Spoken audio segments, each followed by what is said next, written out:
At this time, I would like to introduce Renee Wallace, who is the facilitator for session 1. Thank you, Kitty. Good morning, everyone. Again, my name is Renee Wallace, and welcome to the 3rd Grow Gardens Conference. Thank you so much for attending today. This year, we are focusing on 3 areas that impact community gardening. We will consider ways in which community gardening can be strengthened and therefore strengthen the health of the community. We hope that you learn and are inspired today. We ask that those attending each session of today's conference participate in developing an action plan during the last segment of this session and commit to assisting in implementing that plan. All attendees are encouraged to participate by entering comments or questions in the chat room. You can find that chat room to the right of your screen. We want to thank the Hillsborough Metropolitan Planning Organization for providing us the support for this e-conference. We especially thank the members of the Coalition of Community Gardens, the State of Florida Department of Health, the University of Florida Institute of Food and Agricultural Science, and USF for their assistance. Just a few housekeeping reminders before we get started. Please make sure to keep your mics muted and turn off any cameras if something distracting is happening in the background. You can mute that mic by pressing the green microphone button. And then now I'm going to go ahead and introduce both of our speakers for our first session. So our first speaker is Dr. Aisha Johnson. A St. Andrew, Jamaica native, Dr. Aisha Johnson currently works in the Office of Health Equity at the Florida Department of Health in Hillsborough County. There she leads the community health assessment and community and health improvement planning processes, as well as Florida Healthy Babies Project. She enjoys community engagement, working with community partners, and getting lost in data exploration. In her spare time, she likes watching movies, reading, and playing chess. Our second speaker for this session will be Monica Petrella. Monica Petrella is the Food System Program Coordinator for Hillsborough County. She is a passionate advocate for regional food systems. She first learned about the power of regional economic systems while attending the Small Farms Conference hosted by the University of Florida IFAS in 2012. She attended the University of Florida, where she graduated with her BS in Food and Resource Economics, supplemented with a minor in Organic and Sustainable Crop Production. She then later attended the University of Vermont to earn a master's in Community Development and Applied Economics, specializing in community food systems. She has worked on small farms and farm-to-table restaurants, volunteered in community gardens, and met a variety of stakeholders in the Tampa Bay food system. Previously, she has been involved in community organizing and political advocacy, but recently started a new position at Hillsborough County as the Food System Coordinator. Dr. Aisha Johnson, I'm going to hand it off to you now. Good morning, everyone, and thanks for joining us today. And so I'm going to start out just by presenting some data about how things look, particularly in Hillsborough County.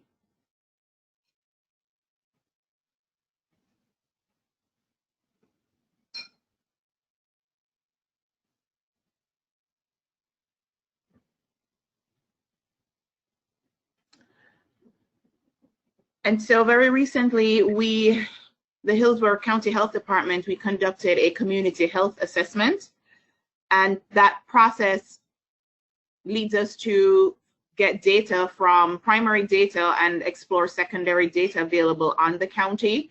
Hopefully some of you had a chance to participate by completing the health survey that was open possibly about a year ago. And so I'm going to present some data that we found from that. And so just a quick overview. This is our county by zip code and the number of residents that we were able to get survey responses from.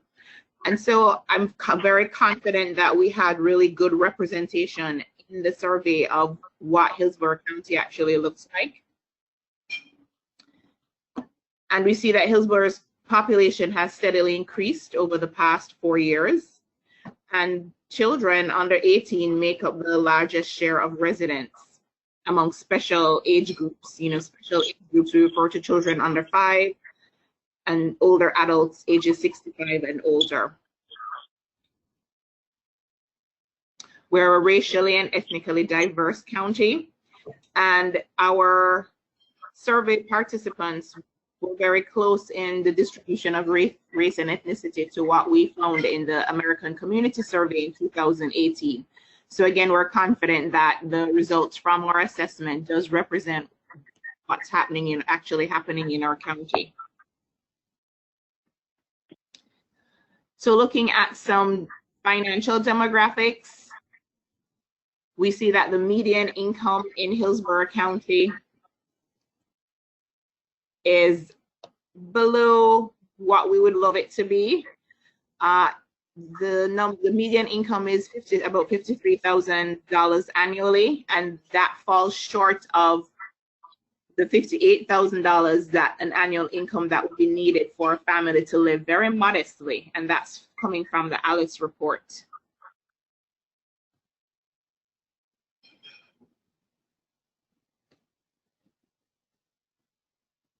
The presentation is moving really slowly. I don't know why that is.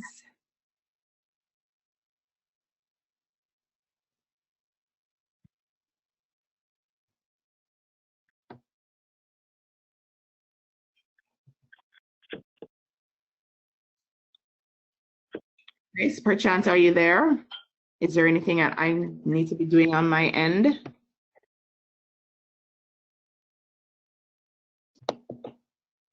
You're running the presentation from your computer. Okay. So maybe restart it. There's nothing that I can really help with, unfortunately, from this. Sorry about that.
So are we waiting for Aisha to relaunch her presentation? Okay, there it is. Great. Yes, but it's the PowerPoint is stuck. It's not moving. So I could talk through the rest of it. It would be great if we had the actual picture, but if not, let me go ahead. Dr. Johnson? Yes. Maybe I can try to share my screen, and then I will just move through the PowerPoint slide. Would you like to try that? Okay, yeah, let's try that. Okay, let me pull it up. That was Renee? Yes. I'll make you a presenter so you can share your screen. Okay, great. Alrighty, there you go. Okay, I'm gonna go to full screen and then, okay, Dr. Johnson, were you done with this slide? Yes. Okay. And is the chat and microphone in the way? Yeah, I can see. Okay, and so I'm thinking that most of us know that what shapes our health is more than our genetics. It's about our access to clinical care, their social and economic factors, or physical environment.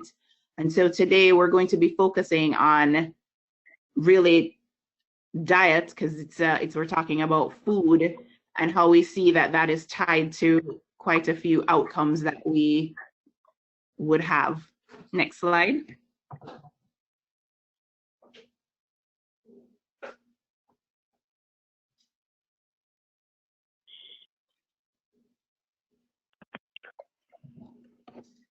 So mine is now stuck. Oh, there we go. Is that Yes. it? Okay. Yes. And so educational outcomes are also linked to health outcomes. Educational attainment is also linked to health outcomes. Next slide. And so on our survey, we included the FDA 2-question screen for food insecurity. And this is somebody being worried that they would run out of food before they got money to buy more, or actually running out of food before they were able to go and buy more. Next slide. And so this is the distribution using a map, a graphical illustration of the rates of food insecurity in Hillsborough County. And as you can see, in some areas, it is actually quite high, between 40 and 60% of residents reporting food insecurity. Next slide. And this is an area where we also see some racial and ethnic disparities, with racial and ethnic minorities experiencing more food insecurity compared to others. Next slide.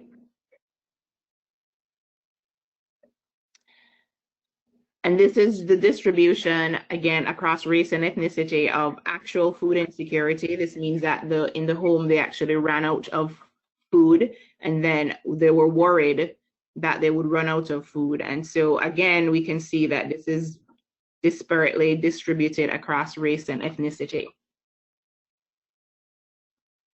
Next slide.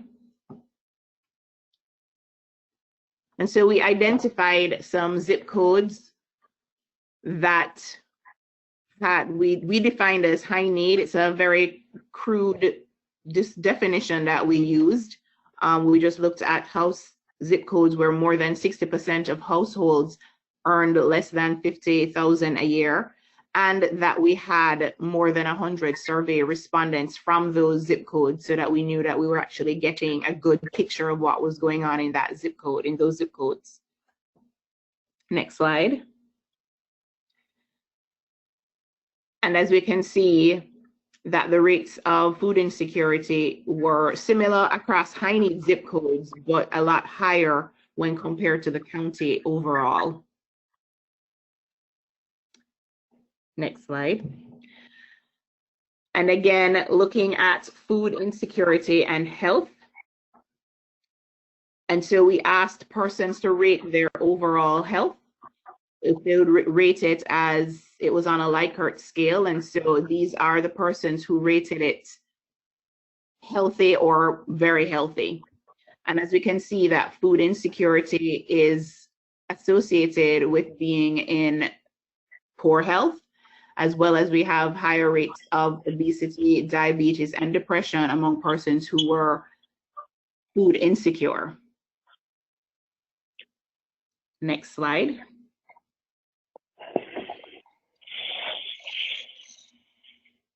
And looking at women ages 18 to 44 experiencing food insecurity. And I think I chose this age group of women because this is the age group that we generally focus on when we're thinking of maternal and child health outcomes. And again, we can see that across race and ethnicity, there's inequities in how women are experiencing food insecurity. And so I wanted to end with just talking about the fact that it is something that we can address, and it does save to prevent. Next slide. And we know that the cost of chronic diseases are very high because of just the direct healthcare costs as well as lost productivity. Next slide. And so increasing physical activity and improving nutrition, which is what we're largely focused on, actually saves money. So there is a direct savings aspect to food insecurity. And so for every dollar spent on increasing physical activity, improving nutrition, and preventing tobacco use, reduces health spending by $560 over 5 years and up to $620 in 10 years. And if persons are able to reduce average BMI by 5%, it saves about $12 billion in 10 years. And every dollar that we spend on building biking trails and walking paths could save $3 in medical expenses. And the National Diabetes Prevention Program, which focuses on reducing obesity and the risk of type 2 diabetes by increasing physical activity and improving nutrition, it costs about $500 per participant, and in the long run saves about $8,000 per patient each year to treat type 2 diabetes. Next slide. And so these are some of the references that I used, and I just wanted to know if anyone had any questions or if we're going to save questions until the end of Monica's presentation.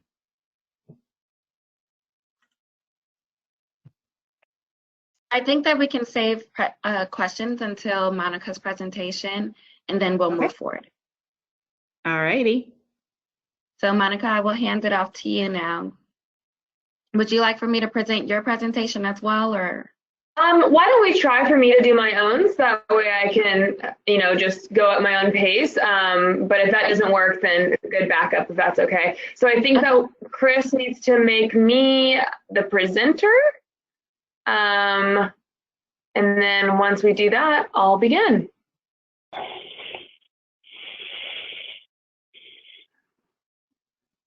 I'm sorry, who was speaking? Was that Monica? Monica, sorry. Chris, if you can just make Monica the presenter.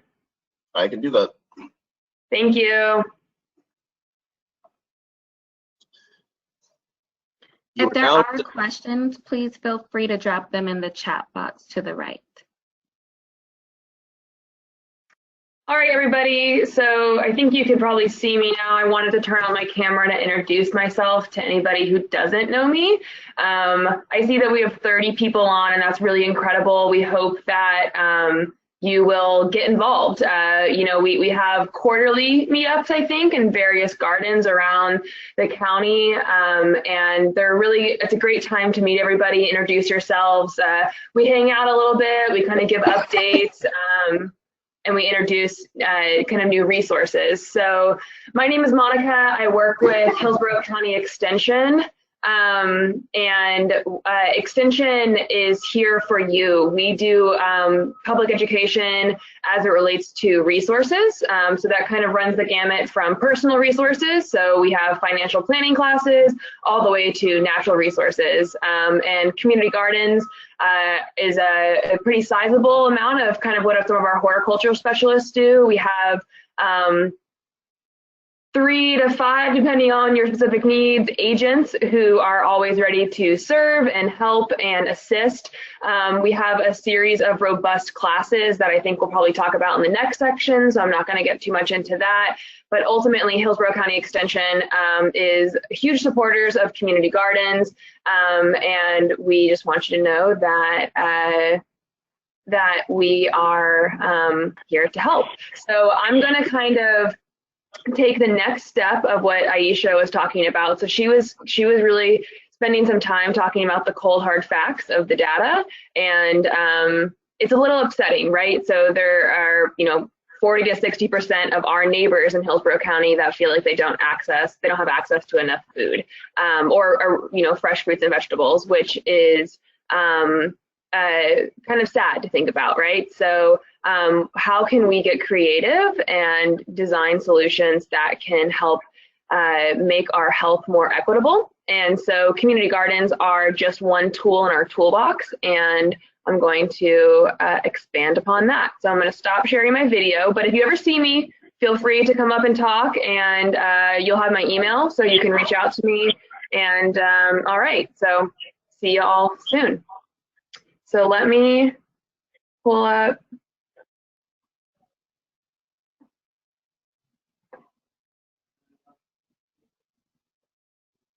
All right, so okay, I'm gonna turn that off. All right, well, anyways, you might be able to see me still, I'm not sure. So this presentation is called Rooting for Healthy Communities, Community Gardens, and Health Equity. And so when we talk about health equity, we mean just everybody is able to access the resources that can then in turn make them healthy, right? So they have safe streets to walk on, they have fresh fruits and vegetables, they feel safe in their communities, they have access to education and resources and all the things that make us healthy. So this slide is you reap what you sow, and so it's a little bit of a garden pun, but what we're seeing is that because of health inequities that are systematic in our communities, we are seeing systematic issues with that. And so we're not going to get into how we got here necessarily, but the short end is that we're here. So heavy underinvestment in an area, poor design that discourages walking or being outside, or maybe lack of parks. And then largely as it relates to food insecurity, the marketability or the profitability of a supermarket. So a lot of us are familiar with the term food desert, and a food desert loosely means that somebody cannot access kind of basic staple groceries in a convenient way. And so depending on where you are, that might be defined by miles walked or bus rides, or if you're out in a rural area, that would be a little different. But it just means that it is inconvenient for you to be able to get your basket of grocery items. So dairy products and meats and proteins and fresh fruits and vegetables.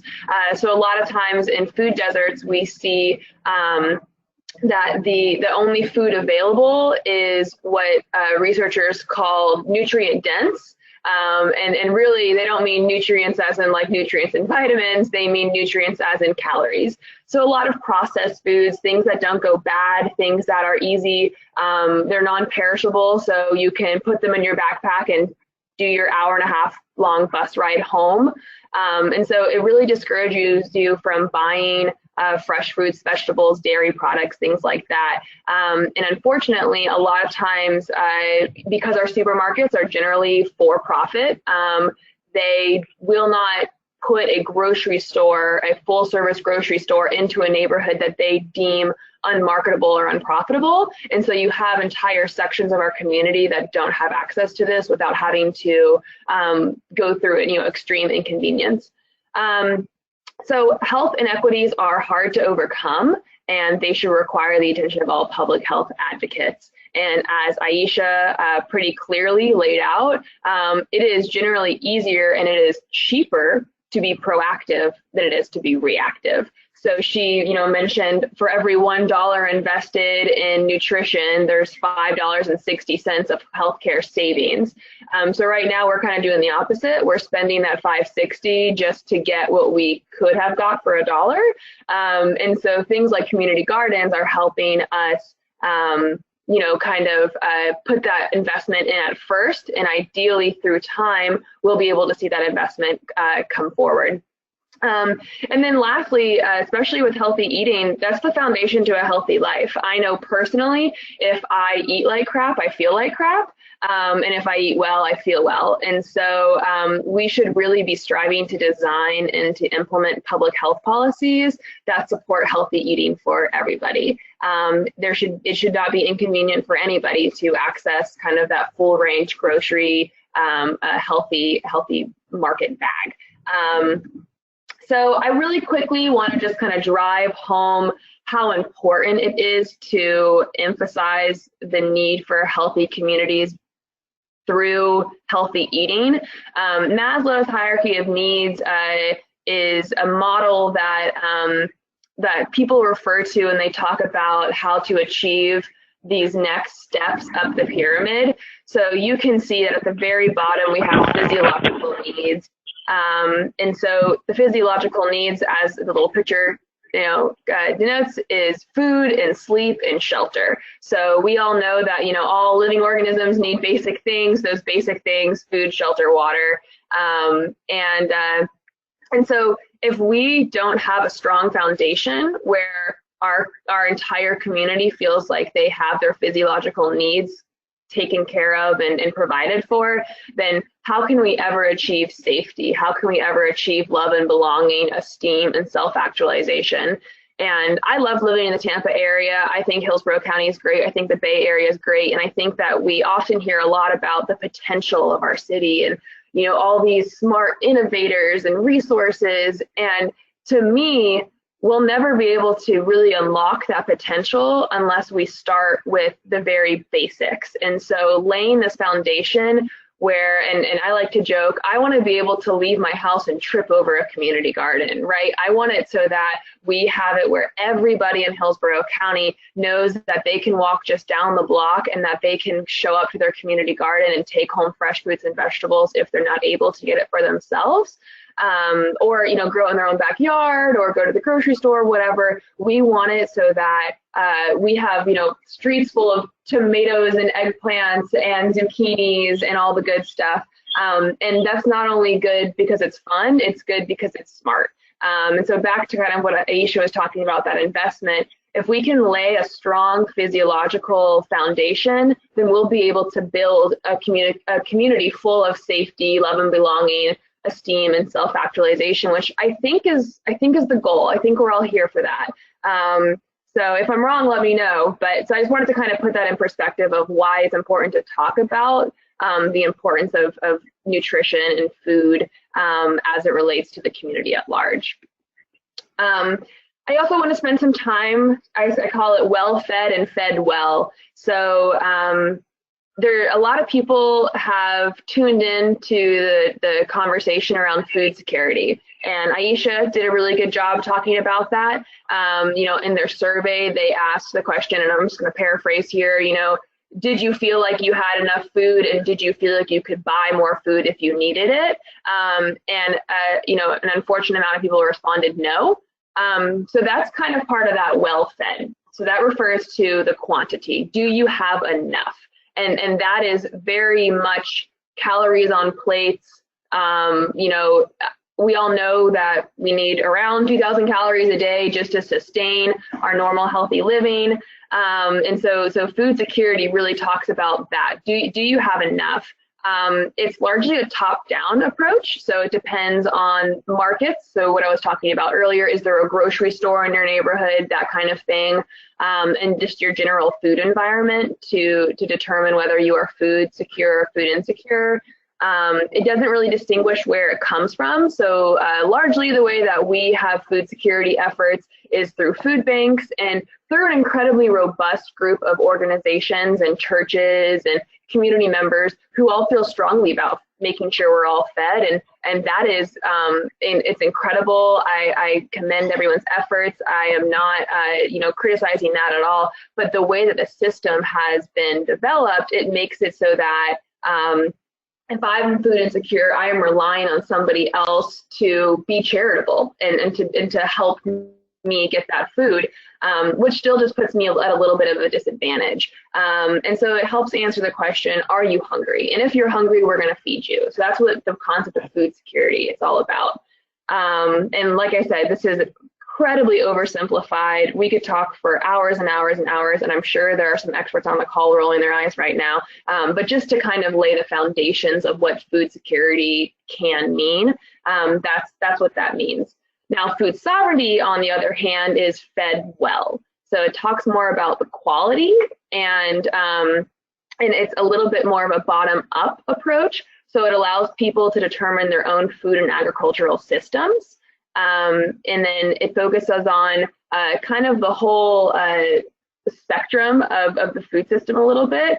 So, oh, I don't know if I'm screwing up. Ecological appropriate production. So that talks about the quality of the farmers' livelihoods, distribution and consumption. So that's a little more of your, do we have markets in everyone's neighborhoods? Is everyone able to access what they need? And then, you know, social economic justice, is everyone getting paid well to do this? Is there an exploitative aspect to it? And a lot of times it kind of circles back to local food systems as a way to kind of tackle some of these bigger systematic issues of hunger and poverty. And it really is founded in the basics that everybody deserves to be able to control their own destiny. And so food sovereignty kind of hits that fed well. It also, in both food security and food sovereignty, do emphasize the importance of culturally appropriate food. So I had a huge aha moment. I was able to go and participate at Feeding Tampa Bay, which is our pretty much our premier food bank here. They do incredible work. They have an incredibly efficient operation, and our representative, our Congresswoman Kathy Castor, was there, and she was talking to the CEO. And she said, oh, I'd love to, you know, tell the constituents to come and to donate a turkey. It was around Thanksgiving time, to donate a turkey, you know, to the food bank. And he said, well, with all due respect, Congresswoman, I really appreciate that. But what we would actually prefer is if you can send out a message in the off season, because during this time, we get so many families donating turkeys, thinking that our families would like a turkey for Thanksgiving. But a lot of our families don't eat turkey. They just come from a different background where turkey is not a food that they enjoy. And so if we were to give them a turkey and they were to prepare it for their family, their kids might not eat it. They might not know how to prepare it. They may not enjoy it once they do prepare it. And we really do need to make sure that all the work we're doing is worth it in the end. And so asking the question, is this culturally appropriate, is a big part of it. And so when you are food sovereign, you are able to control, you are able to create what you deem responsible and worthy and enjoyable to you, and it kind of puts that back into your own hands. So it just kind of, you know, well fed and fed well. It's kind of silly, but I think it kind of helps put the context of food security versus food sovereignty.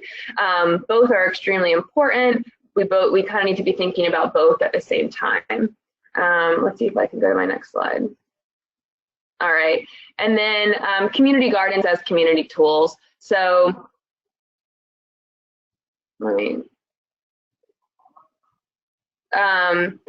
so community gardens present a space where we can work towards food security and food sovereignty.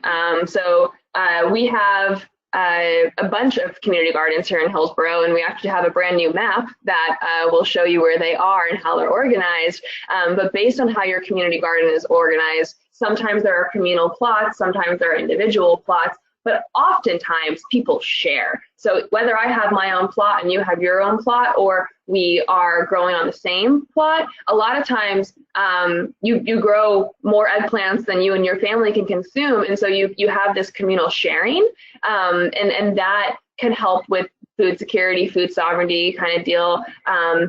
And also builds community. You know, it's fun. You can trade, you can barter, you can maybe make a recipe and share it with somebody and share that recipe. And, you know, there's a lot of community to be built there. And that's what I think is also really rewarding. You know, community gardens are great because they teach gardeners how to grow their own food. So I will admit that I do not know how to grow fruits and vegetables, but just in the few years that I've known Kitty, I had, you know, a while ago, I was out there with her, helping her, and she was showing me, you know, how to replant things and how to take care of things. And now I actually have a kale plant on my balcony, and kale is not everything I eat. So it's, you know, it's not like I 100% localize my production, but it was able to inspire me. Just a little bit of her kind of coaching me up was able to inspire me to have my own little kale plant. And my fiance and I, we use it in our salads, and we saute it. And so if you could think about that in a more expansive way, then you can have somebody like me show up, not know what to do, not know where to go. Maybe I call extension and get some help there, but really I need someone to help kind of walk me through it. And community gardens are classrooms. They're a place where we can do that. And the goal is to get anybody who thinks they're interested in growing their own food to come and to join in and to teach each other and to grow and to share best practices. Hillsborough is an incredibly diverse county, culturally, demographically, and so many cultures have different gardening techniques just in their heritage, and a lot of things that, you know, maybe the Western world didn't think of. Different cultures have, you know, secrets to how to grow that in this condition and how to string up, you know, something in a unique way. And so community gardens really allow us to kind of share that information.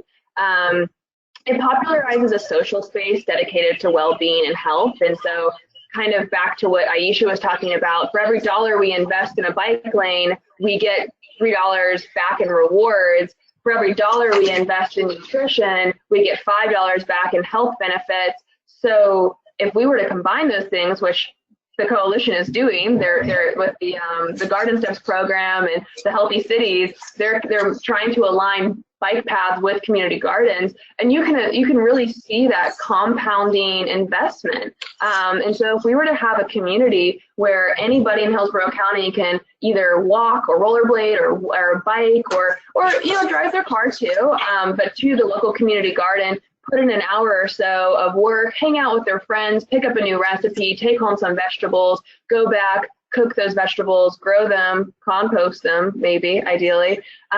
You know, then I think we'd really be able to see some transformative health and environmental responses to that.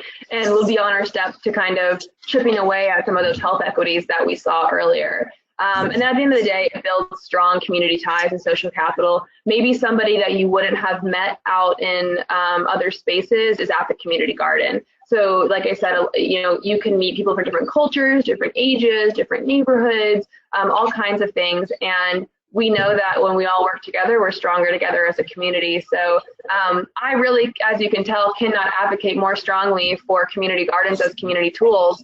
And I know that you all agree, or else you wouldn't be here. And so hopefully this presentation kind of helped shine some light. And lastly, what I want to say is that it's possible. There are cities in our nation and there are cities in other nations that have incredibly robust networks. And I would argue that we do too. I mean, the coalition has done a great job at getting people together. You know, we have 30 people on this call right now. If we could go and help build more gardens, then I think that goal that I said earlier, going outside and tripping on a community garden, that's possible. So there are other models that we can look at, and I think that we should look at. There's no use in reinventing the wheel, and there's no use in trying harder than we need to. So the Denver Urban Gardens Network, they have over 120 community gardens. And Denver obviously is a much more urbanized and dense area, but Tampa's on its way.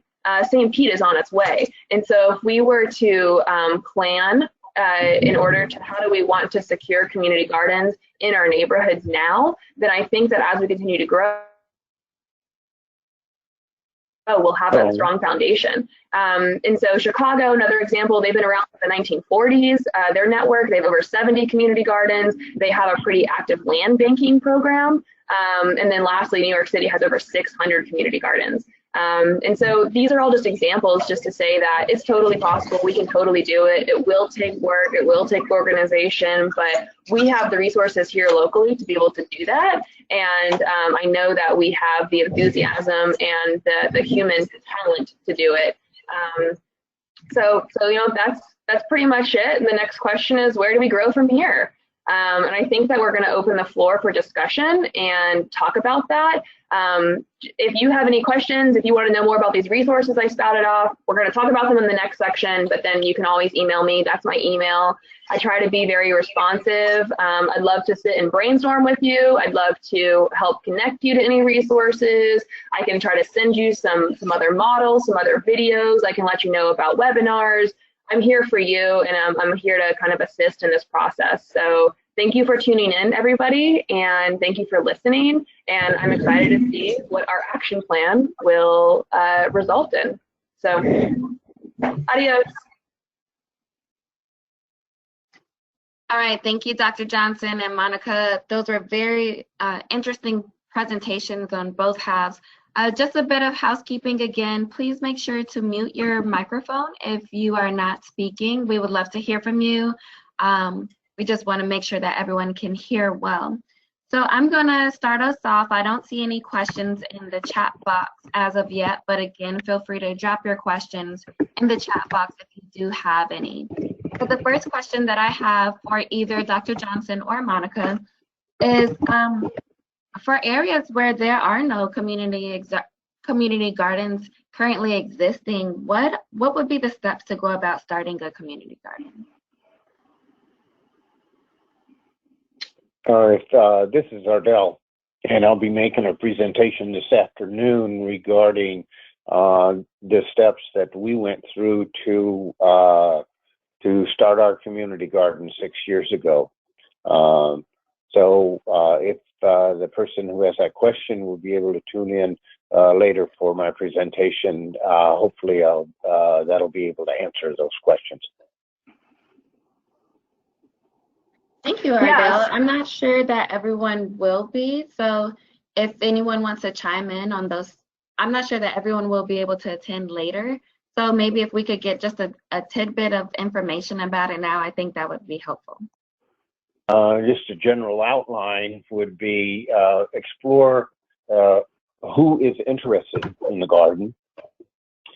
And then once you know who is interested, get together and share your ideas and your goals and make some sort of a plan. Divide up the duties for all of the things that you decided on. And one thing that would have been, shall we say, helpful to us at this beginning was to have a mentor who had already done this. Not that you have to follow them step by step, but they can keep you from making the same mistakes they made. I'd like to pitch in at this point, if that's all right, and say that the American Community Gardening Association has several publications that give people plenty of information about starting a community garden. So for the purposes of this morning's session, those that are interested can go there, and they can come to the later session at 10:45 that Ardell will be presenting at. I think it's interesting to look at the food system issues that Monica brought up this morning about accessibility and all the data that Aisha informed us, so that we can be thinking about the larger system issues that impact the community health as it relates to starting more community gardens. That's why we have the session at 10:45 talking about more specific details on actual starting. But I'm curious, Monica, if there is a way that we could gather more information about some of the cities, the urban areas like Seattle and Portland and Denver and Boston and Philadelphia that have strong community garden programs, and find out what components they have that support those community gardens. Yeah, absolutely. I would love to help with that.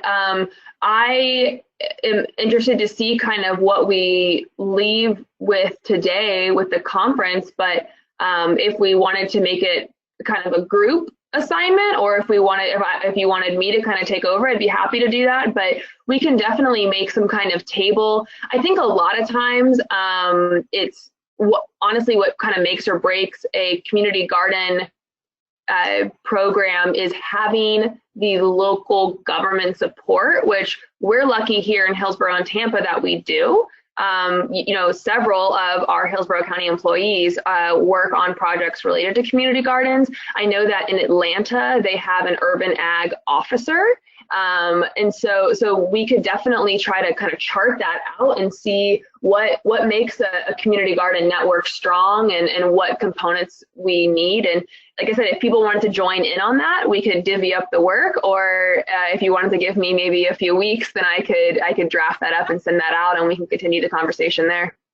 I think that's one of the reasons we're having this conference, is so we can explore these ideas that would make our community healthier and safer. And if having more community gardens is one of those things that would be beneficial to our community, how do other urban areas have a large and lengthy history? I mean, you know, New York City has 600 community gardens.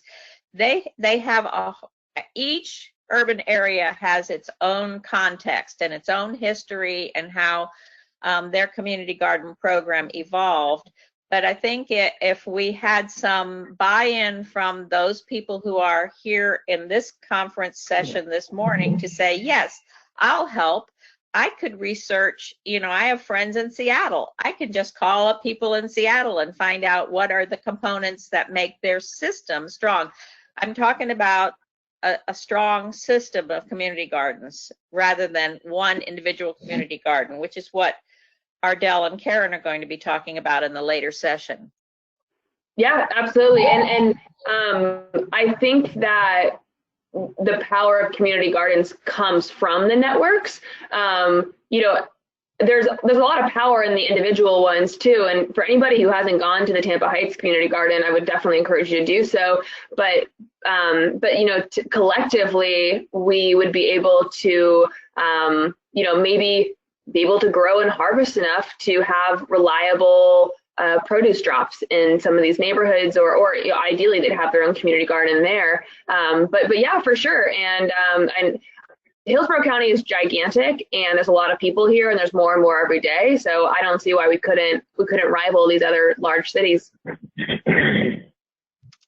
This is Susan Webb. I just wanted to chime in real quick. I have a document that I'll share.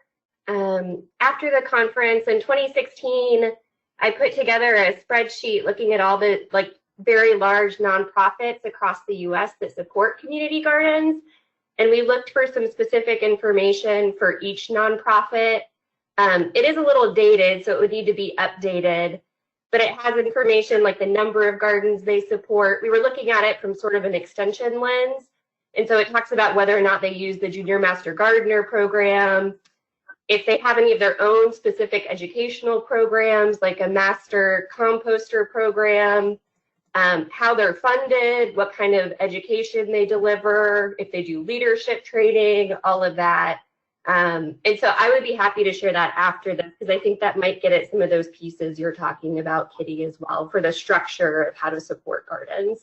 Right. If Yeah, we that had would be questions like, you know, what is the educational opportunities in the community to support community gardening? What are the governmental structures that support community gardening? If we had like a spreadsheet that could detail, once those of us in this session who are going to commit to developing an action plan in this area or another area, this just happened to pop up as the first discussion point. Maybe somebody else in the will throw us a chat. I see somebody's just thrown us a nice chat up here.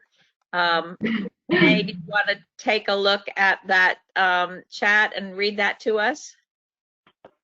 Yes, were we done talking about everything else beforehand? The one at 9:50. The other ones are all me, which is all that I'm saying right now. But No. Tony. Okay. No worries. So we have a question from Tony Young, and it starts off with a statement. It says, I think it's wonderful that you've connected the idea of physiological needs and self-actualization with community health. This personalizes the issue for everyone, which is so important.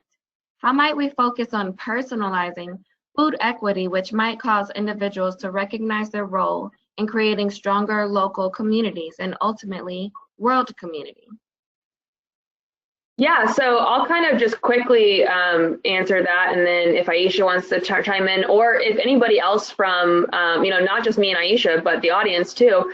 So I've had a few personal experiences where I've been reading and learning, about food insecurity for a decade now, and it almost becomes routine. But one of the aha moments that I had for me that really personalized this was I volunteered with the Tampa Bay Network to End Hunger. And so if you're not familiar with that organization, I would encourage you to write it down and give it a Google later. They are like a coalition, I guess, of food insecurity organizations, nonprofits, advocates. And they do a lot of significant data and research. And so one of the things that they're working on right now is this, they have a good name for it, but it's like a food access map. And so in Hillsborough, Pinellas, and Pasco, they're going into every single zip code, and they're going into at least 2 food outlets in every zip code, and they're just doing a survey of what's available. And so I volunteered one day, and I went to about 6 or 8 stores, and the questions are things like, do they have dairy? Do they have low-fat dairy? Do they have freezer meals that advertise low sodium? Do they have soups that advertise low sodiums? Do they have perishable products? Do they have fruits and vegetables? And so many of the places that I went to did not at all. They didn't have a refrigerator section. They definitely didn't have a freezer. If they did have some of those things, then it was very, very limited. And one of the incredible moments that I had was I talked to one of the operators. And so a lot of times when somebody comes in wearing, a collared shirt and they have a device in their hand where they're taking information, you can imagine that business owner is just like, oh, great, who's here auditing me? And he said, what are you doing? And I said, oh, don't worry, I'm not, auditing. I'm just looking to see what available stuff you have. And I told him about it, and he was like, oh my gosh, that is such important work, because the people in my neighborhood, they don't have a car and the bus doesn't come here. And so this is all the food they can access. And he actually did have a little refrigerator in the front that had some dairy products, some cheeses, some meats, deli meats, things like that. But he was so concerned. He was like, there are older people here, they can't walk, it's not safe. And that was one of my more humanizing, personalizations that I got to experience. And we can all get involved, right? We can all go volunteer or even just spend time in neighborhoods that are outside of our own. If we wanted to, the coalition could go volunteer at some kind of food assistance, and then that really, when you start interacting with the people that you hope to serve, that's where you kind of close that gap. And that's where you see they're not monsters. A lot of times it is people who are working full time, if not more. And Feeding Tampa Bay has a really good campaign about this. I think that it's easy to politicize people who are hungry or in need, but it's just so much bigger than that. And just if we can get closer to the people we're trying to serve, then I think that will be able to help kind of personalize this food equity. I would like to see things like community cookouts in the parks where it's a potluck and anybody's invited. We can flyer for it, we can try to connect to local politicians to advertise for it, or community groups. I know that Kitty and Lena are very well connected, so things like that. Let's just build community around it and invite everybody, and I think that's probably my suggestion.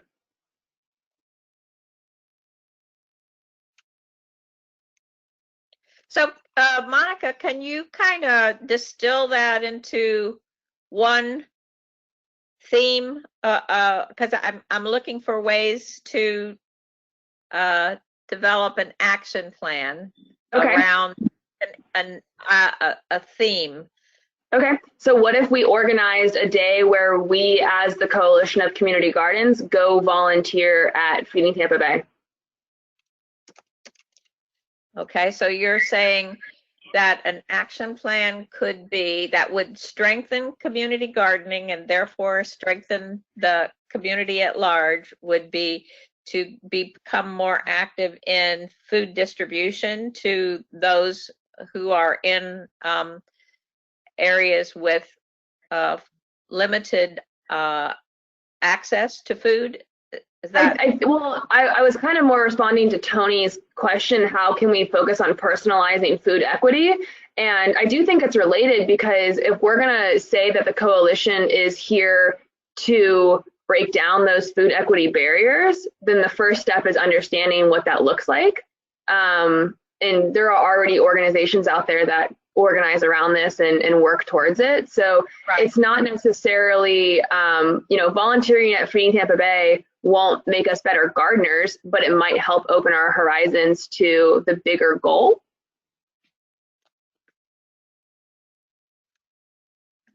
Feedback from someone else? I'm having trouble with my comments on the chat going to everyone, so I don't know how to really get better at that.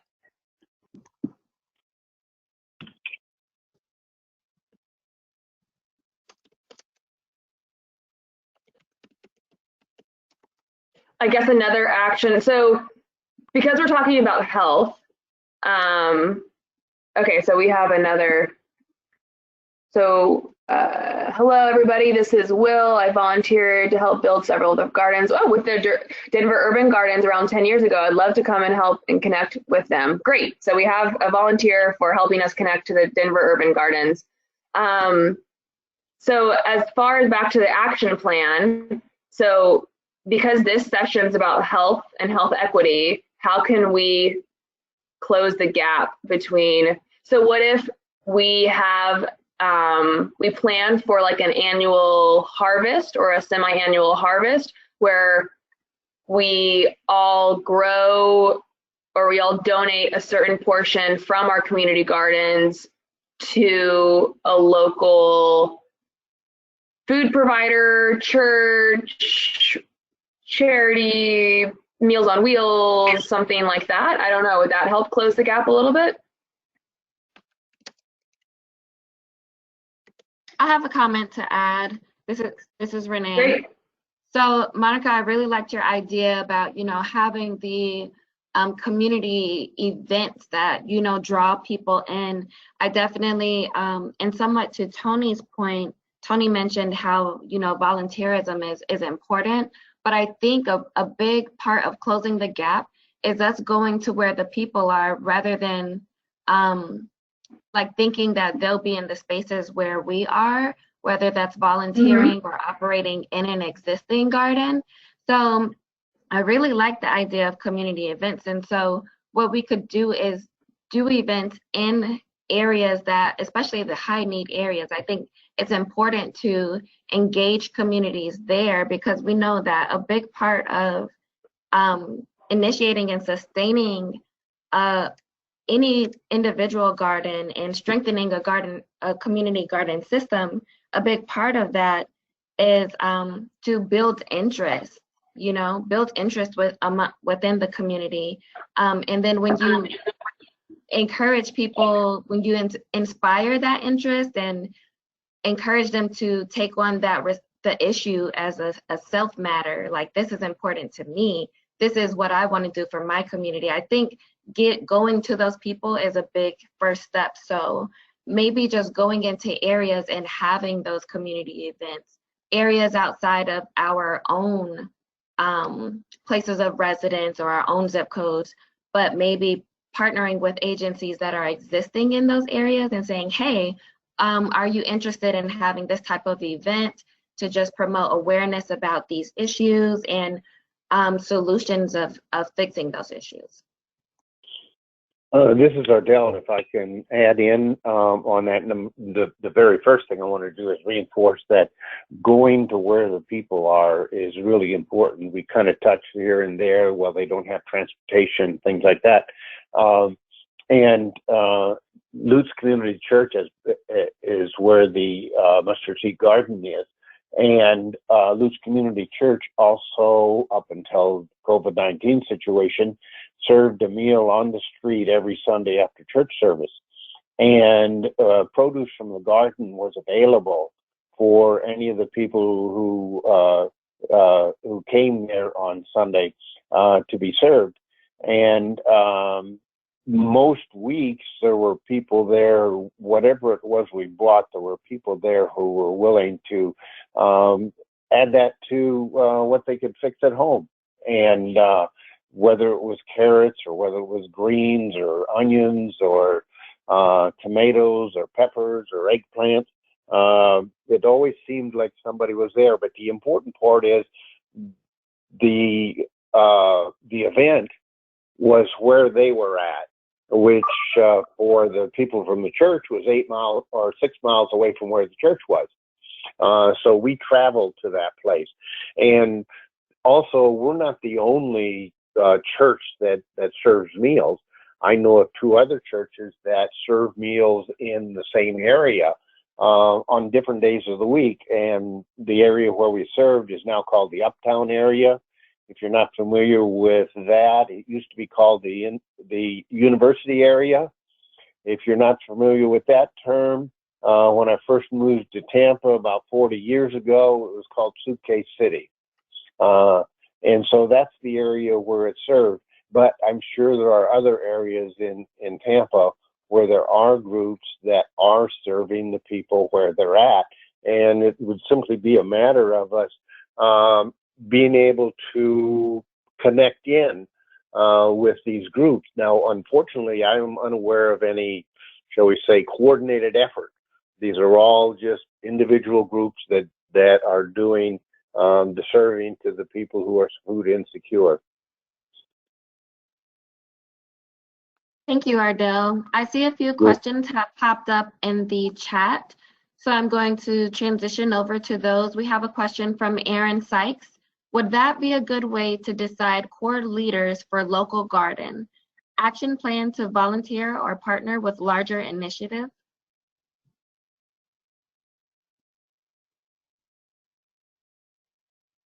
So I guess a quick comment about that is there are local leaders already out there. I might not know them, you might not know them, but they're there. And so I think a lot of times we can go through, like I think that local offices generally know who kind of local leaders are. So if we were to, and like kind of what Ardell mentioned too, is there are lots of churches and organizations that are already out there doing this work. And so if we wanted to reach out to maybe our city council people, our county commissioners, and ask them to partner on some kind of communications facilitation. So calling all, community advocates or something like that.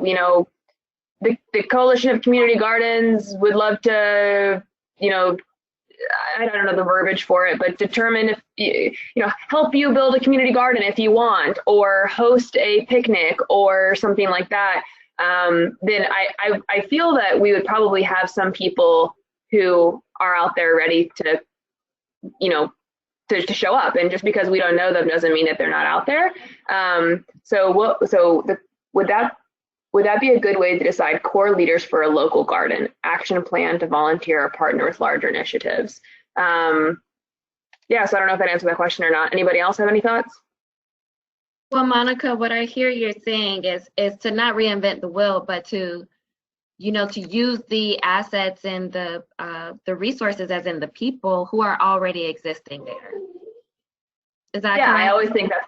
Yeah, I think that's usually a good first step is kind of seeing what's out there first and then identify any kind of gaps. And then from there, we can fill the gaps. Okay, great. Thank you. So I'm going to move on to our next question. We have one from Sean, and it says, are we able to continue building community through neighborhood gardens during this pandemic in a safe way and responsible way? What measures can be taken to ensure volunteer safety? Dr. Johnson, might you have something to contribute to that one? Can you repeat the question? It says, are we able to continue building community through neighborhood gardens during the pandemic in a safe and responsible way? And if so, what measures can be taken to ensure volunteer safety? Wow, that's a big question. So definitely any activities that we're doing, including building community gardens, we'd want to be following safe guidelines. So I'm not sure for the persons who are more experienced in actually establishing community gardens, is that something practical to do at this time in the pandemic? Wearing masks, gloves, I'm thinking these are typical garden wear anyway, and just keeping a reasonable distance. I still think that we're able to establish gardens in that way. I don't know if Lena or Kitty want to speak to that, but we definitely wouldn't want to be doing something that then is making us not be safe. So we have to have all of those considerations.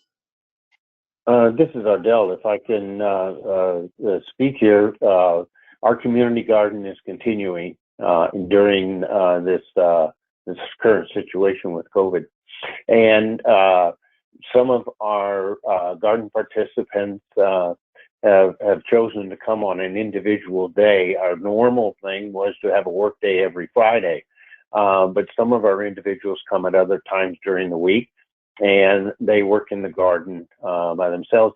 There are still more than one that comes on Fridays, and so we wear masks and we do our best to social distance at the garden. But I mean, when there's walkways and gates to go through, you just have to be a little more mindful of trying to make sure you keep this 6-foot distance.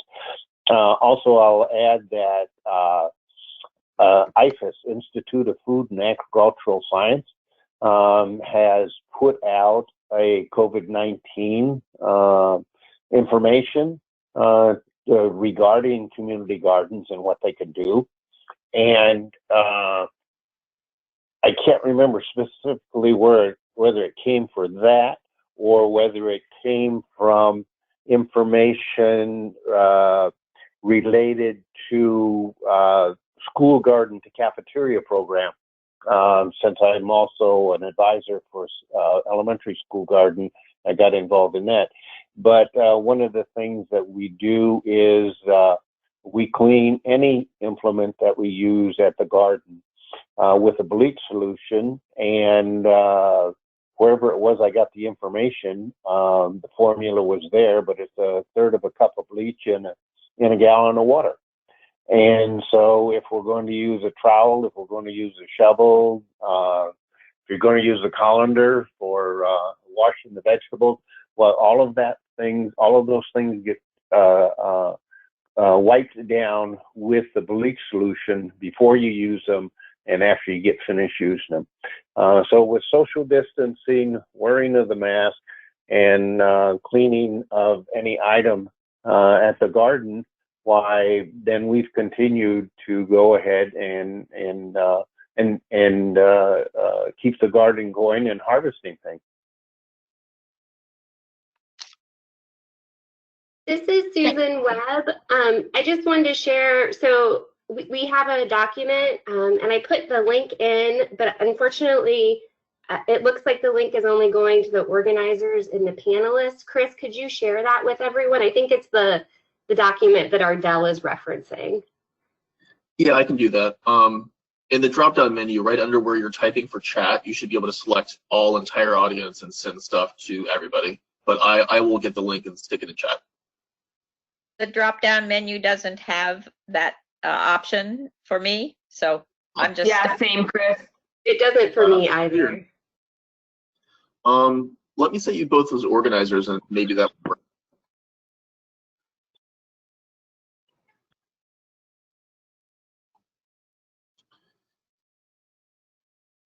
Kitty, try now. Okay. Okay, All right. now I've Yeah. got it. Thank you. Wonderful. So I'm going to move on to the next question.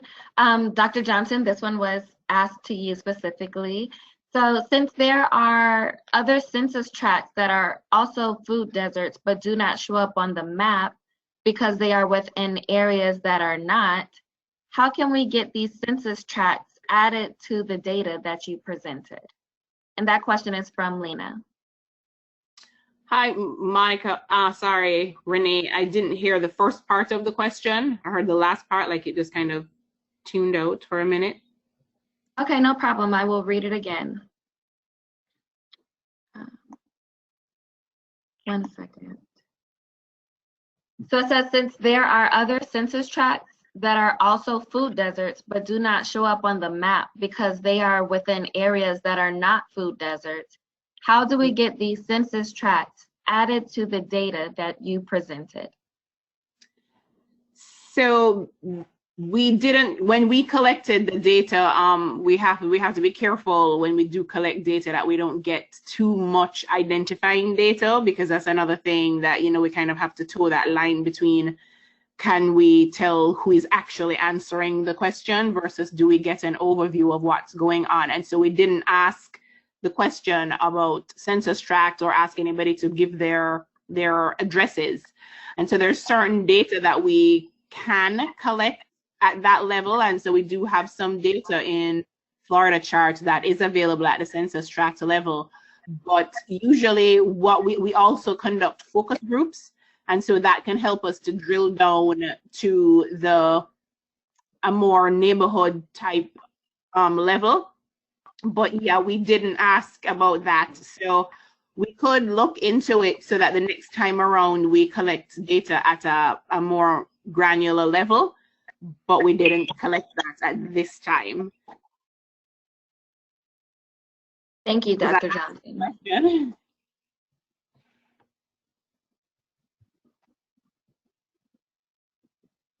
Well, I haven't heard from Lena, so I'm going to go with yes, that it does answer the question. I'll keep an eye on the chat box just in case she has a follow-up question.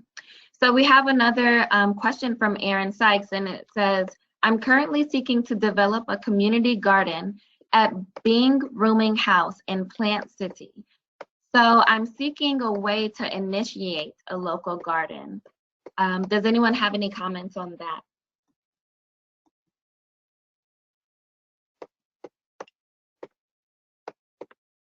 Well, I would say, Aaron, that the Plant City Commons Community Garden has been rocking and rolling for about 8 years now. And Karen Elizabeth will be on the 10:45 session talking about her garden. She might not have joined us for this first session.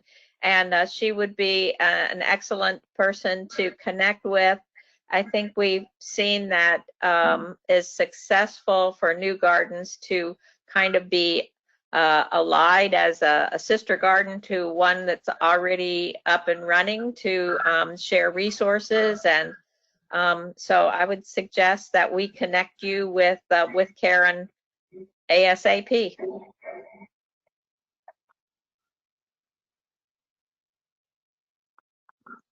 All right, thank you. Yeah, I love that suggestion, Kitty. I definitely think learning from others is a good step.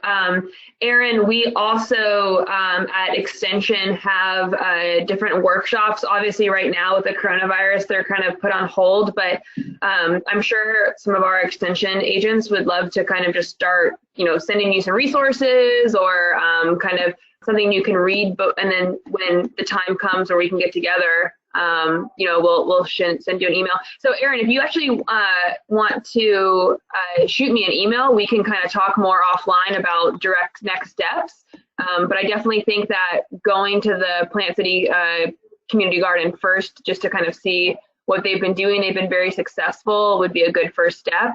And then also stay tuned for the next session where they're going to talk about resources. But any community gardens that want to start, we want to help. So we're definitely here to assist with that. And then also, Aaron, I noticed that you asked a question about recording useful data. So I don't know if we want to talk about that now. I don't want to hijack it from Renee, but I saw that you also asked that too. So we'll hopefully get to that in a minute. Yes, so I'm just moving down the chat box to take the questions in the order that they came. A few questions before the one that you mentioned, Monica, is a statement from Will, and it says a helpful resource would be for all the community gardens to start gathering data, as in specific numbers on the amount of food they grow, how individual gardeners use the food they grow, be it personal consumption or donations. He's asking that as a question. And then he's also saying that associated with associated with an academic institution has allowed them to go through special protocols to do research, but each garden can get started gathering these numbers on their own. And this data can be used for future funding opportunities from organizations who might look for that data to strengthen a funding application. So yes, now we're on to Aaron's second question. How can our local gardens record useful data? So Monica, did you want to add any specific details about that? I don't really, except for the fact that we have Hungry to do that. So I don't know if Dr. Brooke Hansen's on the call this morning, but she's a researcher at USF Global Institute for Sustainability. And so her and I have had just casual entry-level conversations about what would it look like to actually get that record that information. And Chris, Aaron, I don't know if you're thinking of like pounds produced or maybe different data, but what we would like to kind of get a grasp on is, and so I sent Kitty a message, but I guess I'll just kind of open it up here. We have a lot of really good ideas that are coming out of this, and I hope that we'll be able to print out the chat. I think that's generally an option, but I would say maybe the next step for our action plan is to build out some working groups, and I'd be happy to chair and organize a health equity group if we wanted to have maybe new and beginner community gardens working group, and if we wanted to maybe have something about recording this data in some kind of working group, and we can set up meetings every other week, once a month, whatever works. I definitely think that a lot of this there's work to be done, and we can see how people feel about that. I know people are scared about joining committees and stuff, but we have a lot of good minds here, and I think that we should utilize that and get organized.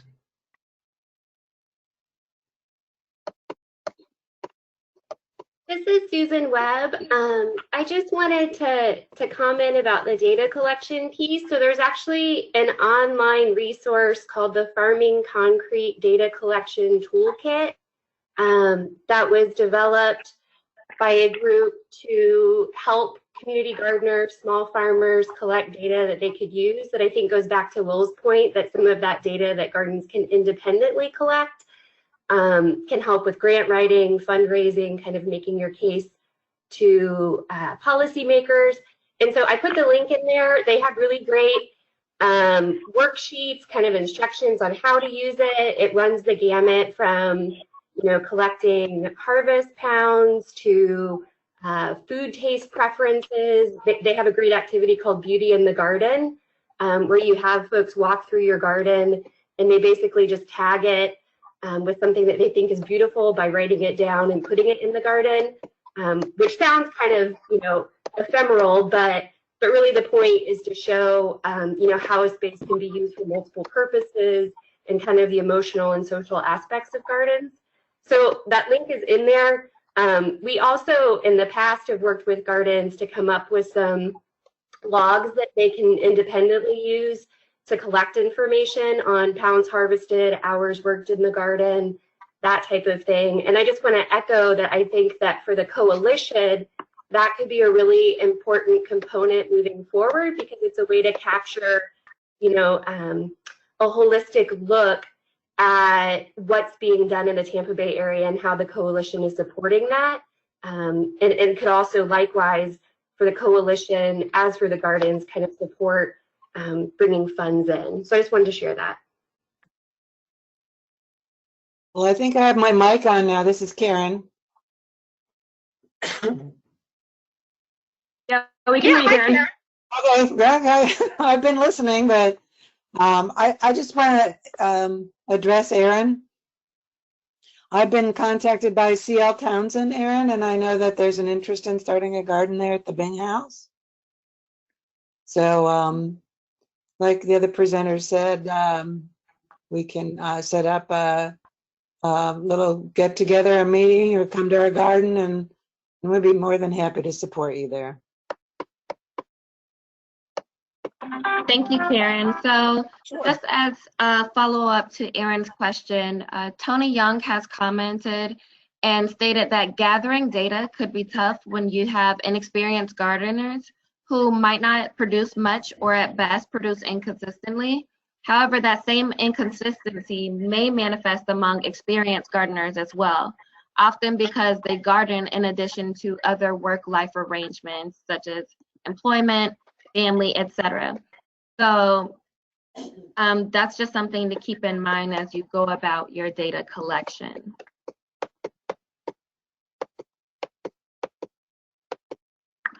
Tony also commented that pounds harvested, hours worked by the gardeners, etc., those might be viewed as intrusive and discouraging to gardeners. So some might see it as a useful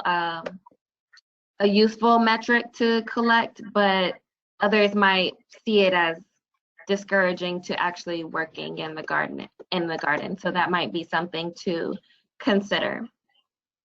Yeah, I think that's a really good point. I think that's why it's important that when we do go about building these networks, we need to make sure that we have like true local representation from the neighborhoods, which kind of circles back to what we were talking about earlier, because we would definitely not want to show up and demand that people start doing things our way. Instead, we'd want to build something that is works for everybody.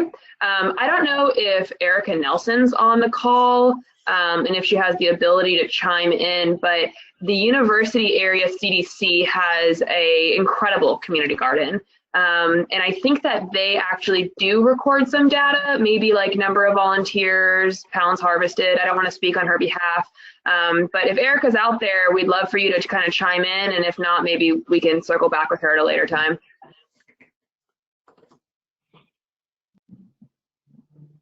I don't see Erica as an.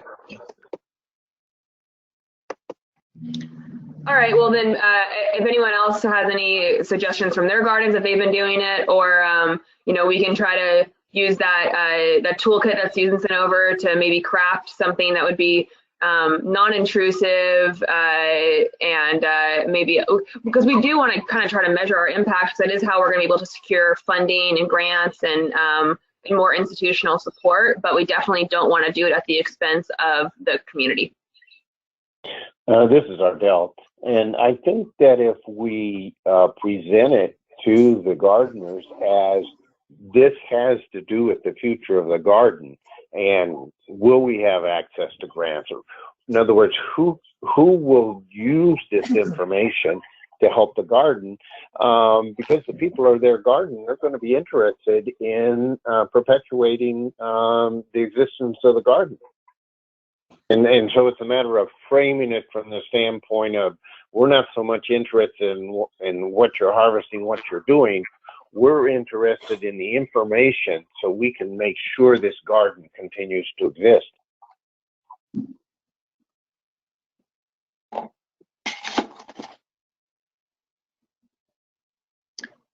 Thank you, Ardell. So I'm just going to give us a 5-minute warning. It's 10:25 and we have about 5 minutes until the session ends. Feel free to continue dropping your questions in the chat box. One theme that I've seen constantly arise is,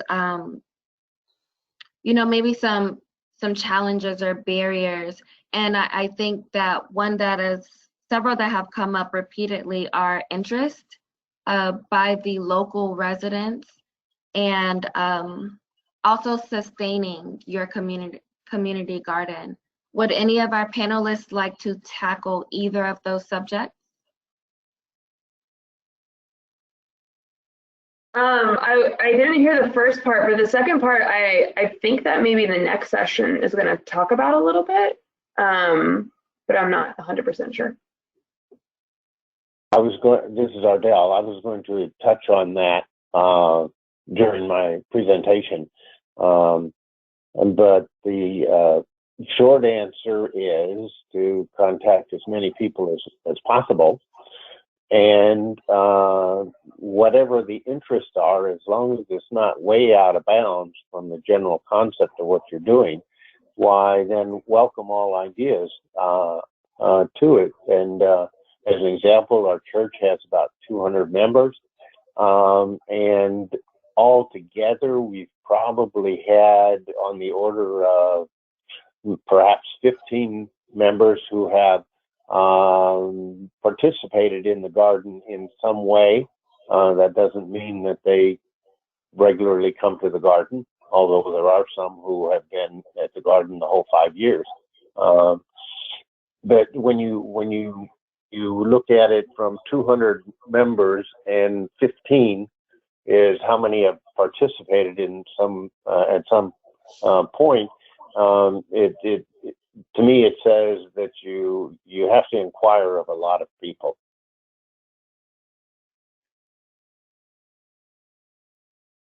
Thank you. Thank you.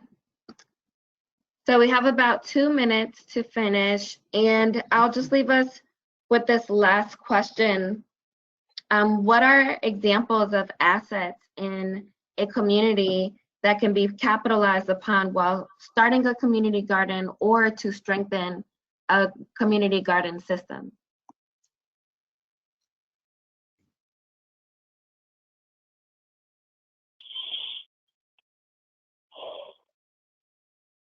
This is Ardell again. It seems as though that once you get started, you keep bumping across these things that you didn't know were there, and they're very helpful to you. And trying to find them at the beginning, I would have to say, is very difficult. But it is beneficial if, as things go along, you just keep listening for information that comes along. Right. It's sort of like a ball that's rolling, collecting, one more piece and one more piece that you didn't know was going to be part of this big ball when you started rolling it. But now you just get all this. Yeah. That's a perfect description, Kitty. Perfect. But I think that the question that Renee poses is part of what it would seem that if we were going to do an analysis of the components of a strong community garden system in urban areas, asking a question about assets, identified assets, would be something that, a strong system would have identified many assets, and that may be, an important measure to say that this particular city's community gardening efforts are strong. Correct, Thank you so much. I think maybe if the experienced or more established community gardens kind of made collaborated on a list of things that have been helpful to them, then that might help the new gardeners identify those assets more quickly and put them into use. Exactly. So wonderful. Thank you everyone for your very thought-provoking questions and your responses. We've reached 10:30, so this is the end of our first session, and we will, I'm going to hand it off to the next facilitator and presenters. Thank you. Thank you so much, Renee.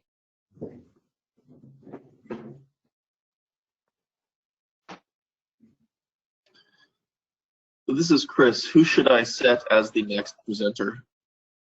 The facilitator is Susan Webb, and the presenters are Ardell O'Neill and Karen Elizabeth. And are we taking a quick break? Apparently, we gave ourselves a 15-minute break in here. Because other people who wanted to come into the session on resources will be, coming in at 10:45. So that's when we should start. Okay, great. Christopher, this is Ardell. you had given me instructions on how to sign in with my cell phone, and I just signed into the conference. So is it okay for during my presentation to remain signed in the way I am now, or should I go back out and come back in with the instructions you gave me? Will you be presenting anything visual or just talking? I will just be talking because I'm just coming from my cell phone. I don't have a computer. I'm not very computer savvy. My understanding, some pictures of our garden were sent to Kitty, and she was going to have something to put up while I was speaking related to those pictures from the garden. Okay, that's fine then. Yeah, That is actually just changed a little bit because I think Susan went ahead and put that together. Is that correct, Susan? Yeah, so I have a PowerPoint that I'll share that has both Karen's pictures and also Ardell's pictures. Okay. Ardell, are you able to see the screen at all? When Monica and Aisha were sharing their screens, could you see their PowerPoints? No. Okay, okay. So I will just kind of move through the pictures as you're talking. But I have several pictures, and there's one of your shining face in there too, so folks will see. Oh, really? Oh my goodness. I didn't see that one that got sent to you. Oh, it was an old one I had in the backlog. It's you in a wheelbarrow, you know, looking all farmery. Oh, that was the very beginning one of our garden. We had just gotten our soil. Yes, My yes, goodness. you were trucking soil around in the wheelbarrow. Oh my goodness. I'm sorry. Can folks see my screen as the whole image? Yes. Well, no, Yes. No, I I see your I see it. your You see the your notes? talking points. Okay, then I need to switch screens. Okay. And Susan, thank you so much. I was just going to ask everyone to have a picture. It's kind of sad that in the last session we had just our own computer screens to look at. So even if we just have this picture, Susan, if we could Okay. keep it up through the, the chat or whatever. Okay, I have several pictures here that should hopefully work. Well, so now see just the picture and not the notes. it's perfect. Just that we have a picture, because most webinars are a little bit more graphic in terms of, we see the people or the presentation. So, yeah, this one. Michelle, did you not see that last time? No. Well, I I saw turned my- off the screen through the Both chat. Aisha and I had presentations and then also my videos on the whole time. Nope. I heard your So, voice. I mean, that might be an error on your part versus the presenter's fault. Well, it said you weren't showing it anymore. So that was the message I got. But Did other people see the presentation, or did Aisha and I just talk? no, we saw I saw your it. presentation. It's just when you turned off the presentation, we just saw our webinar screen, like Yes. webinar. That's true. Yeah. So During the discussion. yes. Yeah. So Okay. that's why I'm asking Susan, just as a place, community gardens resource, so we know where we are, or whatever for the next session. Sure. Hey, are you able to hear me at all? This is Tony. We can hear you, whoever that was. Yeah, I can hear you, Tony, as well. Miss Kitty. Great. Thank you, guys. The wrong button. Good session, first session. And I'll be back for resources in a second. Okay. Thank you, Ardell, for jumping in, and Karen Elizabeth, and it was great. Thank you. I hope you were You're happy. very, very welcome. Yeah, this was great. Thank you. This is Susan. I'm going to step away for a second as well, but I'll be right back. Sure. Well, I'll be back at 10:45 or 10:40, to get ready. Bye.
Hi, Karen. This is Renee. Oh, okay. I was just going to ask if you were aware that we could see you. Just getting myself positioned. Thanks. Okay, wonderful. No problem. Renee, I just wanted to say thank you for doing such a superb job as the facilitator for the first session. I thought you had already scooted away, so I was looking to give you some congratulations and some appreciation. So I Oh, hope you thank realize you did a you. great job. Thank you. Thank you so much, Kitty. It was my pleasure. I really enjoyed the discussion. Good. Well, we're gonna keep you on board in this action step as we try to move to that slide that says next steps. Yes. Yes, please. Thank you. Okay, good. Well, you have a great rest of your day, Renee. Thank you so very much. Thank you. Yes, I'll check back with you and Lena about the next steps and Yes. also just for any other feedback. So thank you. You all enjoy the rest of the conference. Great. Thank you. Thank you so much. Bye-bye.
Susan, if you're back on, this is Ardell. I am.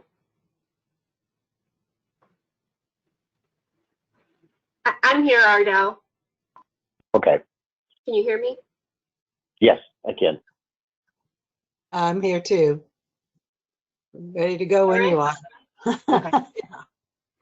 I'm here. Karen, can you see the screen so you can see what photos are up? Yeah. Yeah. Are Okay. you just going to go through those one by one? Yeah. Do you want me to show them to you real quick? I looked at them. Oh, okay, perfect. Yeah. So what Ardell, well, Karen especially, when you want me to go to the next slide, just say next slide, and I'll go ahead and move it. Okay, great. Yeah, Susan, for whatever slide you have for me, which apparently you have more than I'm aware of, you can just rotate them through. That will be fine. Okay. Okay, great. Thank you, Ardell. The only thing that you might have a picture of that I would bring up that I know would be coordinated, if there's a picture of harvesting any of our long beans. So there's a picture. I think there's a picture of a basket of long beans. Yeah, because one of the things I'm going to talk about is to be open to suggestions and ideas from everybody. And that's going to be one of my examples of being open. I might have missed the long bean picture, to be honest. There is a picture of beans growing, flowering, but I don't think I have a picture of the harvest. Oh, okay. Well, the beans growing and flowering, those are the long beans. Okay. Well, it is 10:45, and so I think we are ready to get started, and we'll turn this introduction and welcome over to Susan. And good morning, everyone. Good morning. Thank you, Kitty. So I'm Susan Webb. I'm a regional extension agent with the University of Florida, and I work with school and community gardens. And I just want to give everyone a warm welcome to the third Grow Community Gardens Conference, and thank you for attending. This year, we're focusing on 3 areas that impact community gardening. We will consider ways in which community gardening can be strengthened and therefore strengthen the health of the community. We hope that you learn and are inspired today. We ask that those that attend each session of today's conference participate in developing an action plan. During the last segment of this session, we will discuss that and commit to assisting and implementing that plan. If you were part of the previous presentation and discussion, we're going to follow the same format today, and that was certainly an excellent, very thought-provoking session. And so all attendees are encouraged to participate by entering comments or questions in the chat room. Similar to the previous session, we'll address questions after the 2 presenters that we have today. And we want to give a very large thank you to the Hillsborough Metropolitan Planning Organization for providing us the support for this e-conference, and especially a thank you to the members of the Coalition of Community Gardens, the State of Florida Department of Health, the University of Florida Institute of Food and Agricultural Science, and USF for their assistance. And today's session is on community garden resources, ground level experiences, growing community gardens. And we have 2 very well seasoned, experienced community garden leaders that are going to talk to us about basically how their gardens have been built from the ground up and how that can be strengthened for new gardens and existing gardens. And so first up, we have Karen Elizabeth, who is originally from the Akron, Ohio area. Karen moved to Florida in 1985 and has lived in Plant City since 2002. And after 25 years in business, Karen Elizabeth has returned to a lifetime path of personal enrichment with a focus on nutrition, health, and well-being. Karen's 20-plus years of research and education led her to earn her certification as a holistic health counselor from the Institute for Integrative Nutrition, and she provides her clients with individual guidance, support, and accountability as they move forward in their unique and specific whole wellness goals. She's a passionate advocate for living an energized, vibrant, happy, healthy, and organic life, and she is active in the Plant City community. She initiated the Plant City Local Harvest Market and has served on 2 advisory boards for local income challenged families.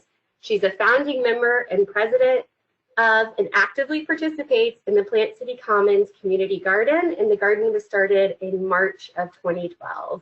And so I'm going to turn it over to Karen. Well, thank you for that, Susan, and good morning to everyone. I've been listening to the conference so far, and some great presenters and information. So hopefully I'll be able to give you some tips and information on how to locate and find resources to support your garden or your new garden or get started. So Ardell's going to function in a little different way. He's taken a little different direction on this, so he's going to tell you more about how to get started with the new garden. I'm going to talk a little bit more about how to support your garden financially and with other resources that will keep it healthy and functioning. So let me tell you a little bit about how we started our garden here in Plant City. There was a small group of us. There were 4 of us that sort of were like-minded and wanted to get a garden started here in Plant City. And our biggest hurdle was actually finding a space. We did have an opportunity for our local newspaper here to kind of reach out to the community to offer us a spot to start, and the Episcopal Church stepped up, and that's where we got started and how we got started. And then our 3-year lease was up and we had to move. They needed their space back. So that was an interesting dilemma. How do you move a community garden? But we are in a pretty amazing space, and those of you who have been out here to visit know that we walked into some assets that aren't typically available for most gardens. So we're excited. We work hard out here. We don't have as many members as some of the more urbanly located gardens, but we do have a lot of community support, and it keeps growing every year. So let me tell you about your #1 resources, members, especially for those of you thinking about starting a garden. That's your core, and those are the folks that are going to be the ones to help sustain any of the programs that you have going on. Another thing is to help make sure your garden becomes visible. Obviously, putting up a sign is nice, but being out in the community, like some of the things we talked about before with the other presenters, is important. So showing up to some local functions. We became a member of the chamber. That was a great move for us. So if you're going to have a function of any sort, a workshop or anything, making sure your flyers get out. Have a general handout that you have available when anybody asks any questions or how to get in contact with you. It's a business card or a flyer of some sort that you have address and contact information on, and maybe a little language as to what your garden's about.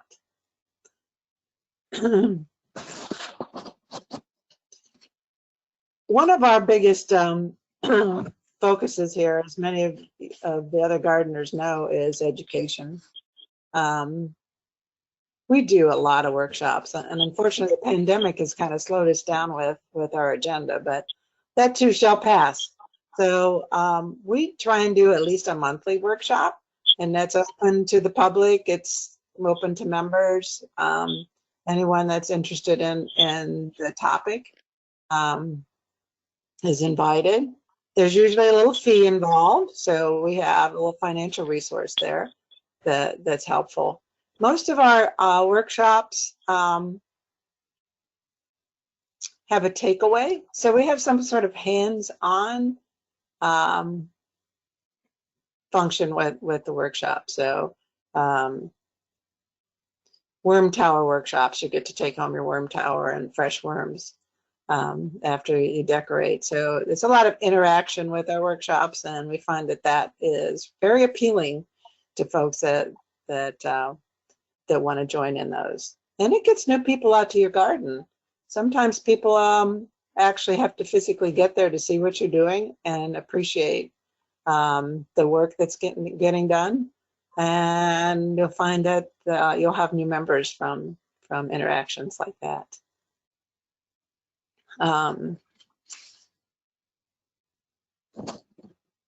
Volunteers are really important, and I think you can put that first picture up, Susan.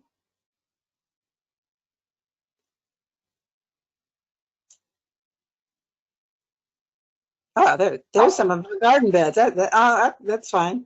This is yeah, we have a part of our space is a botanical garden, and we have a wonderful space where we have our garden beds. This is a photo of, we have a wetland area where stormwater runs through, and these are two of our members that took upon themselves to track the water that goes through that wetland system, and got a sign dedicated for that path. So it's from Plant City, it's a 49-mile journey.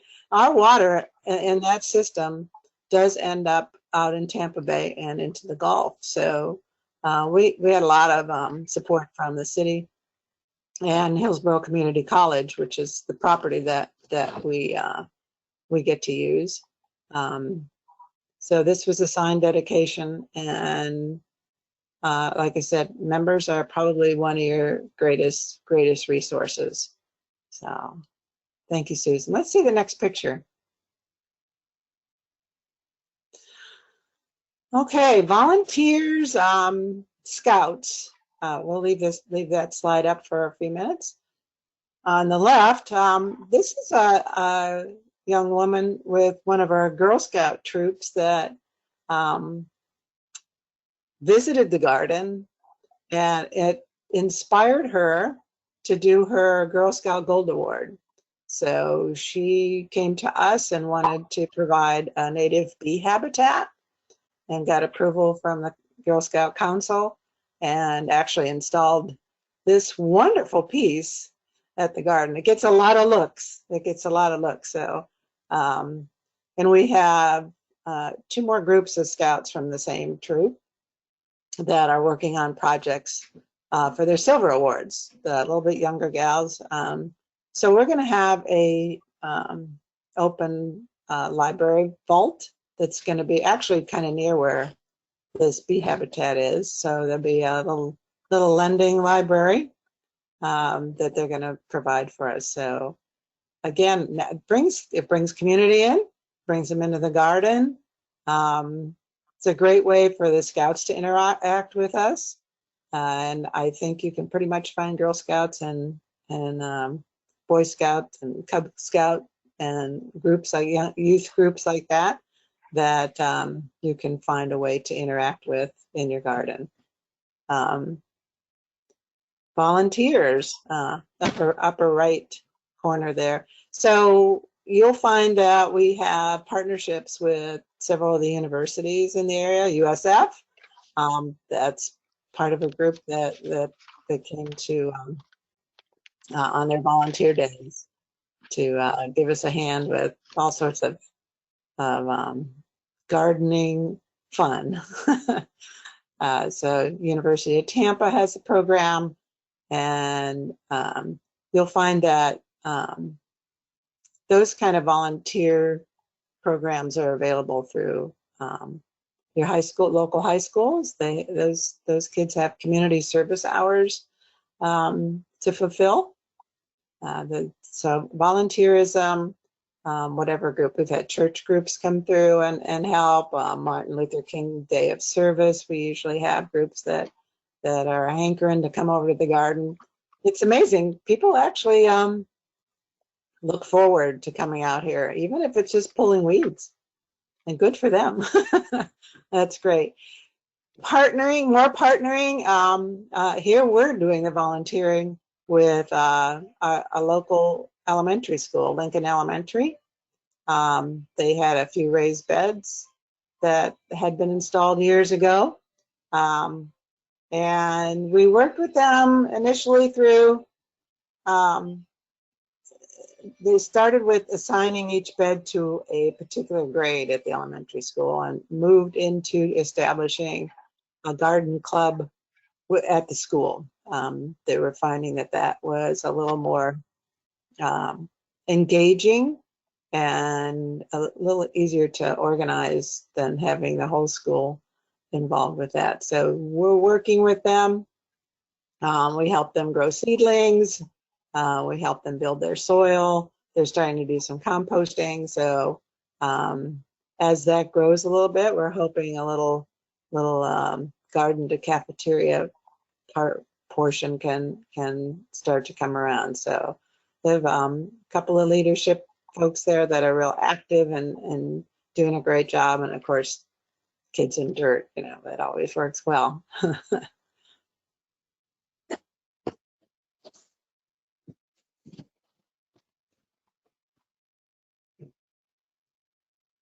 Okay, let's see.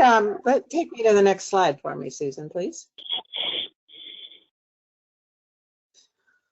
Okay, other resources. Again, you're going to need some funds, and we established a little plant stand and rotate that information occasionally to our community so they can come in on a Saturday morning that we designate and peruse whatever seedlings or plants we might have available for them to provide a donation. We usually find that just asking for a donation works out way better than actually sticking a price tag on it.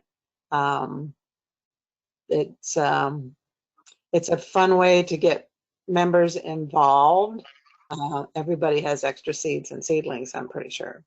So, and it's a nice way again to bring community in to see your garden and your setup, meet the members, and get more information about what you do there and how you are interacting in the community.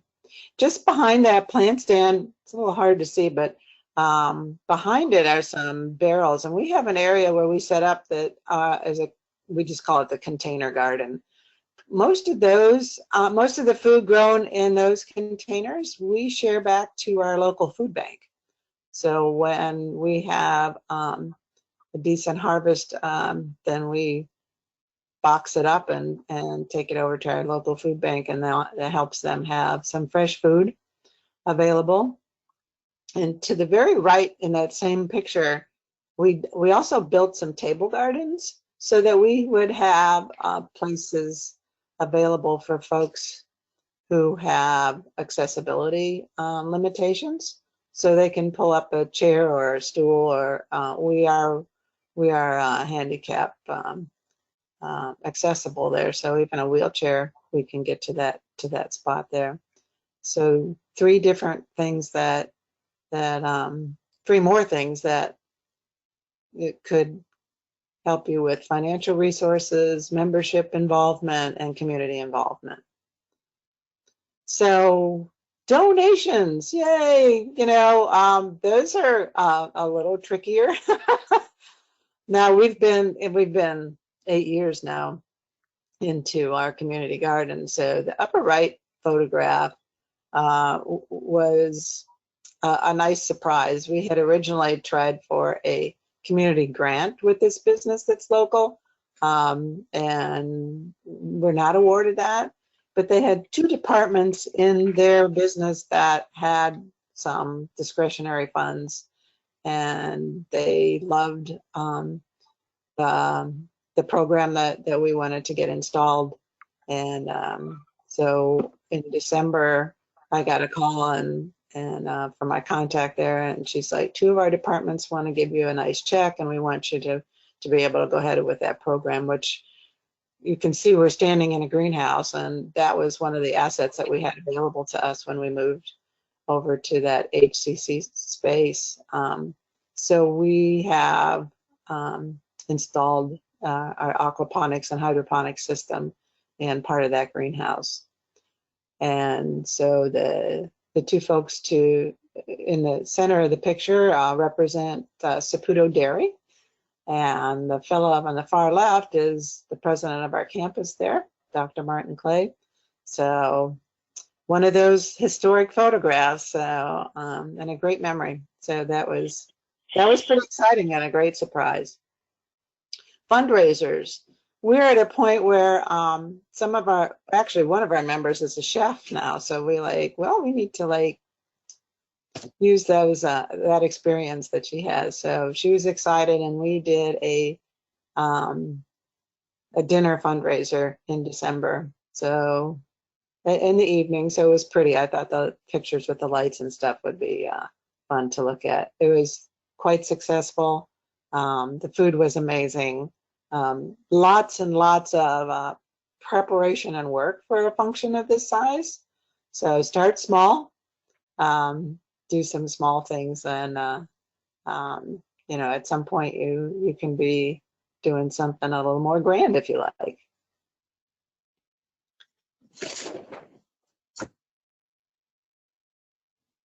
So other donations, they kind of arrive once in a while, and you'll see some of them will be connected to things like a little plant sale or something like that.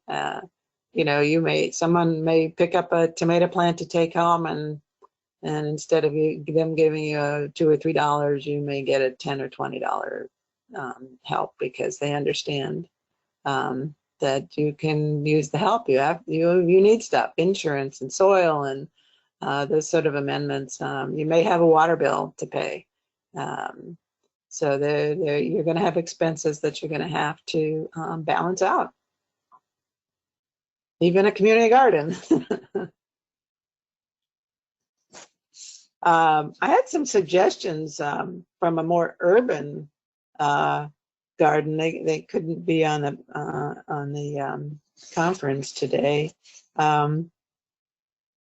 They've had success with local HOAs, where they've partnered in a couple of ways. They provide an area for the HOA's landscape company, where they can provide a dumpster, and the landscape company can use that for their yard waste, and exchange for some free landscape services. So that's a very clever way to get some partnering. There was also a way for them to split the cost of a portalet. So some of you are might be in a space where you don't have restroom facilities, so that might be something to think about, where you need that access. Restaurants. Our experience with restaurants at this point is for compost. You probably have to go to the single-owned restaurants to access compost material. You'll have to sort of have a compost brigade to drop off empty vessels and pick up composted material. So that's another great resource. And I think by now many of you already know that you can go to some of the coffee shops, Starbucks, and the local coffee shops for coffee grounds to add to your compost. And we'll get to a composting program that's on my agenda as another resource for you and your community.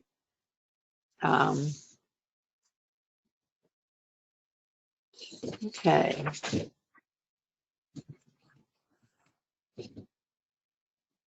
How are we doing on time here? All right, we're getting there. We're getting there.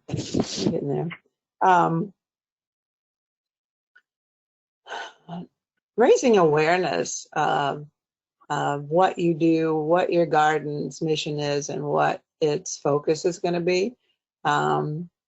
Is important to share that out there and in the community. Obviously, social media of some sort is almost a necessity anymore.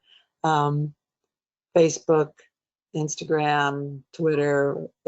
Again, within your membership, you're going to find folks that are adept at some of those. Facebook is it for me. A little bit on our website. So, but all those things didn't get added right away. But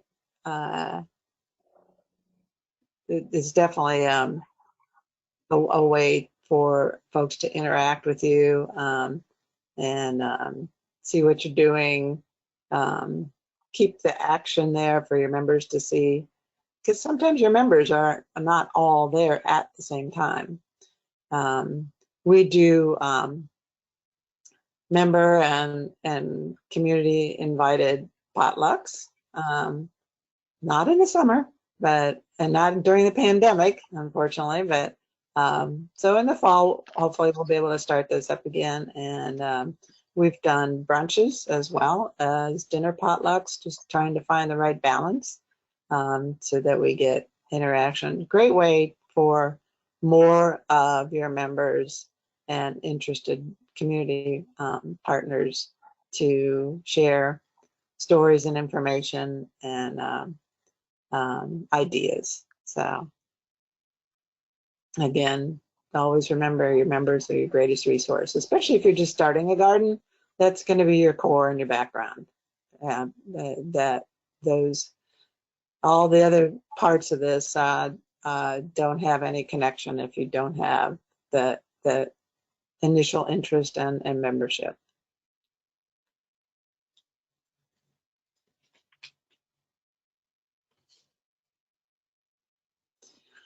Our educational programs, I think I mentioned, are a real focus for us.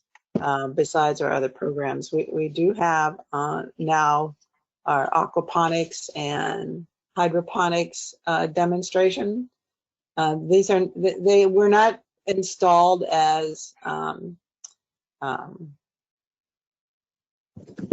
growing systems for any kind of mass agriculture. They simply were installed as demonstration projects. So folks that might want to start something at home can actually come and see different ways to grow food. They also function well as for field trips. So we've just started this year, had our first 8th grade group from Brandon Academy. You can take the next slide for me, Susan.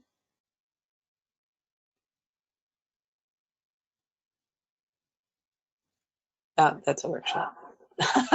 That's fine, that's all right. Is there another one or is that the last one? That's the last one, Karen. Okay, that's good. So we had 8th graders from Brandon Academy come through. Their science teacher was working on some plant ID and information. So they came through and toured the botanical area. We did get them interactive with a couple of things. They came in, they met the fish. I had one of my aquaponics experts come by and he would give them great information and walk them through how that system functions. So the goal is to provide an opportunity for more groups to come through, like on a field trip for the students. Fostering growing food and healthy spaces is an essential part of my passion. that kids get an opportunity to see where their food comes from and what it looks like before they find it at the grocery store. I've had adults wonder over a tomato growing on a plant. They'd never seen that. So don't think that everybody knows how a zucchini grows or a cucumber or any of those things. So it's interesting, but a lot of people just aren't exposed, or children exposed to the source of their food. So we're excited that we can provide a space for a teaching space to come along. So we also have an heirloom seed library. We have a member that where's our little packet? There it is. So we repackaged heirloom seeds so there's just a few seeds in each packet. I bet you'd love some of these, yeah. There's a story about those papaya, nice story. So those seeds are available to the community. Having a hard time getting people involved in actually the saving part of that, but we keep keeping on. And what happens when you stay focused on those passions is they start to come to fruition along the way. Usually it's some surprising moment with some surprising way. So of course we use those internally with our members, and they participate instead of going out and spending money on lots and lots of seeds packets where you only use a small fraction of them and end up throwing them away or something. So they participate in using those seeds to grow their seedlings, and they're happy to donate back $1 or $2 for those things. We do have a vermiculture program. It's still kind of in its infancy, but we have a very large vessel now that sort of bathtub size. So it's pretty big. So we are growing worms. There's still little and not too many yet, but one of the goals with that program is to be able to provide worms to the community, whether it's for composting or little Frankie wants to go fishing. That's another way to get people involved and understand where their worms come from. And we get the bonus of having the compost tea available for our members and to enhance those growing spaces that they're gardening in. We've also partnered with a local yoga studio. So once the restrictions get to be lifted a little bit, we have a place and an area that's conducive to having yoga at the garden. So our goal is to be doing that once a month in the mornings. And it's really quite a wonderful thing. If you have any yoga practice or even any kind of a exercise routine, to be able to be out in nature to get to do that is like a bonus. So that's been very well received. You can see the flyer for our herbal tea bar, which is one of our workshops. Another one of our members is an herbalist. So again, there's your member involvement. And she loves sharing her information. She's quite knowledgeable and friendly and really engages folks. And this is not her first workshop, but this was another one that was very well attended. So we're excited to do that. We also have an area where we'll be able to probably do some wild weed walks and things of that nature. So we love our space. One of our workshops that's been very successful, we do it twice a year, and we've been doing that for most of the garden, even before we moved, is we do seedling workshops, one in the fall in September and one in January.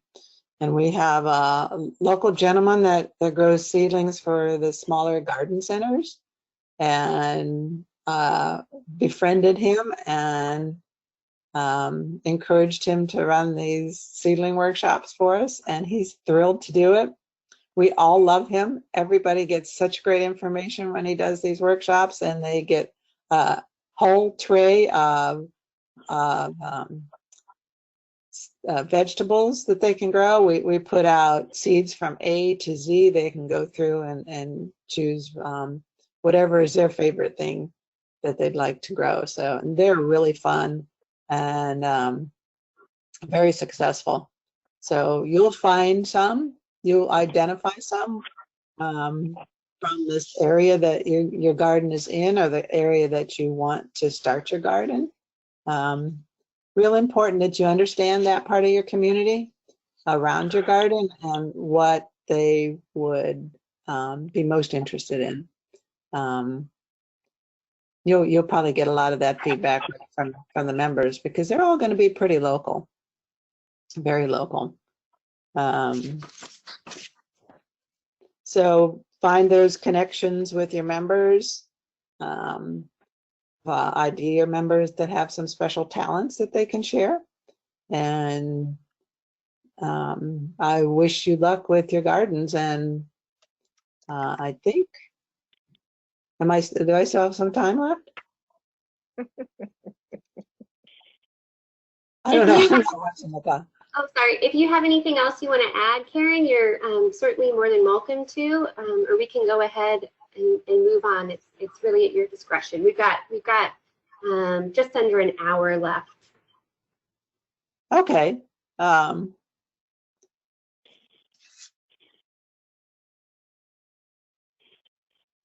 I think we can probably move on to Ardell. Okay, great. Well, thank you, Karen. You definitely gave some great examples of how your garden is really, built so many different partnerships that support the garden in so many different ways, and really utilizes that member group. One more really important thing, Susan, and it was on my list. I don't know how I managed to overlook it, but that's Susan and her co-workers at the extension offices in Hillsborough and Pinellas. Amazing resources for information, support, and workshops that you're not quite sure how to start one. They have a nice selection of ways that they can help you with that. Well, thank you, Karen. And Karen has been kind enough to allow me to bring many people out to visit her garden that are just getting started, because it's really an excellent space to really see, how a functioning garden operates and all those different components that you were just talking about. So we'll move on to Ardell.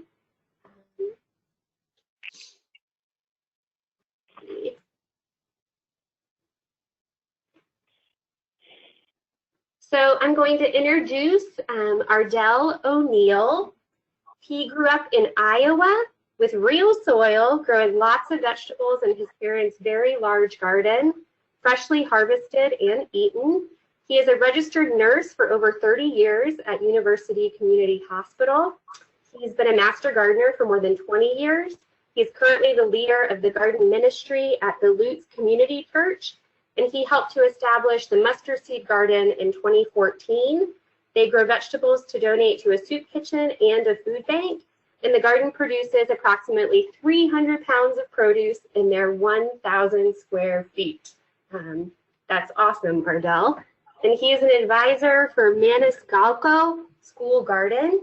And he just noted that IFAS has lessons that elementary teachers can access. As an example, the second grade planted radishes at that school and then made salad with their radishes and shared with another group of children. And so they planted, harvested, shared, and ate. And that's just such a great example. So Ardell, I'm going to turn it over to you. Okay, thank you very much, Susan.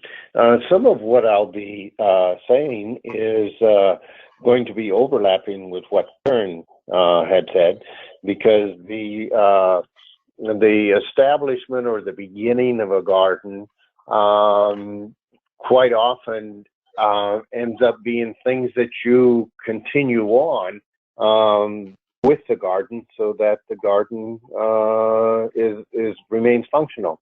But my emphasis is going to be on getting started, and it's already been touched on.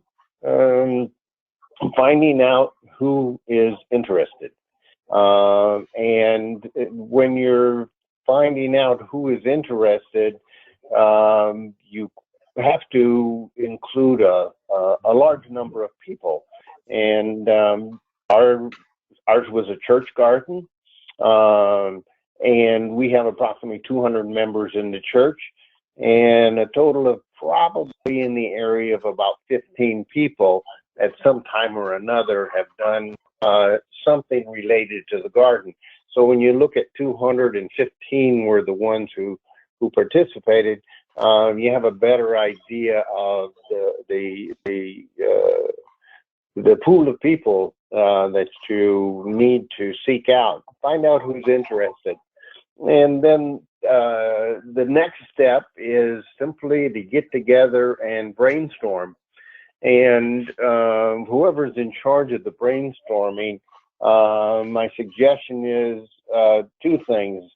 One, whatever idea comes from anybody who's interested goes on the list.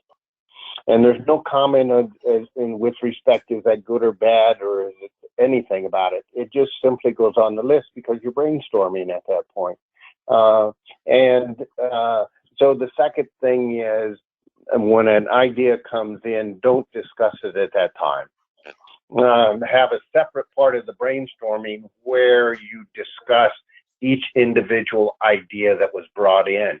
And through that, then you will decide those things that are most important for you to do now, and those things that you can wait till later on to address, and those things that, well, they just probably won't ever happen. So finding who's interested, getting together and brainstorming and getting your ideas. And then the next part becomes who is going to do what? What are the tasks we're going to do? And who are the people who are going to work on that? And there's lots of resources out there. It's already been mentioned by Karen about the county extension. And also, I might add, in addition to the county extension programs, if you are more interested in information, you can obviously do a search online because Google knows everything. But the thing to keep in mind is some of the information may work well for other places, but won't work here in Florida because things are just a little bit different here, just like the difference between the soil in Iowa, where I grew up, and the sand that's called soil here in Hillsborough County.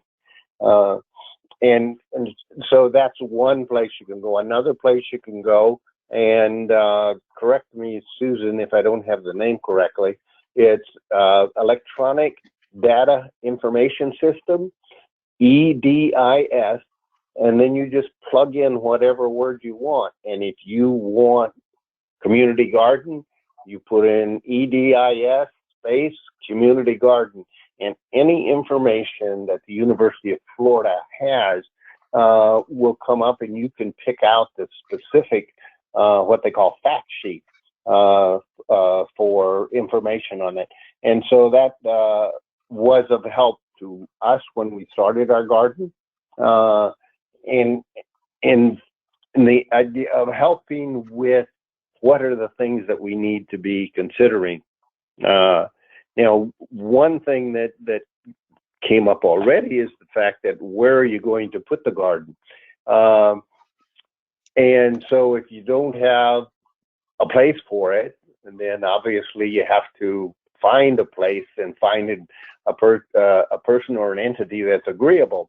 In the case of the church garden, it was simply a matter of picking an area on the church property that wasn't currently being used for something else.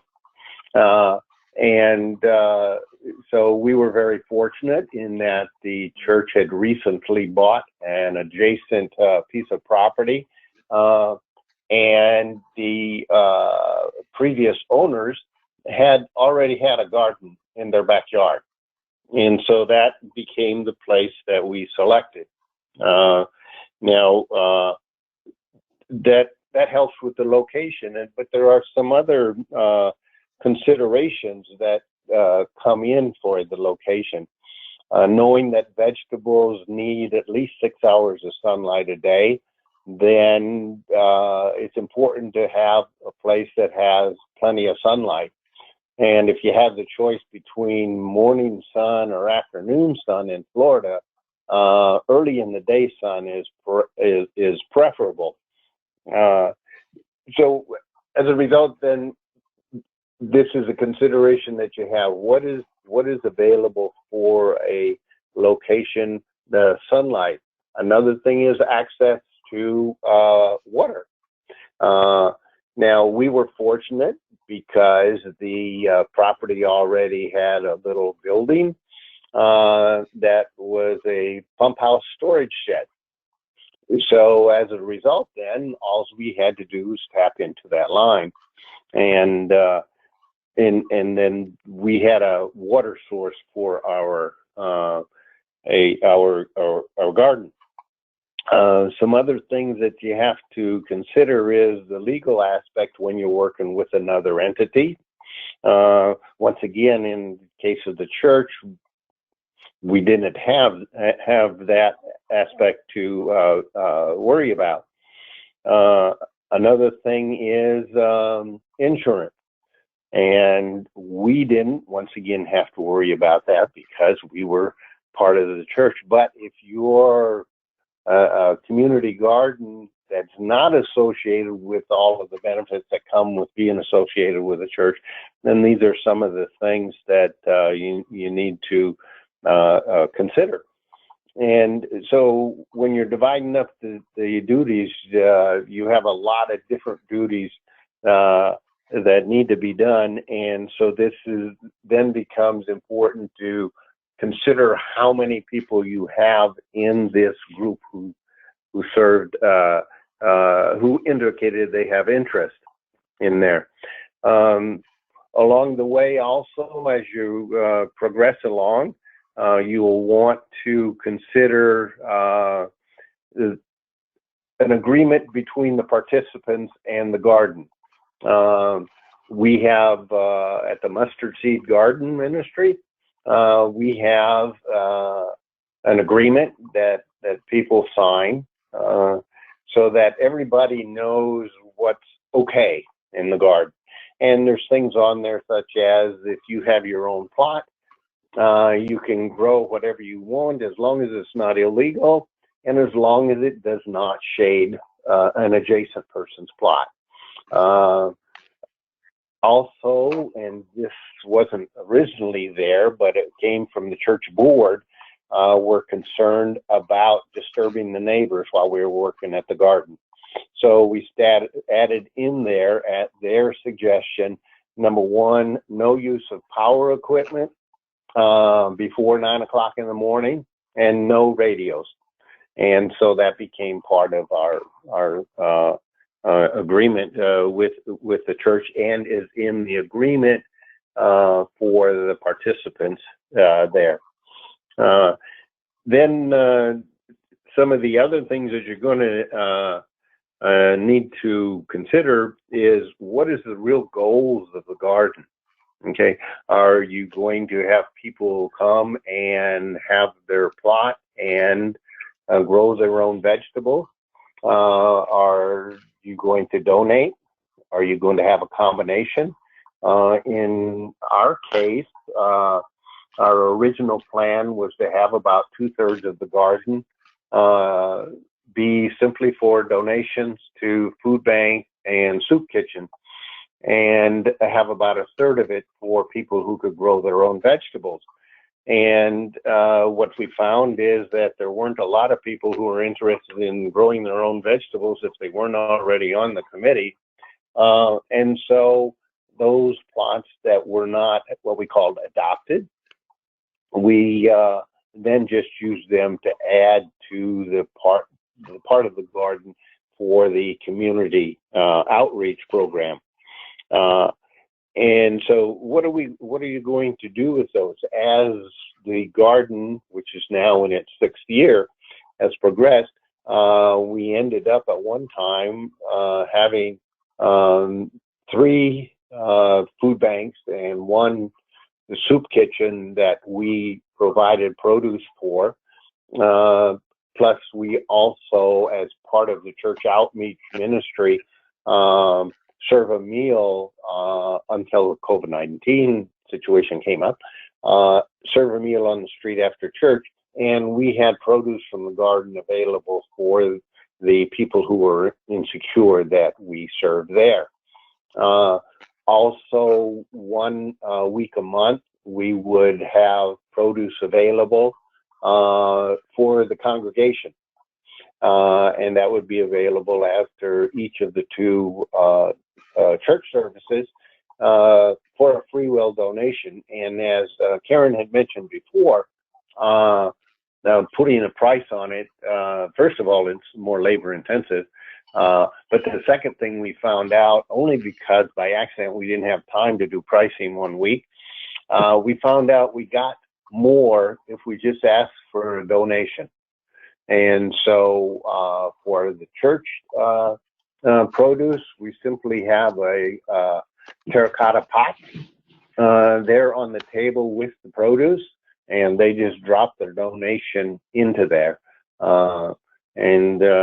So that is where is your produce going to be going?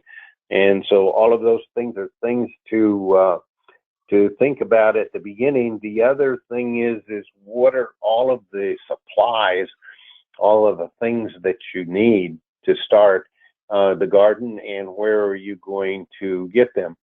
And when we started our garden, off the top of my head, I don't remember anything that we actually bought.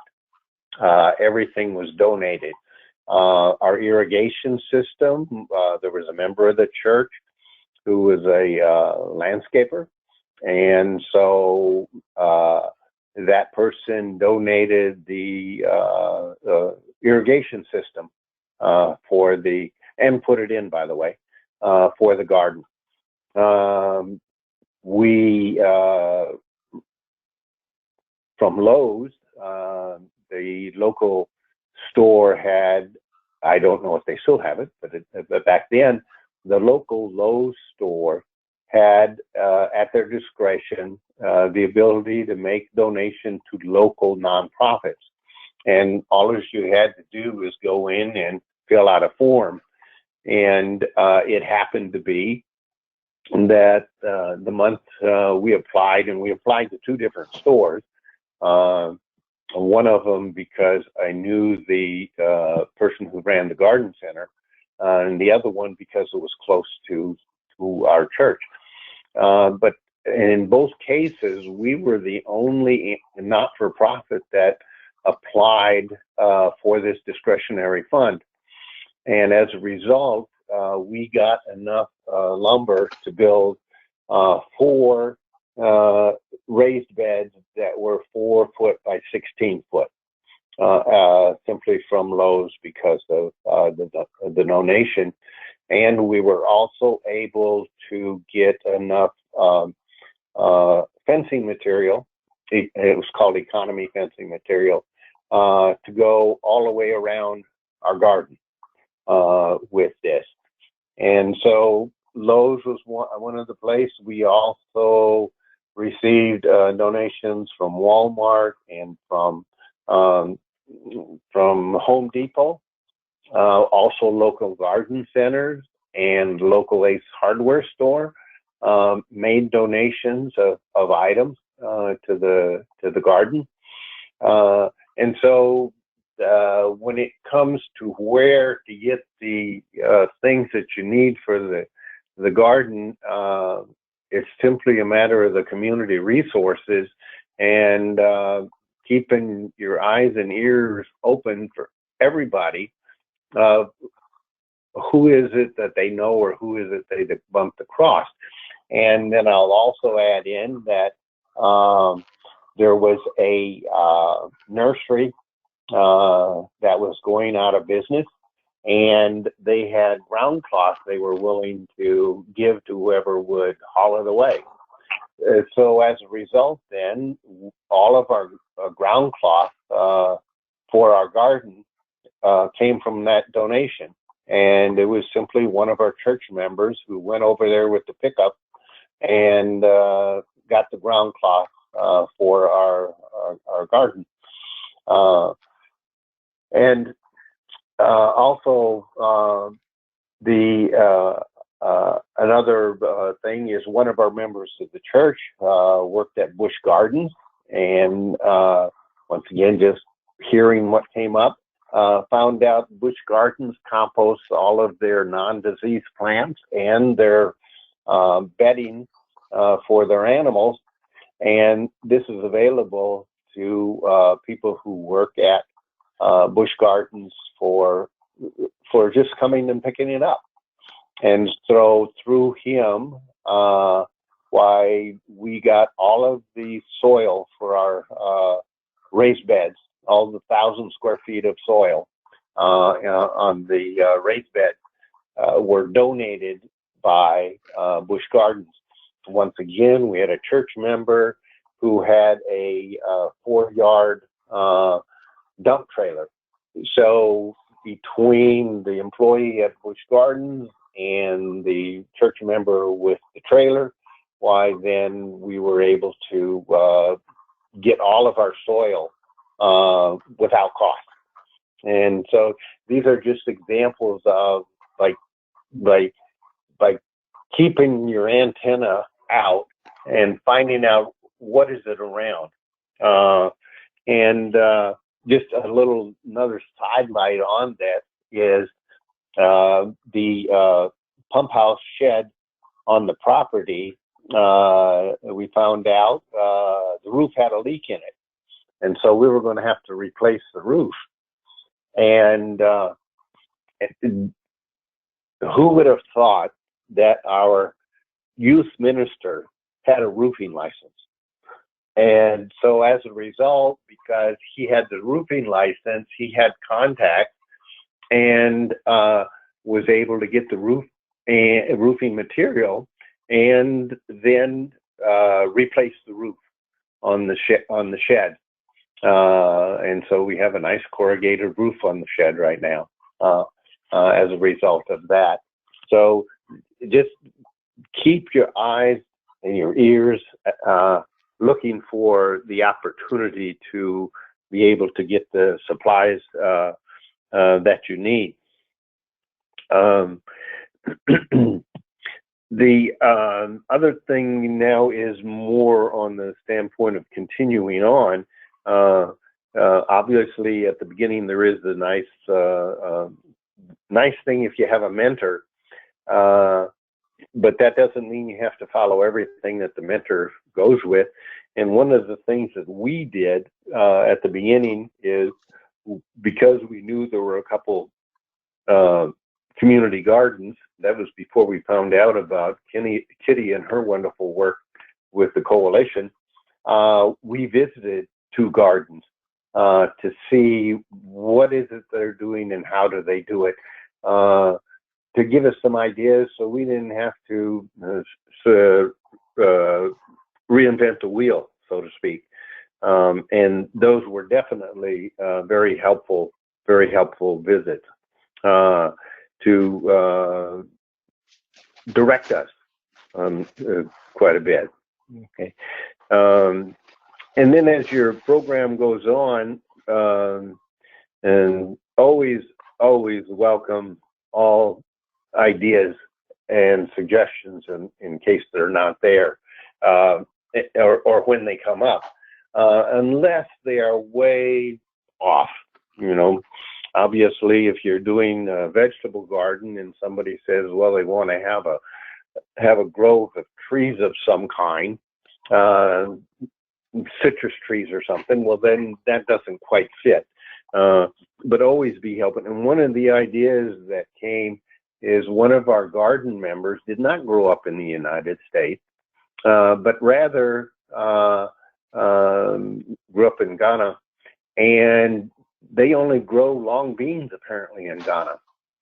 And so she suggested that we grow long beans, and nobody but her had ever grown them. So we went ahead and grew long beans along with bush beans in the garden. And what we found out was the long beans had fewer insect and disease problems than the traditional beans that we typically grow here. And so as a result, we never grew the typical beans anymore. We now only grow long beans. And so this is a way of keeping them, keeping your eyes open to new ideas and just trying them out in the garden. And first of all, it encourages people to participate, but it also, you get to learn something. And so anybody who's done gardening realizes that it's a continual learning process. And so the long beans ended up being a wonderful introduction in the garden. And just in case anybody wants to do those, the seeds were obtained from Lowe's. They're Ferry Morris seeds, and they're called asparagus beans. And that's where we still get the seeds for them, is at Lowe's.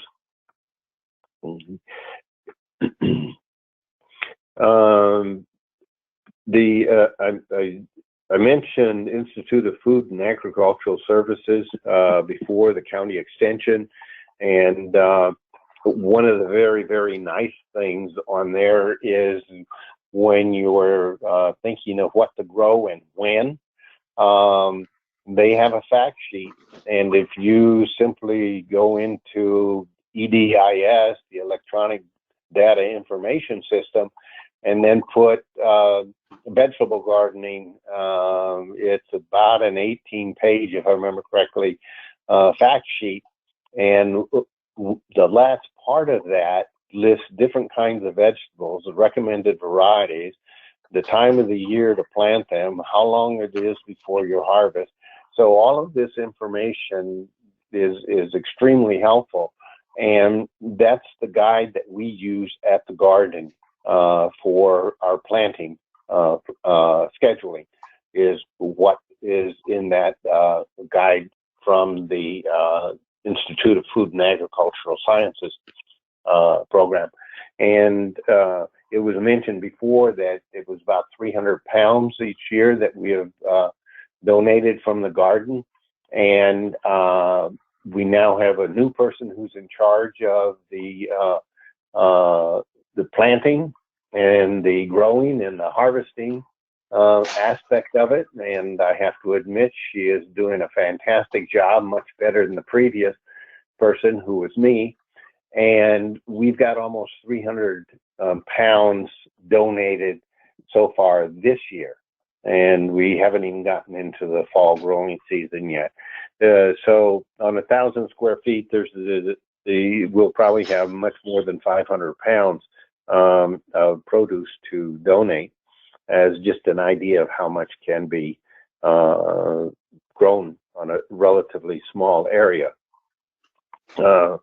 Another aspect has to do with when you're spending the time between the planting of the seed or putting the transplant in the ground and you get the harvest. There's all kinds of things that can happen to your plant, whether it be as a result of a soil problem, or whether it could be insect problems, or disease problems that the wind blows in or the insect bring along. And so it's a matter of maintaining your plant. So we use biorational controls, and in effect, what we're doing is following organic gardening practices. There's two reasons for that. There's nobody at the garden who wants to spray traditional chemicals. And the second reason is, if I understand Florida law correctly, if you don't have a contract to spray insecticides on the property, and you don't own, if you don't own the property, you don't need to worry about it. You can go ahead. But if you don't own the property and you don't have a contract, then you can't be spraying most of the chemicals. And so as a result, then we use biorational controls. Mostly what we do use is soap and water and BT, Bacillus thuringiensis, for control of that. And then we also use manual control in removing diseased parts of the plant. And when it comes to fertilizing, we have a fertilizing schedule, and to make it easy on ourselves so we don't forget or try to remember when it's time to do, whatever Friday follows the new moon or the full moon, that's when we fertilize our plants. And some of the plants are fertilized with a foliar spray, and some of them are planted, fertilized simply in the ground. And once again, we use organic methods for that. So everything that we use is got a OMRI certificate on it. Let me see. Part of the shall we say, the justification for your garden, and this was touched on before. If you want to get a grant, or if you need to provide information for somebody for whatever you're requesting assistance with the garden on, it's always nice to be able to have a story. And so not only your history of the garden and participation and all of that, but weighing the produce, I think, is really, really important, because that's something easy for people to understand. How much is this garden producing? And so in our shed, we have well, it's a suitcase weight is what it is. And so everything that's harvested from the garden gets weighed.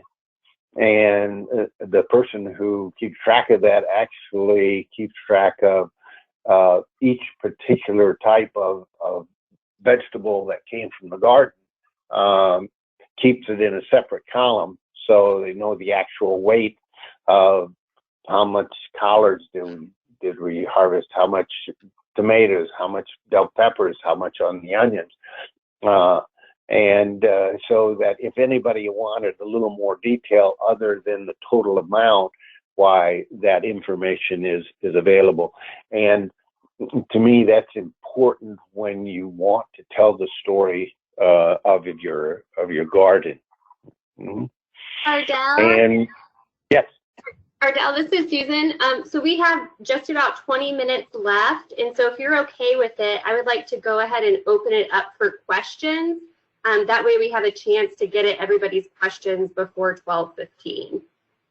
Telepathy is wonderful, because I was just about ready to say, Susan, I don't have anything more. And so if there's questions, we can go to questions. Wonderful. Okay. So for attendees, if you have any questions, please go ahead and put them in the chat box for Ardell and Karen. Ardell, thank you so much for that presentation. You really just did an excellent job walking us through step by step how to start a garden, and really just pulling in those different pieces from getting started all the way through to sustaining one long term. So thank you.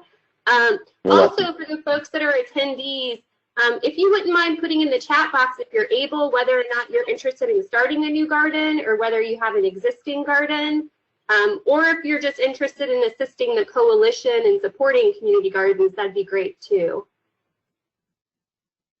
And so we'll start. Lena has a question to Karen. What is your recommended next action step that you recommend for the resource committee? And actually, let's hold off on that one on a second. I apologize. We'll go to that after we see if anyone has any questions on the presentations. And so there's one question. How does Karen manage all these activities and projects? Does she have a planning team, chairpersons for certain aspects? Karen? Yeah, it evolved, and we do have a board that's member driven at this point. So yeah, a lot of it is just developing a wish list and prioritizing, and then you know, acting on those items that you need to get done. So as sort of the spearhead of some of this, sometimes you have to reel people back in again a little bit so that you know that your next activity is one that you can handle and afford and complete. Great, thank you, Karen. Does anyone, I don't see any other questions yet. Does anyone have any other questions for Karen and Ardell that relate to their presentation? Susan, if I can make one more comment, and this gets into fundraising, because always there's a need for something more for the garden.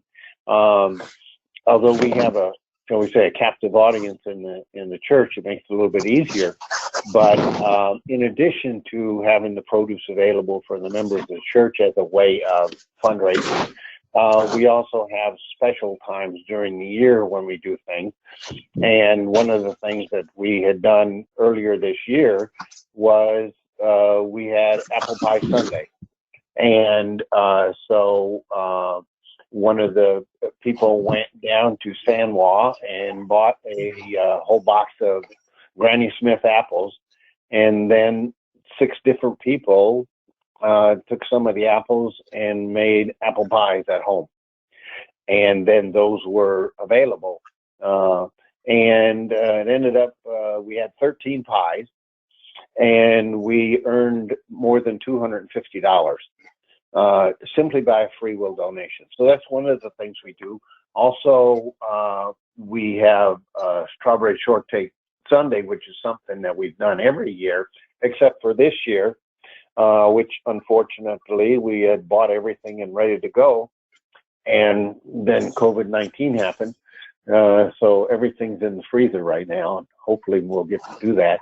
But this is another thing, and once again, that's available for the church member, and we make it available. The pies, we had indicated that you could buy by the piece or you could buy the whole pie, and what we found out was people wanted the whole pie. There weren't very many people who just wanted a piece of pie. Strawberry Shortcake Sunday, we make it so that people can eat the strawberry shortcake while they're there, or we have to go.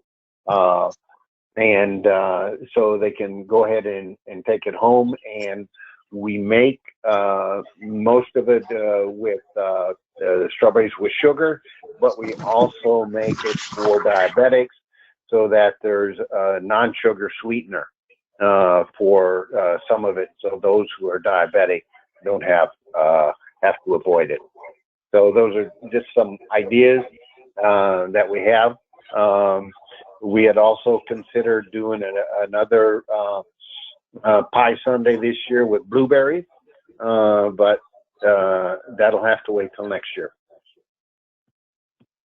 That's great. Thank you, Ardell. So we don't have any other questions in the chat box, so we can move on to the action item discussion.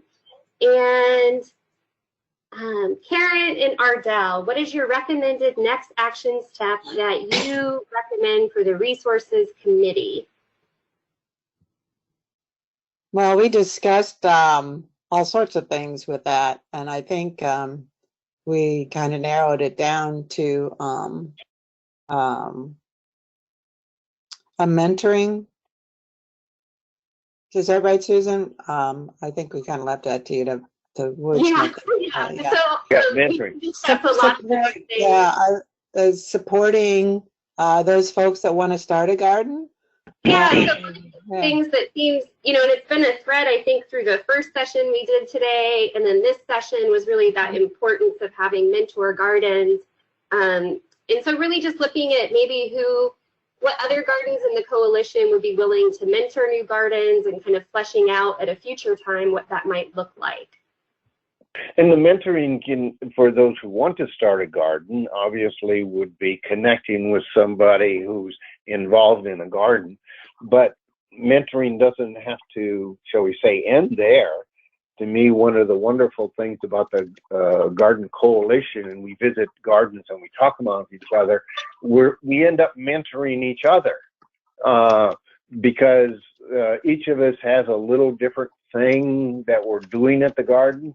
And so there's some things that once you learn them, it's like, oh, wow, we could do this in our garden too. And so as a result, then mentoring doesn't just end with getting the garden started, but then also mentoring through the coalition. I think that's an excellent point, Ardell.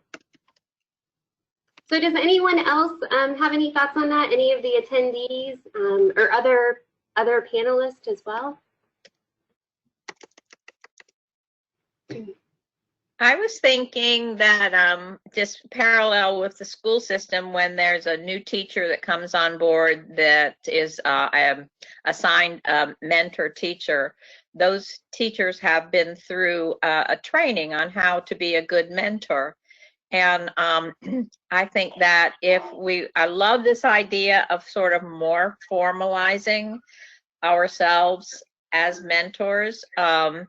And actually doing some training in effective mentoring, and then you know, take that on as a commitment that we would say mentor one garden in the next year.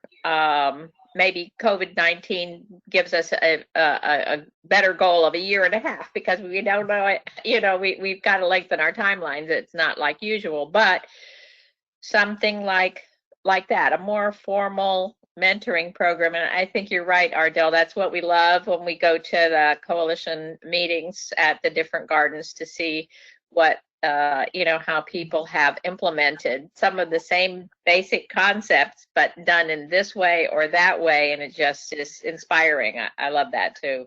Mm-hmm, mm-hmm, mm-hmm, mm-hmm. It brings to mind when Sefner wanted to start their garden. They had several meetings at the library that they invited community to, and also invited community garden representatives and extension. So we were there to help answer questions that the community was curious about. So I found that was a unique and interesting and I think informative way. Anyone who wants to start a garden might want to think about setting up a series of meetings that way when the library is open, of course. Mm-hmm. Right. It depends. There's two things. One is, shall we say, not hurrying the initial planning part. And so for Lutz Community Church, the group met every other week for 4 months before we ever went, shall we say, out of the meeting mode. And so there was just more and more things that we wanted to make sure was clearly understood and we had in the plan and in a format to go forward with before we started. And so I just think it's important not to hurry it along. And so part of that is when you begin the planning part, if you were planning in September to start your garden next month, that's probably not the best plan. And let the people know that we're looking further down the road than, next week or next month. Yeah, and Ardell, just so you know, Kitty made a comment in the chat that she totally agrees that planning is important. And I want to second that. I think sometimes people are so gung-ho and so ready to go, which is, a wonderful attribute and something that you need to keep up steam. But I think having another garden who can say, hey, yeah, we did this and it took us this long, is really great at kind of helping defray some frustration at how long it might take. And so I think your point for planning is really important, and maybe how a more experienced garden can kind of foster that into a positive experience. Mm-hmm. And who'd you say made that comment? Kitty made that comment. Excuse me, Kitty. Kitty. Oh. And then from our attendees, if you're able to put anything in the chat, we would love to hear from you, especially if you are an experienced community garden and you would be willing to mentor other gardens, or if you're just starting a community garden and you think this is something that would be beneficial to you, we'd love to hear from you as well. Well, one comment here that's kind of tongue-in-cheek.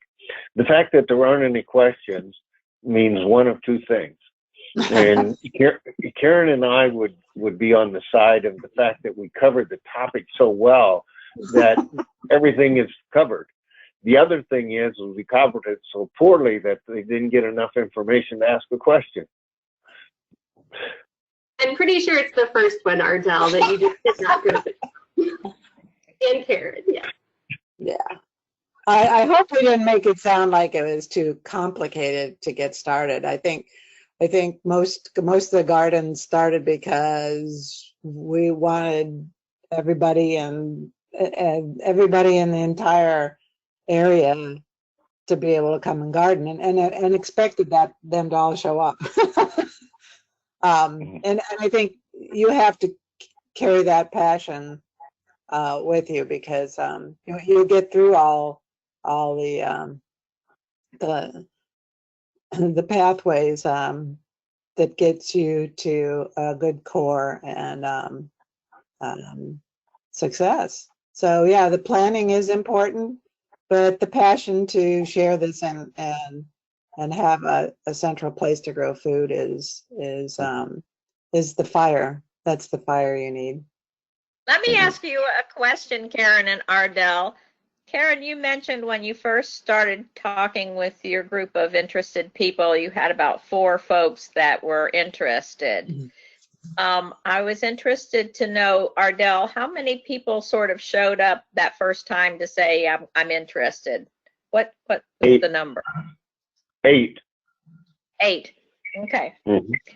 Yeah, it's just a point of curiosity for me. How many people, how many people does it take to screw in a light bulb? How many people does it take to actually get a community garden going? And it's a relatively small number of people who actually feel that passion and who are going to be, involved. So it's not like, oh gosh, we held a community meeting and we only had 6 people.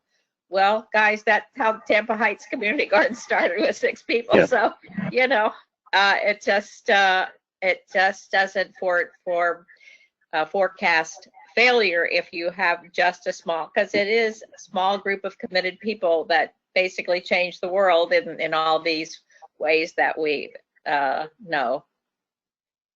Yeah, because if the people have the passion and the love, and you can work with other people doing the same thing that they have passion and love for, why it will work.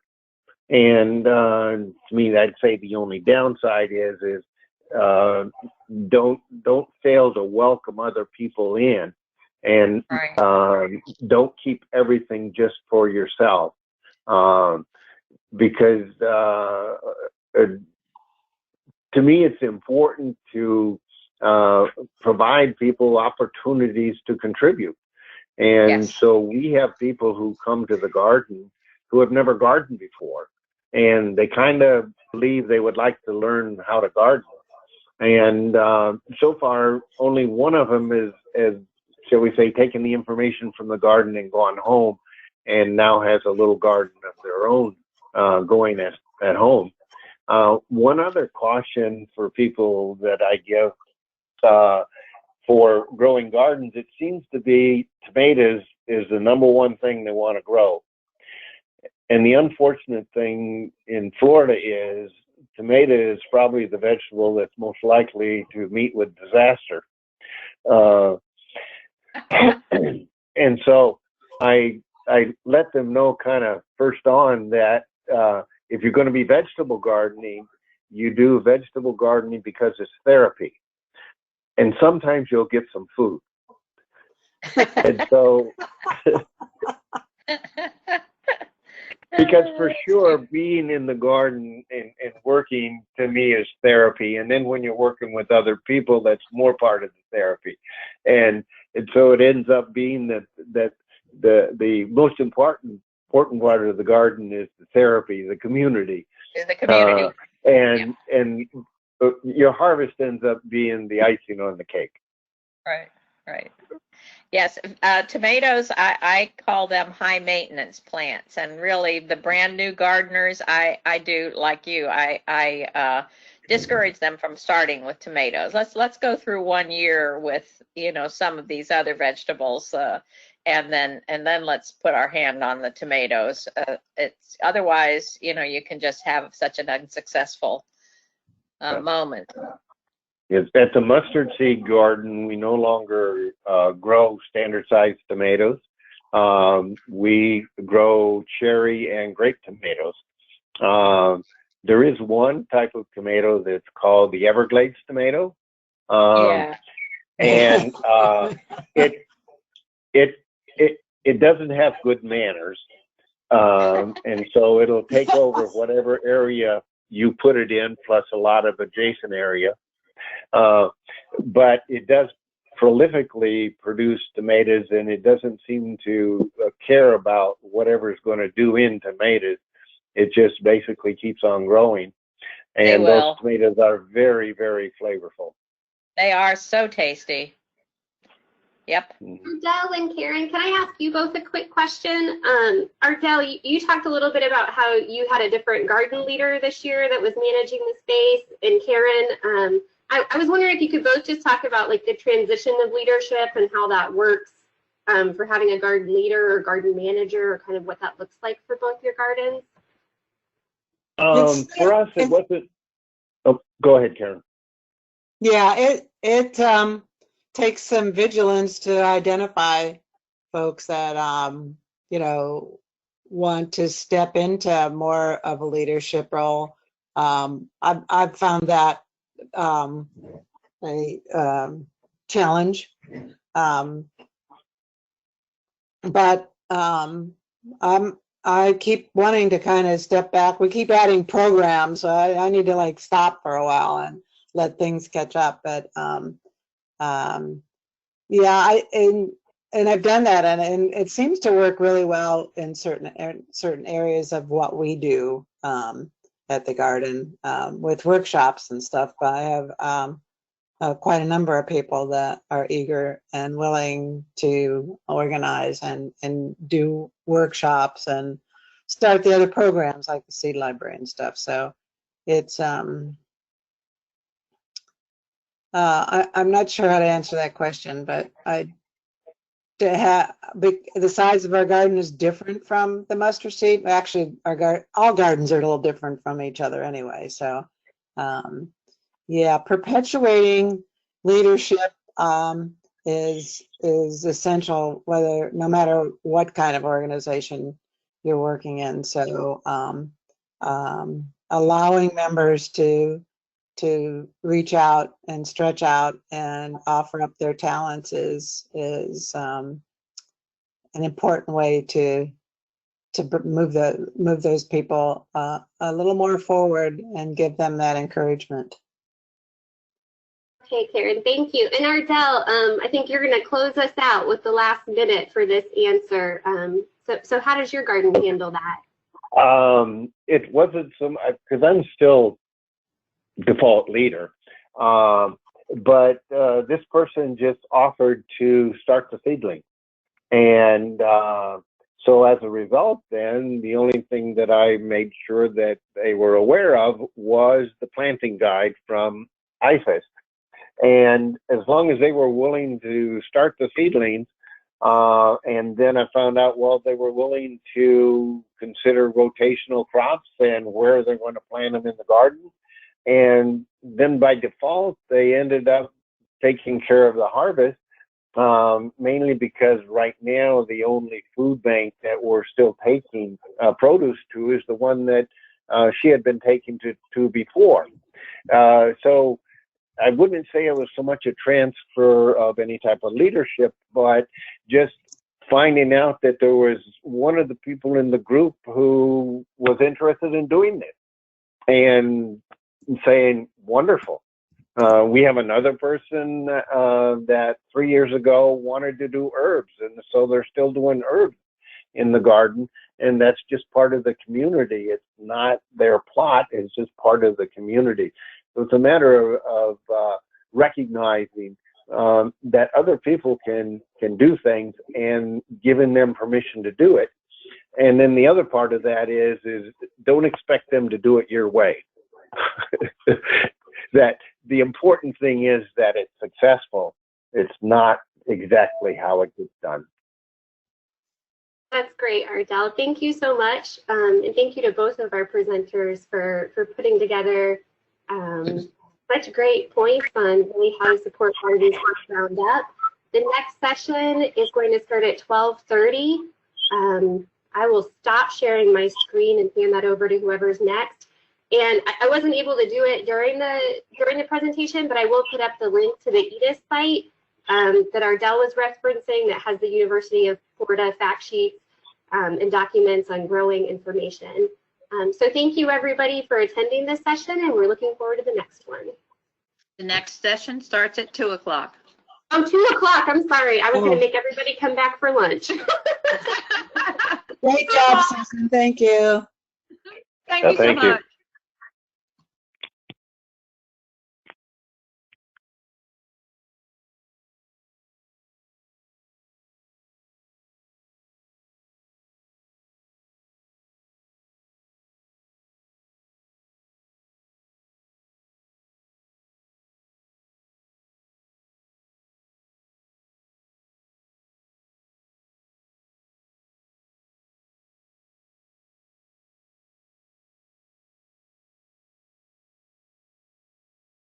Wade, are you here? I sure am. Oh, there you are. Congratulations. I just read the good news. Where did you read that? Sorry, I may have let the cat out the bag. Never mind. You were not copied, I suspect. Am I supposed to say congratulations too, Wade? So we'll get back together about 10 to 2. Would that be good for you, Wade?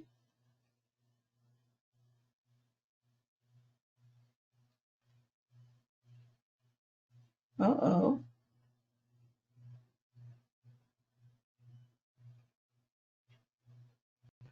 I have the test if that works. Yeah, you just disappeared. Oh no. My internet's become spotty. Ugh. We can hear you. Oh, good. Yeah, it just came back.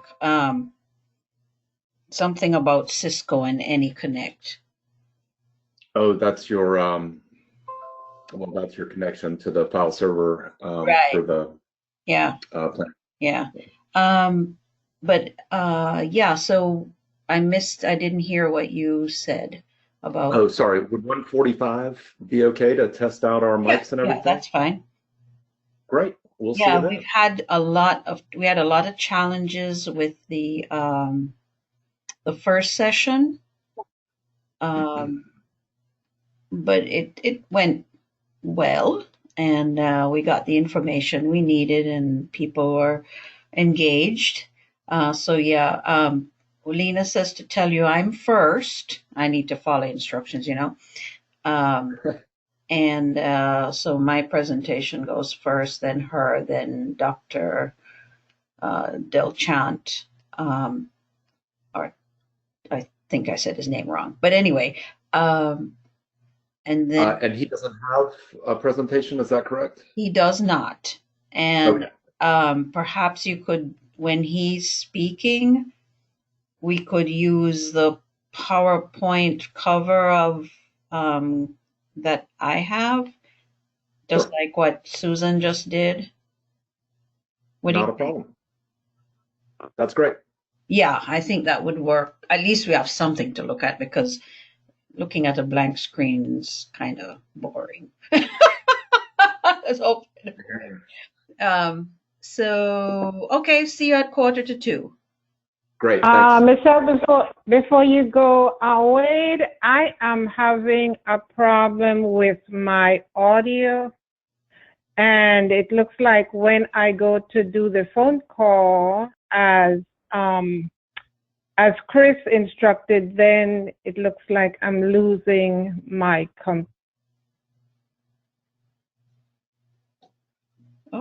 Lena, we lost you for a second. She's gone. Oh, now she's on the phone. Now she's back. It's the silly internet.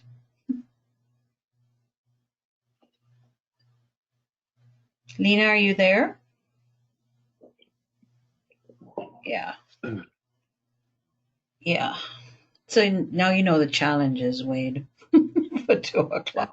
It is always a challenge. There's always a challenge, but you've done this the most, so that's the good part of it. Yeah, because we could see Lena this morning, but not hear her. And then, like, we just had her. Where did that audio come from? Anyway, 1:45. I'll text her and tell her. Okay, I'm sorry. Okay. I'm leaving. I gotta go. All right.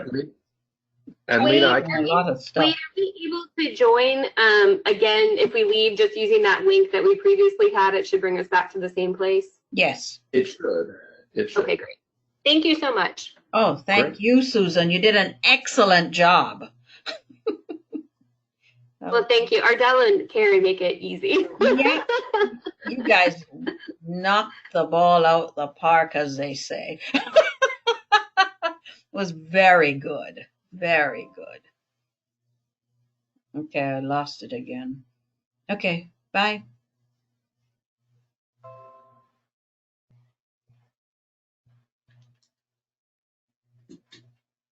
Well, while our webmaster is working on the technical aspects of the first presentation, let me welcome all of you who have signed in audio fashion to the e-conference, third Grow Community Gardens and Garden Steps Conference this afternoon.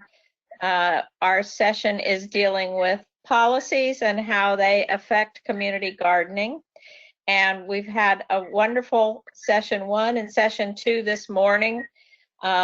We've had a nice group of folks join us and ask questions. So let me just mention that there is a chat, an opportunity to ask questions and make comments. On the right-hand side, there's an area called chat. You just click on the down arrow and it opens it.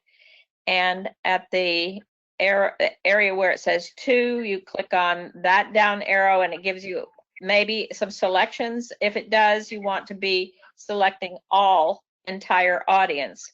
And that way, when you make a comment, we will be able to see it, those of us attending. We won't address the comments right away, so you can throw things up there on the chat. And when the presentations are over, then we'll circle back around to those comments and questions that came in on the chat.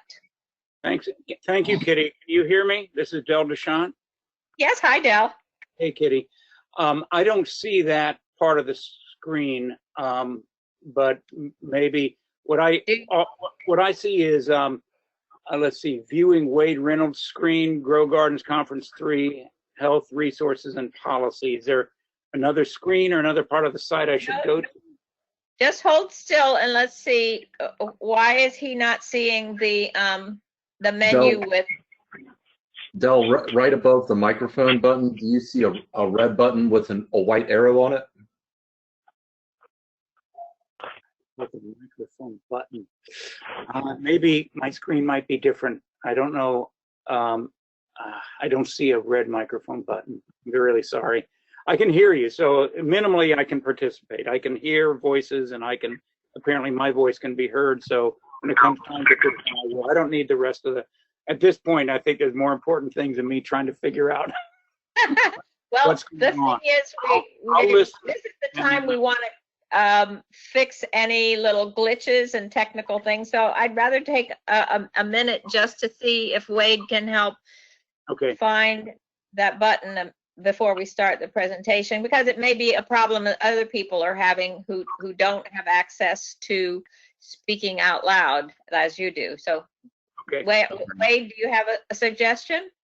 Okay, I'm going to make one quick note. I have now moved that screen that says Grow Garden Conference 3. I've moved that. I've just slid it away, and now it does reveal a lot of stuff on the right-hand side, including a list of names, names alphabetically, 19 of 101. My name, Karen, Kitty, Lena, Michelle, a lot of other names.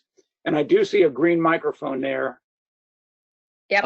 So if you can see all of that, you're in just the right place. There should be a tab that says chat a little further down past the attendees. I see that, yeah. Okay, I see that. The chat was what Kitty was referring to about adding any questions through that feature. Hello. And we will keep an eye on that. Okay, so does that chat go in there? I don't know what happens.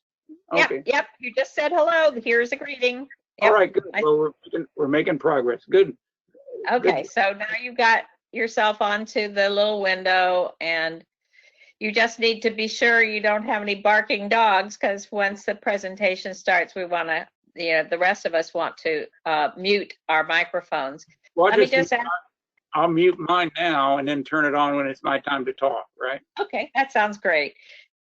Tony, are you here to begin this session?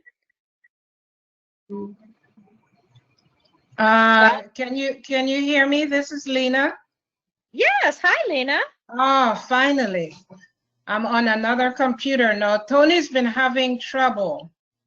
So I'll send her a text to see if I could find out what's going on with her.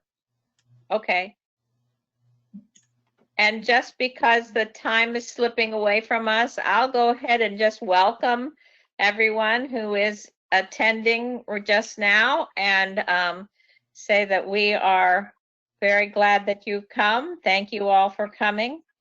This conference is designed to address 3 important topics that affect community gardening. And we want you to be able to be interactive with this conference, even though it's in a format that doesn't allow everyone to speak at the same time. There is a chat feature on the right in a drop-down menu where you can select to all entire audience. At the bottom, there's a place where you can select your audience if you have that feature. If not, you probably are automatically entering any comments or questions, and it goes to all of us. We'll read those at the end of the presentations and address those in the last wrap up. So we'll have 3 presentations. We'll start off with Michelle Ogilvie, who is Master Planner with Hillsborough County Metropolitan Planning Organization. And this is from memory, guys, so if I forget anything, let me know. And she's been leader of our Garden Steps project through the Healthiest Cities Counties Challenge over these past 3 years, and led us to a successful conclusion in that challenge, where we were placed as runner-up in the country for a grand award of $50,000, which we will be using to implement aspects of the planning that we will be doing today, as well as the planning that we have done in the steering committee over these last 3 years. So the important topic of policies and how they affect community gardening is one that we want to pay attention to, and we all who are present will be making an action plan at the conclusion of these presentations and getting ready to help out with that action plan. So, Michelle, take it away. Thank you, Kitty, and welcome 19 attendees. Appreciate your time and attention to this effort. We're learning a lot about how to change our meeting space. So thank you again. And this is the 3rd part of our Grow Gardens Conference policy. Next slide, please.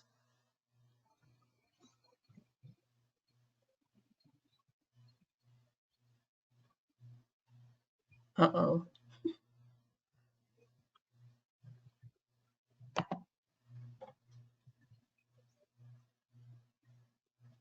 I'm working on it. 1 second.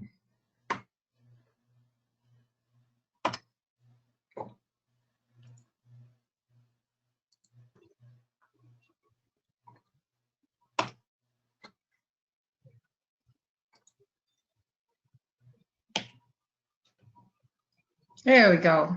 Yay.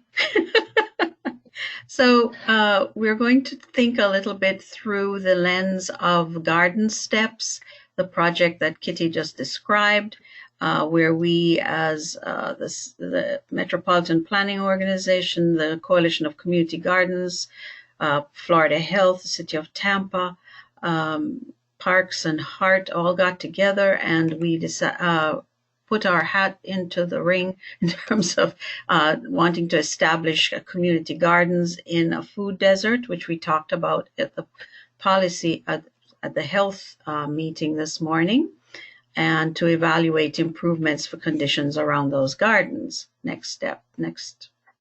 In the next slide, maybe.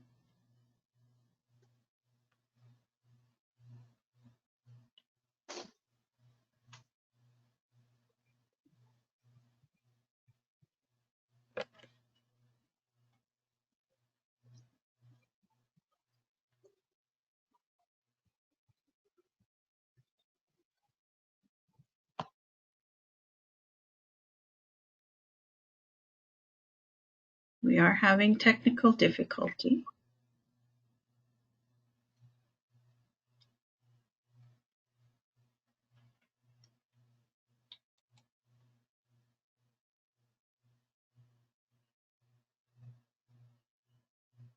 Michelle, do you want to go ahead and let the slides catch up with you, or do you need, is that possible?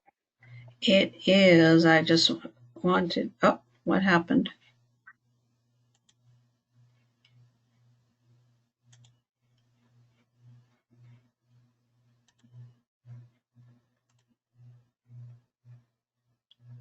Perhaps we should have Lena go first.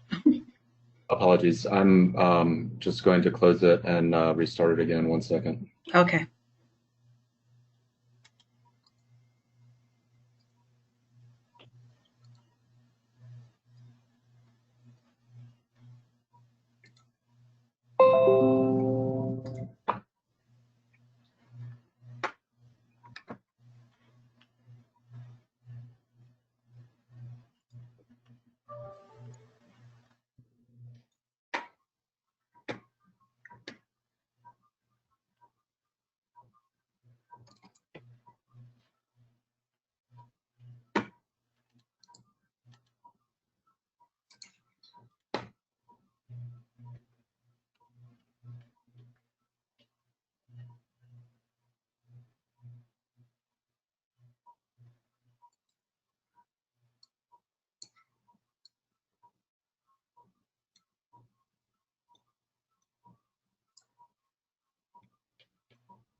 Should I try and open it up and share it from my view? Seems to be working now. Okay, great.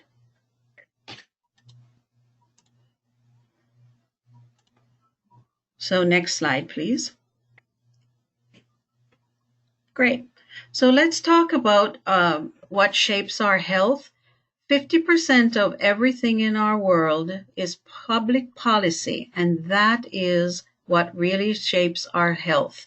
Access to education so we can get a good job, so we can buy services, so we can buy or access healthy food. Those are all parts of public policy. Next slide, please. And of course, 50% is also in terms of clinical care as well as behavioral health. And we can see if, tobacco use is one of those things. Still having trouble, Wade?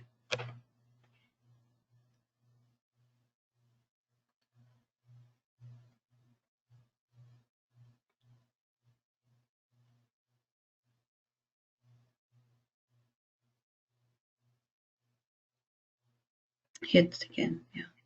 And skip that one, please. Next. One of the things that this slide shows is that diabetes and obesity have been growing in the United States since we started tracking it in 1994.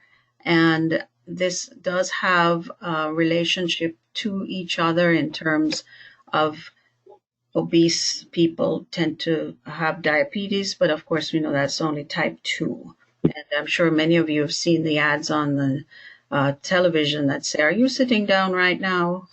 Well, next slide, please.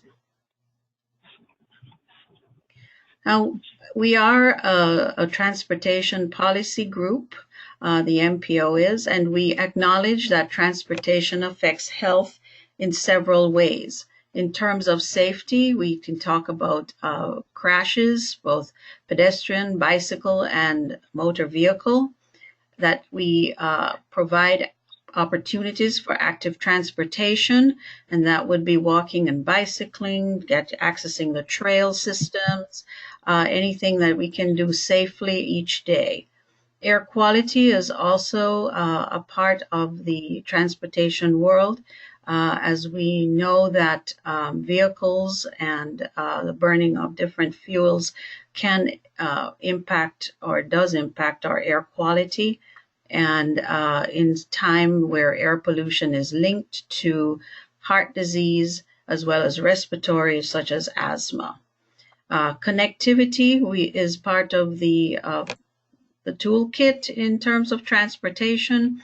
We want to connect to the places that help us to grow and live safely and well.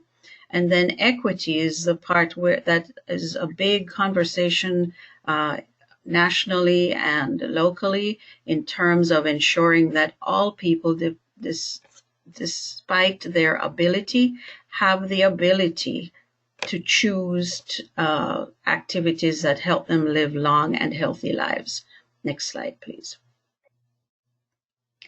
What we have missed in the time period is that there is a connection between health and food access. And Dr. Aisha Johnson went through much of that discussion. So I'll just go to the next slide because we want to talk about the connections there. And that's where we started our little journey. To understand the connection between health, transportation, and access to all the other things that help us, including our food environment, we at the MPO, with the advice of our partners, created a health atlas. And the health atlas began to show examples of where we are not so successful in terms of health, environment, transportation, food, emergency preparedness. We seem to have some areas in our community that where all of them come together with very poor outcomes. Next slide, please.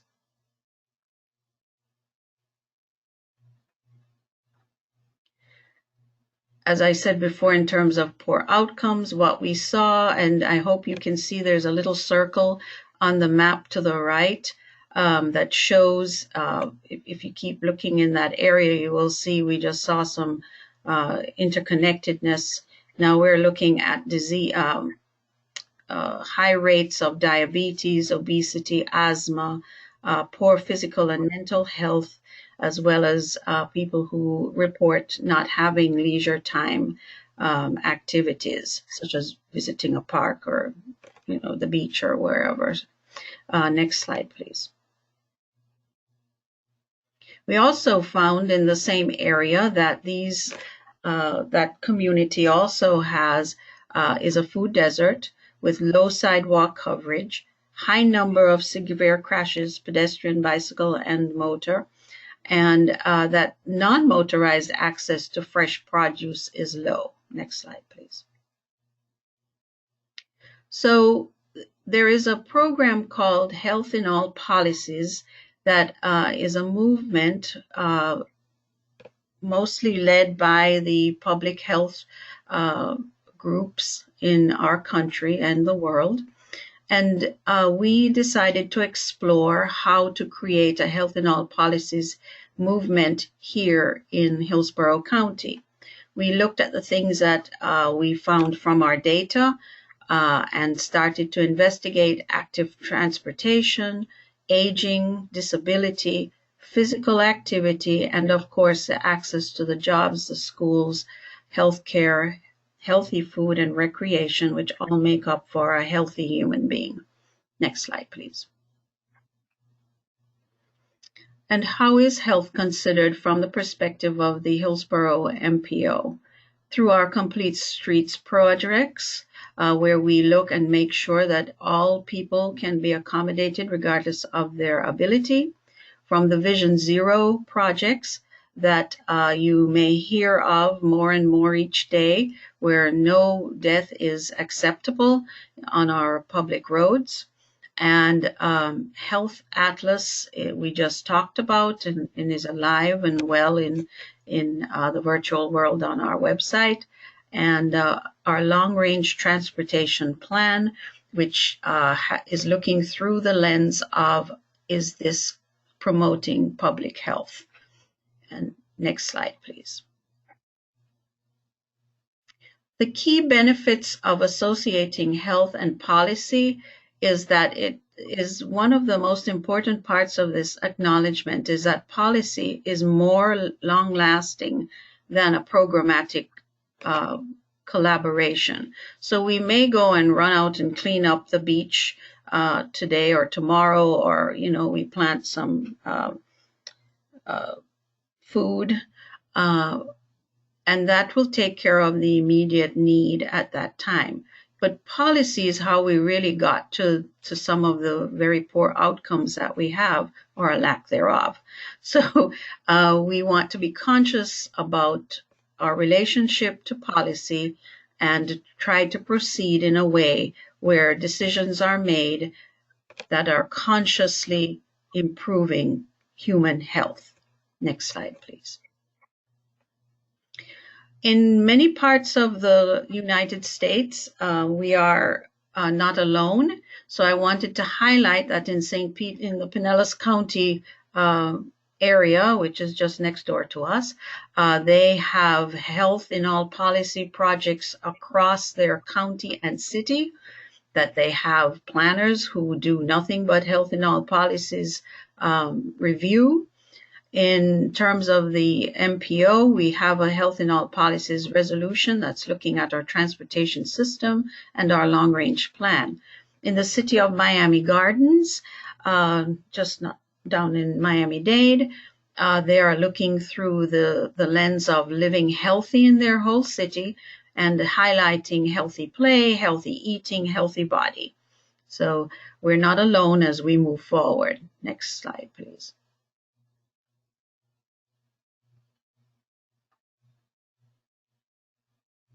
The city of Tampa is about to adopt in the next month policies in their Tampa comprehensive plan, the livable city, I think that's what it's called. Anyway, that promote health.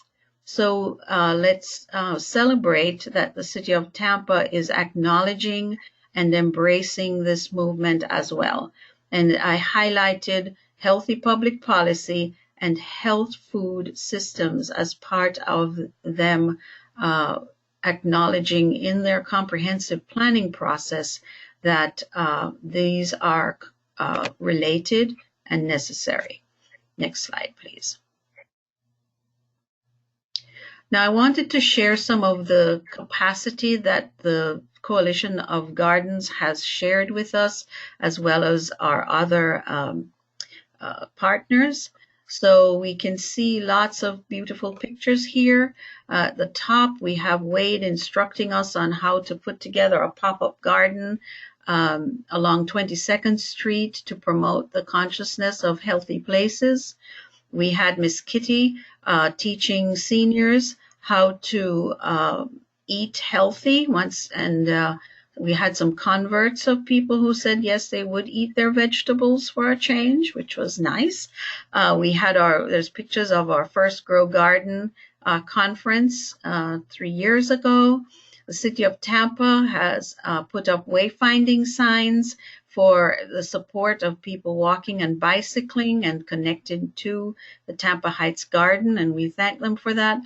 And we also had Aetna, which is the health insurance company underwriting our Garden Steps project, came and visited and video recorded children learning about healthy food and eating healthy food at the Tampa Heights Garden. Next step, please.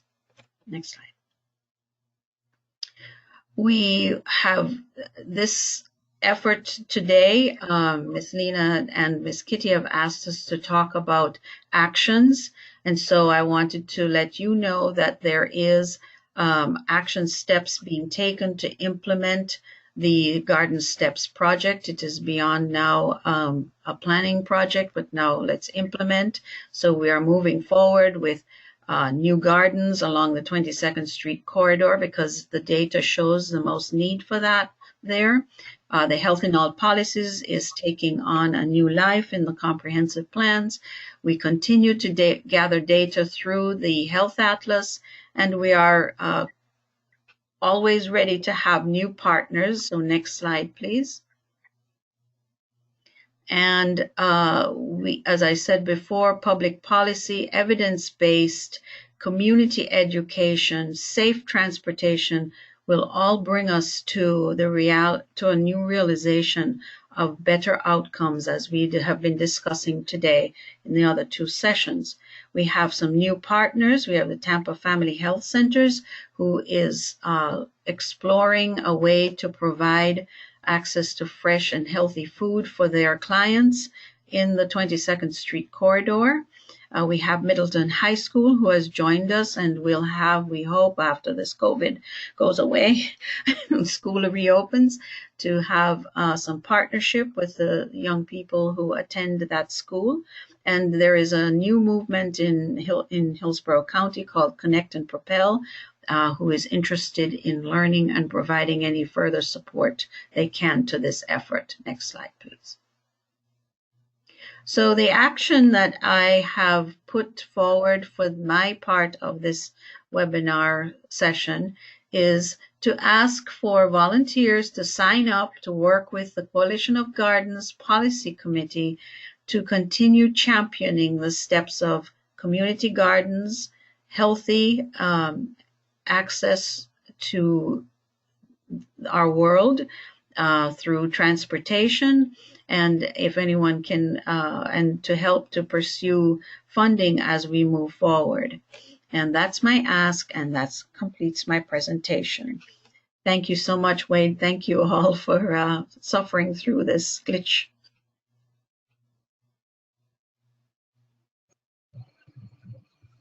Thank you very much, Michelle. I wasn't sure if Tony has gotten on board. Yes, I am on now. Thank you so much. Are you all able to hear me? Yes. Thank you. Please forgive me. I did have some technical difficulties. I'm with you now, and I did have the opportunity to hear Michelle's entire presentation. Thank you so much, Michelle. For those who are listening in with us today, I'd like to just take a quick moment to introduce myself. I'm Tony Young. I'm the facilitator for today for this segment of the 3rd Annual Grow Community Gardens Annual Conference, and I'm so happy to be here at last in voice, if not in image, with you all. I am a former communications consultant and founder of Young Editorial Group. That was my past life. In my new life today, I'm a doctoral candidate at the University of South Florida, where I'm conducting research that bridges my past knowledge and experience in communication with community, sustainability, and global citizenship. So I'm happy to be amongst these passionate advocates for community and health and wellness today. Our next speaker is Ms. Lena Young Green. Lena Young Green is a longtime community activist who resides in Tampa, Florida. She's worked at the Florida Legislature's House of Representatives and Florida Senate as Chief Legislative Aide for nearly 20 years, as she assisted in passage of many laws and state policies for community improvement, which is particularly relevant to what we're doing today. She's dedicated many years to assisting and enhancing the quality of life for citizens and has served as a member of the Citizen Advisory Committee with Hillsborough Planning Commission, as well as comprehensive planning and others. She's worked with the Planning Commission to create the Tampa Heights Neighborhood Plan, which was the first in the city of Tampa to be ratified by Tampa City Council and then subsequently signed by the mayor. She's a founder of the award-winning Tampa Heights Community Garden, yay, and co-founder of the Coalition of Community Gardens Tampa Bay. And so we are happy to have our next speaker again. Welcome, Ms. Green. Hello, everyone. Thank you for attending our conference. I am really happy about where we are right now because it's a new era and we are trying new things and we are tolerant of the technical issues that we've been going through, but I think we are having a really, really successful day. My area of focus is talking about why, how, and when. Michelle and the other speakers today were really efficient in discussing why we are doing what we're doing. And Michelle's presentation particularly highlighted the connection between what we're doing on the ground. I think about Kitty and talking about the in the sand, in the ground activities, but sometimes we have to go from the ground, go up to the top to get the ground even better.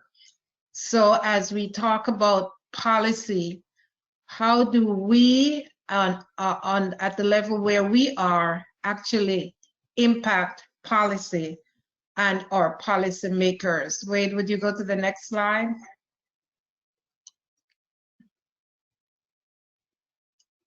So just listening, going back to what Michelle talked about, we understand why it is important. She's connected the dots of the impact of policy on actual results and showcased how important that piece is. Now we want to take it on ourselves, us ground level folks, our community-based organizations, our grassroots efforts, and our partners. How do we talk to the elected officials and those who administer policy? Well, first of all, we want to become knowledgeable enough ourselves, and this morning's session certainly highlighted a lot of that. And we want to be able to share that knowledge. So one of the things we're looking to do between this conference and the next one is to build on our knowledge base.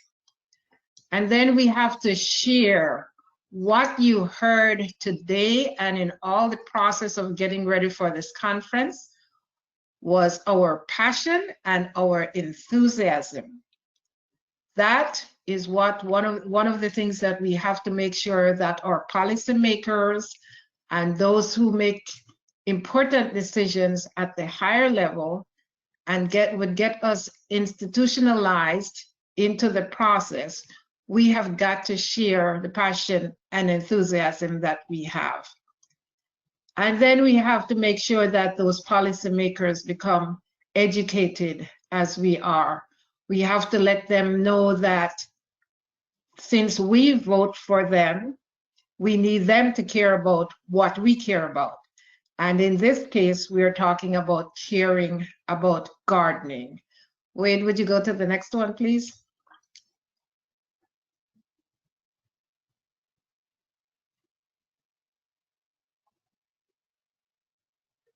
Okay, while he is working on getting us over there, I'll keep talking. So. Pardon me, the new slide is up.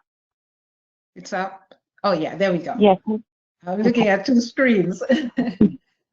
So let's talk about what do we do from the grass levels going up to the policymakers. There are some bullets there that you could read.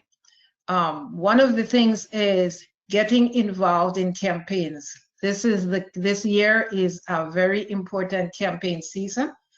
And even with the challenges that we're facing with social distancing, we have to figure out how to connect with those candidates who are running for office and share with them how important gardening and food needs are. In fact, in this era, it's even more important that we share that information, because as we deal with food shortages and families who cannot get out to purchase food and those who have lost their jobs, gardening and having our own source of food, as Dell will talk about, is very, very important. So let's connect with these candidates and make sure that they understand that these are important to us. We want to invite candidates to our event and make sure that they, again, learn about the importance and the very much needed area of food and gardening. And then we want to provide support or share interest with them. And then we want to be sure that we keep them involved and informed about what we're doing. If we look at the picture on the right, I wanted you to know that there were 2 candidates for office that came out and participated with us that day. They were running for office and they were interested in gardening, but also wanted to be a part of what we were doing. Today, 2 of those volunteers that work there, one is our city council person, and one is at the Florida State of Representatives level. So by those actions and making sure that they're invited and a part of what we're doing, you could see right now today, we could pick up the phone or walk into their offices and say, okay, you did this with us. You were interested. You are part of what we are doing. You're a policymaker now. Now we need you to work with policies. So that shows clearly some of the things that we could do and the results of them. And then show up after election. After election, do not let them forget that we were involved and this was an interest for us. If you do, policymakers have a lot of things coming at them, and so they do need to be reminded, and we need to be at the doors and in their offices.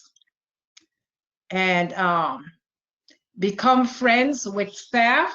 I know a lot of people focus on the elected officials themselves, but as a former staffer, I will let you know that staff has a large amount of influence on the elected officials, and they could help to ease the process and get you towards what we want to achieve even faster. Next slide, please, Ray.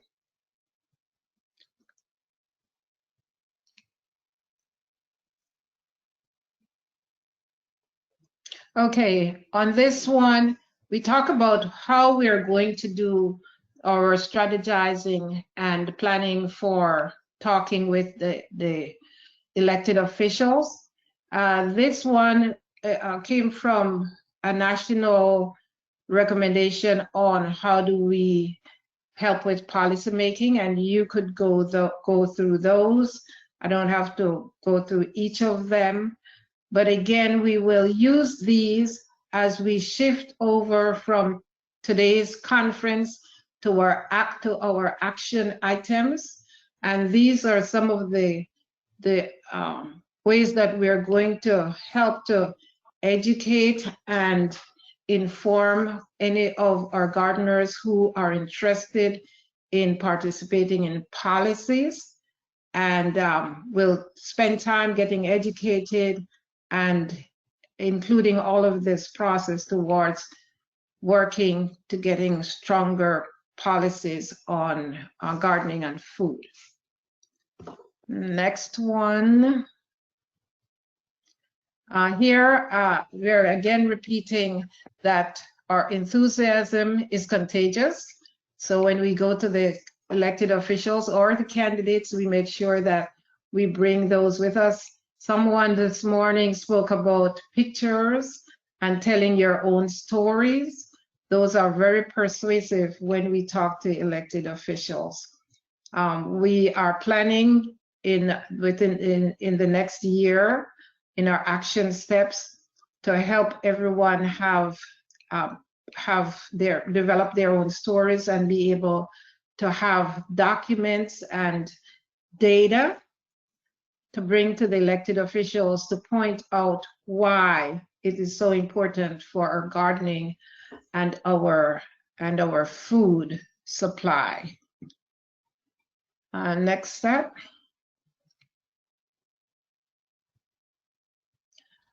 Here, I'm coming towards the end, and we are only highlighted here our different groups as we are developing. You heard Michelle talk about Garden Steps and our connection to the Coalition of Community Gardens and involvement in those pieces. Our follow-up step that we are also planning to implement is getting an umbrella of Healthy Hillsborough Alliance, where we have organizations, governments, businesses, individuals, where we could speak to policymakers as a big group and calling us an alliance, and being able, after we're educated and ready, to have members of the coalition reach out to elected officials in whatever capacity they can and they have, and therefore will make a bigger impact in addressing our food and our gardening and the needs of our community. The last slide simply has some references where we could look at. We will use some of these for our education sessions, for preparing us to talk to elected officials and to strategize as we move forward after this conference is over. That is my presentation. I hope my time was okay. And thank you so much for giving me this opportunity to share. Thank you, Lena. Your timing was perfect. So I'm looking now, moving forward, our next speaker would be Dr. Del Deschamps.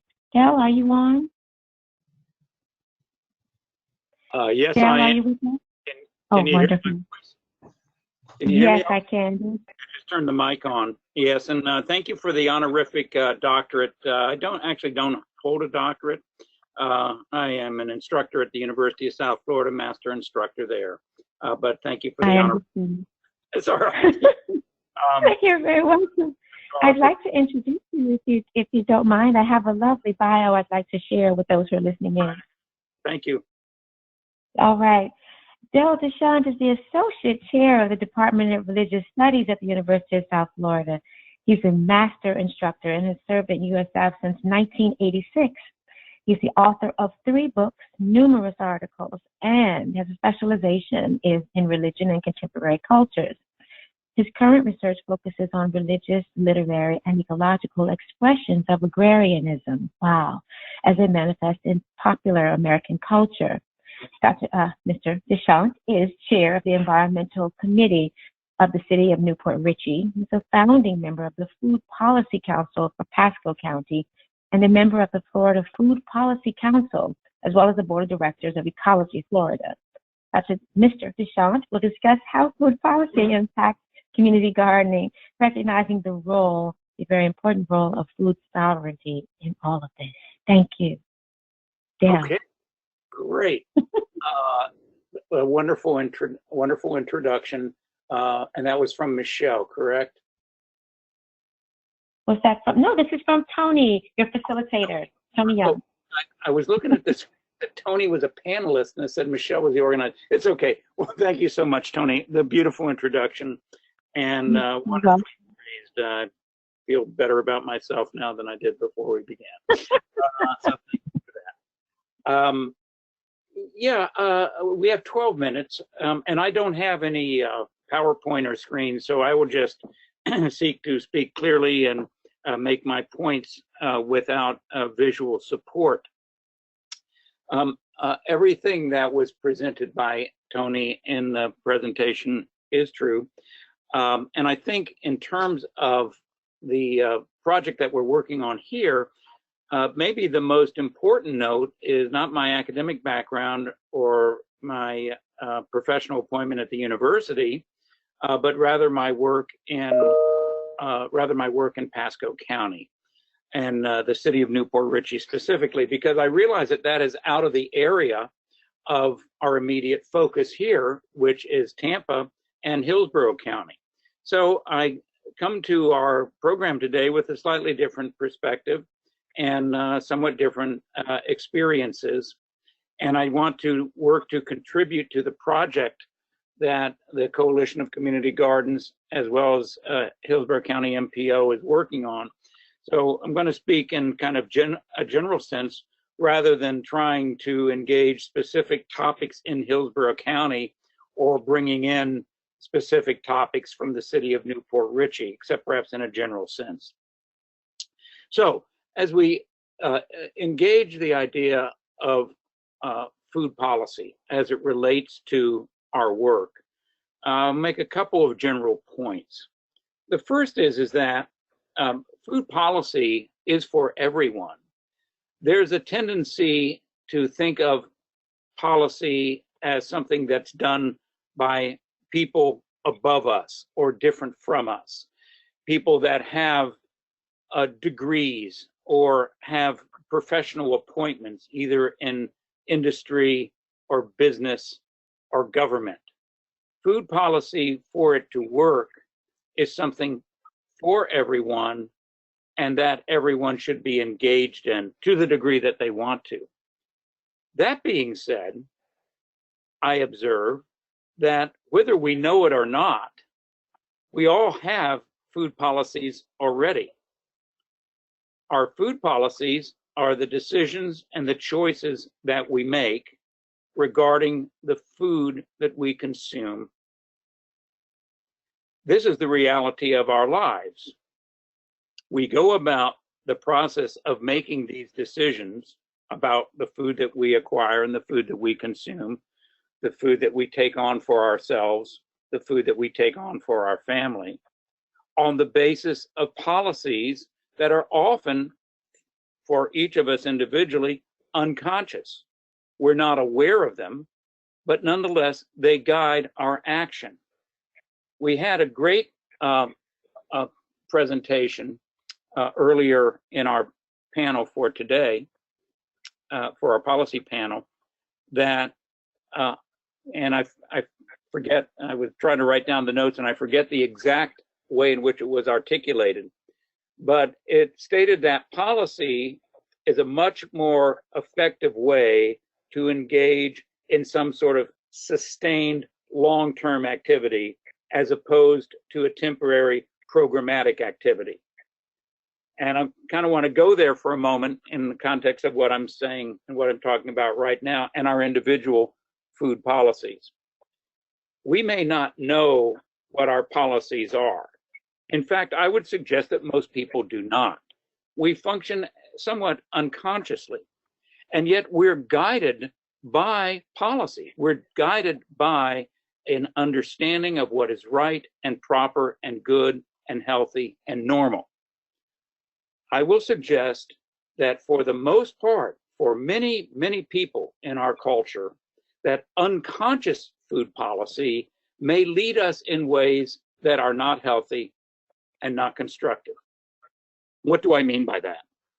What I mean by that is that food policy, as it exists right now for the great swath of the American public, is not established by ourselves consciously or even by local government.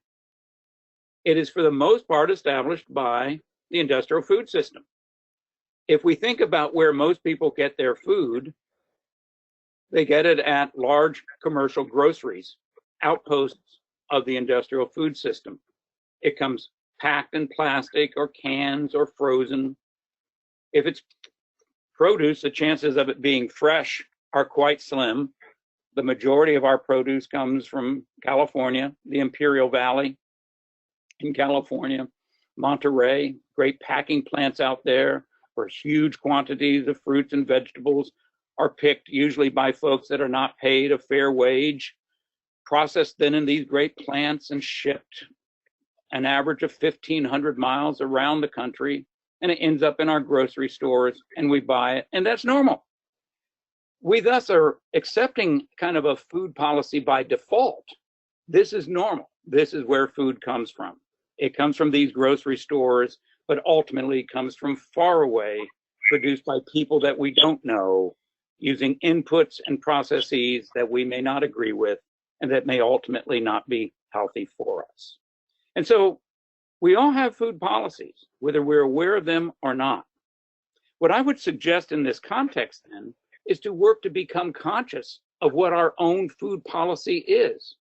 I would invite everyone that's listening, and hopefully that our program will go up online and it will be available to others, because our previous presentations have been just terrific. And I hope I contribute something, but hopefully this goes up online. I would advocate and suggest that each of us, everyone who's listening now or in the future by way of the recording of this, take a moment and consider what exactly their own personal food policy is. Do we want to have food that is locally grown? In which case, then choices need to be made to implement that policy. Do we want food that is fairly priced and accessible?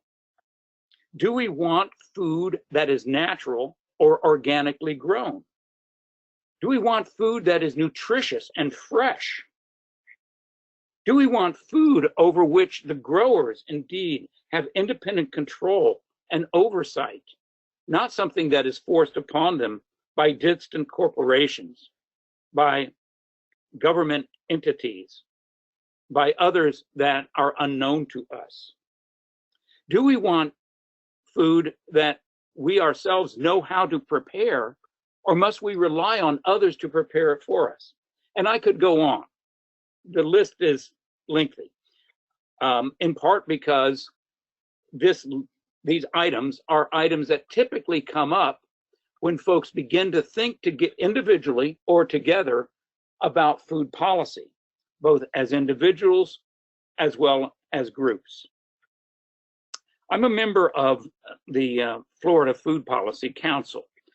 And I would invite everyone listening, or either live or by recording, to consider visiting the Florida Food Policy Council website, where there's abundant information about food policy in the state of Florida, as well as in the regions around the state of Florida.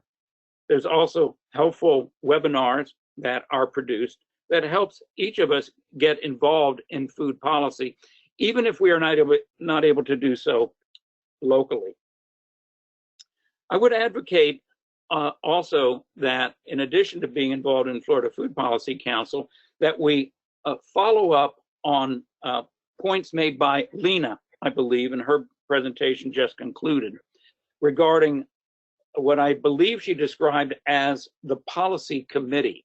And I believe this is the policy committee that's associated with the Coalition of Community Gardens and activities that are going on in Hillsborough County. That would be great, important, necessary. If and when you do get involved in that policy committee, come to that committee prepared with your own food policy. Going back again to what I had said earlier about getting together a list of what are the important considerations for you personally, that you could then bring to others for their consideration as well. Because chances are, the items that you feel passionately about as important parts of your own personal food policy may well be ones that others would like to know about as well, and that others may work to implement in a larger food policy for a community, for a neighborhood, a region, a religious community, maybe an entire city. Items that I said before: do we want locally grown? Do we want fairly priced? Do we want easily accessible? Do we want organic? Do we want nutritious? All of those items that I had mentioned before that you can hear again if you listen to the tape. And also again, to footnote that and to reiterate once again, those are items, topics and considerations: locally grown, fairly priced, easily accessible, organic, nutritious, and so on, that are not characteristic of the industrial food system or the food that we acquire at large-scale commercial growers. For the most part, to get food like this, we have to do it ourselves through local systems, through what's called food sovereignty, through each of us taking the initiative to take claim over our food, to take claim over our own communities, to take claim over our neighborhoods, to take claim over our food. This is challenging to do in the systems, with the systems that we currently are faced with, where it's normal, normative, and routine to acquire food through purchasing it through corporations, supermarkets, chain stores, and the like.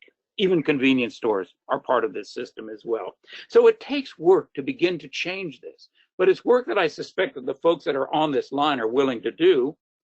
And I suspect that folks that may pick up on this recording in the future may be willing to do. So start with yourself. There's a great expression: think globally, act locally. I'm going to change that. I'm going to suggest that the better phrasing should be: think locally, act locally. Think locally, act locally. What's going on where you are? If we want locally grown food, let's start growing it. If we want fairly priced food, let's make that happen through what we grow ourselves. If we want easily accessible food, make it accessible. I love the images that I saw on the screen of the community gardens. Our work over here in Newport Richey is remarkably similar to what you're doing too. I could have shared many images of folks gathering together to grow and to share food. But it does take a community effort.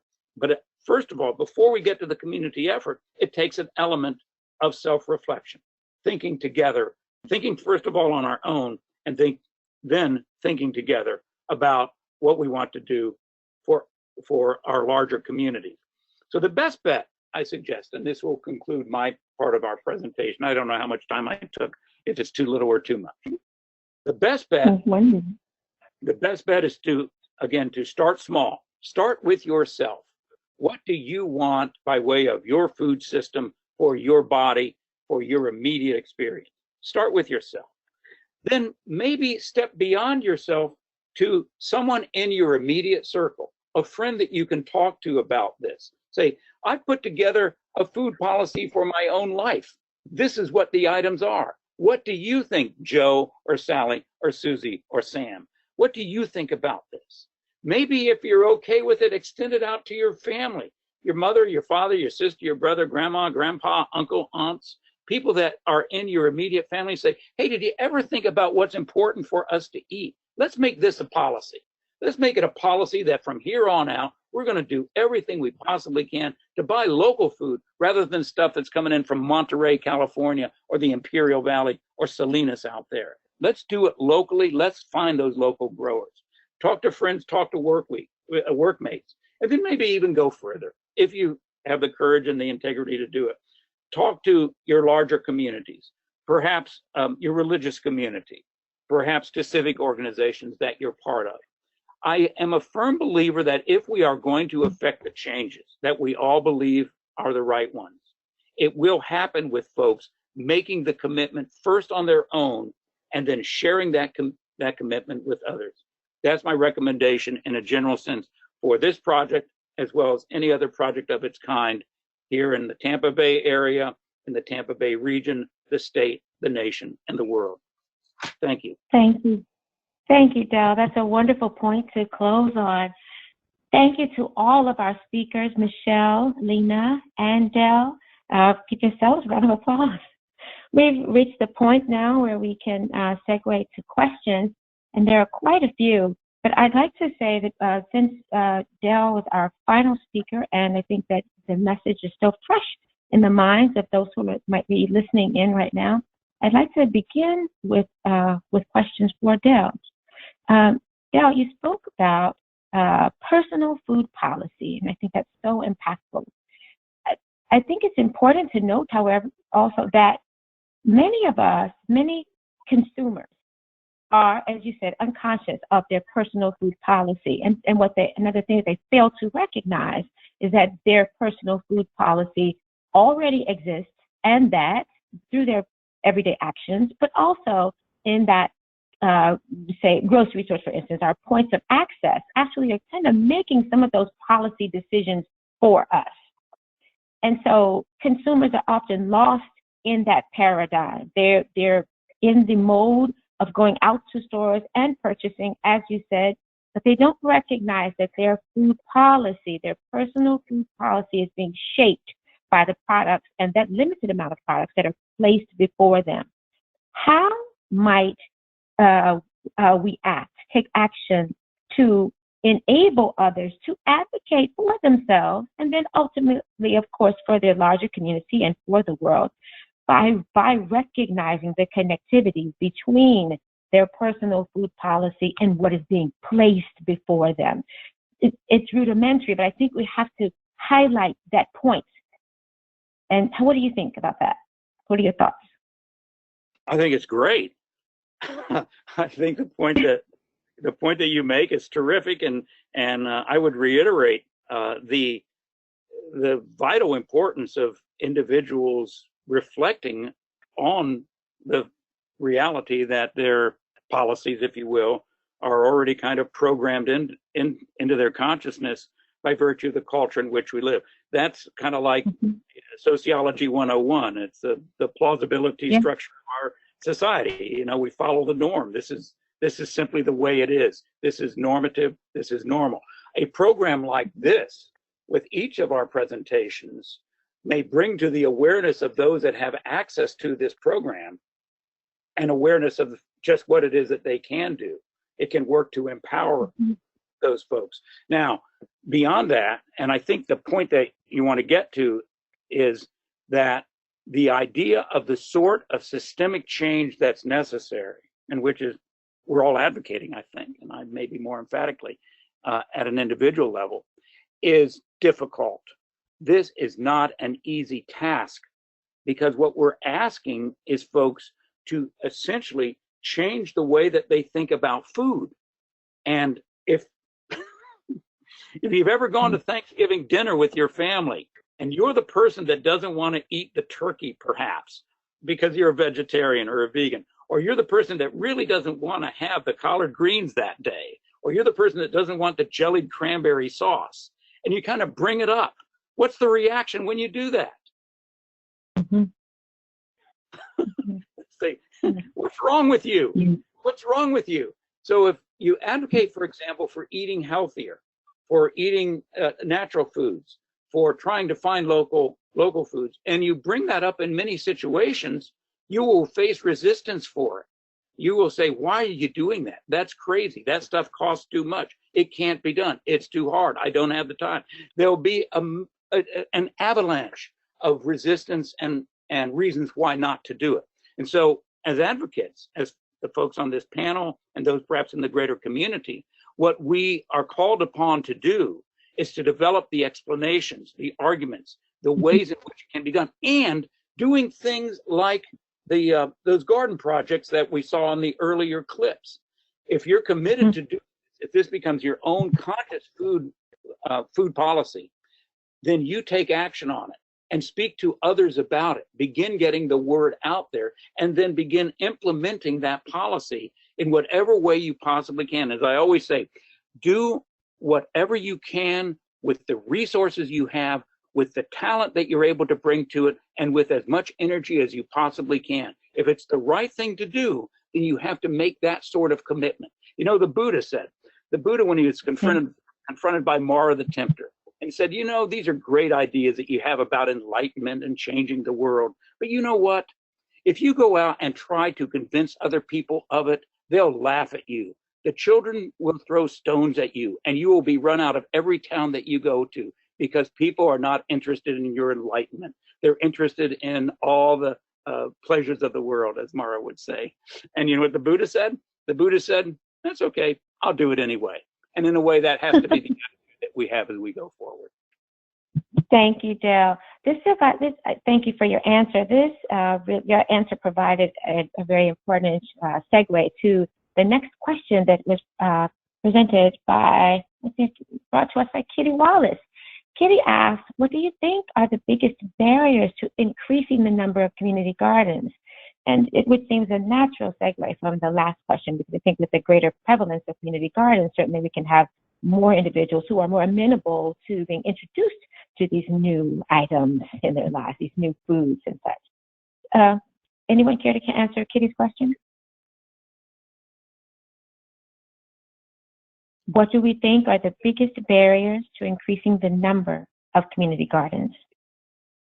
I think I'll start off because I was not a community garden person until I started this Garden Steps project, and I was spending a lot of time in a community garden, and I went, okay, let me try out this thing and see what it's all about. I think there are many things that go towards discouragement of community garden establishing. One of them is time.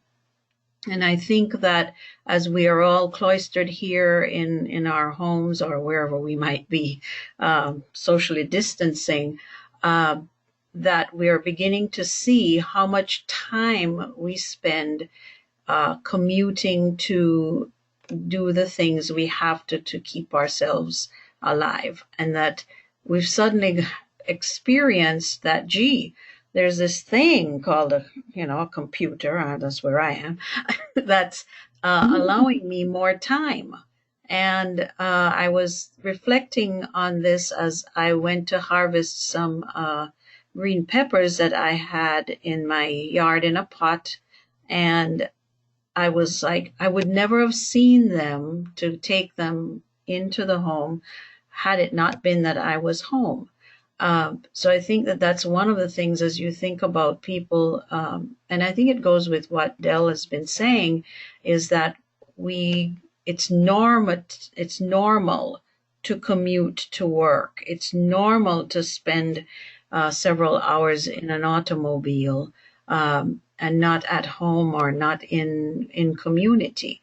So that's one of the reasons, I think. The other is, and I think Lena should talk more about this than I, but I have heard her refer to the fact of people forgetting how to grow their own food.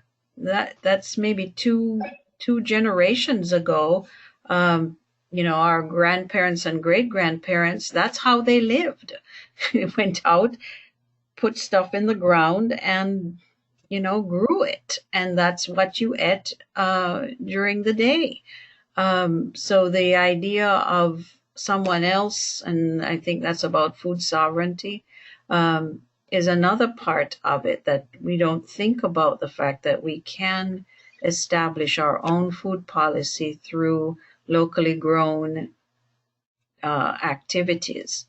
And then there's all the others that the resource people talked about this afternoon, I should say this morning, about, access to water, access to land, access to seeds. I mean, there's a whole bunch of other stuff, infrastructure that's necessary. But I think that those two, because I know I tell Miss Kitty often that I'm a very poor community gardener because I don't have the time, but I'm getting that time, and I'm really appreciating how much time I do spend somewhere else and not taking care of my own food needs. So that's what I would add to that. So if you wouldn't mind, I'll add another perspective to that also. When we talk about some of the poorer families, they are just struggling to get by. We in Tampa Heights are building a new facility and replacing an old, long-time convenience store. We purchased the store with all the stuff in it in order to get ahead of anyone else bidding ahead of us. And so we inherited all the merchandise and food supply that were in that store. It included having fish that when we looked at the label, the fish said that it was preserved, I think, by carbonation. And then we went to the other grocery store and found that the fish were not prepared that way. But families that didn't have transportation went to that store and purchased whatever was in there, which had absolutely no fresh vegetable, no fresh fruit. And so one of the barriers we could tell is having those food available to families in a convenient way where they could actually purchase them reasonably and without too much effort. And so as we look at how do we address that, I know Monica talked this morning, I loved her term of walking out your gate and stumbling over a community garden. That I hope becomes one of the solutions that we end up with at the end of the day in our efforts together. Thank you, Michelle and Lena. I'd like to add here, note that this, in terms of policy, I hear repeatedly that there is an absence of connectivity between generations and the generational knowledge that gets lost due to a lack of intergenerational communication. I wonder if we might not want to consider the value of intergenerational communication as a policy measure that would help to educate our younger people, our younger generation, on things as simple as propagating plants, finding out what quality food looks like, tastes like, smells like. Many don't know, and lack sometimes the sensibility to inquire. And so I submit this as a question to the panelists.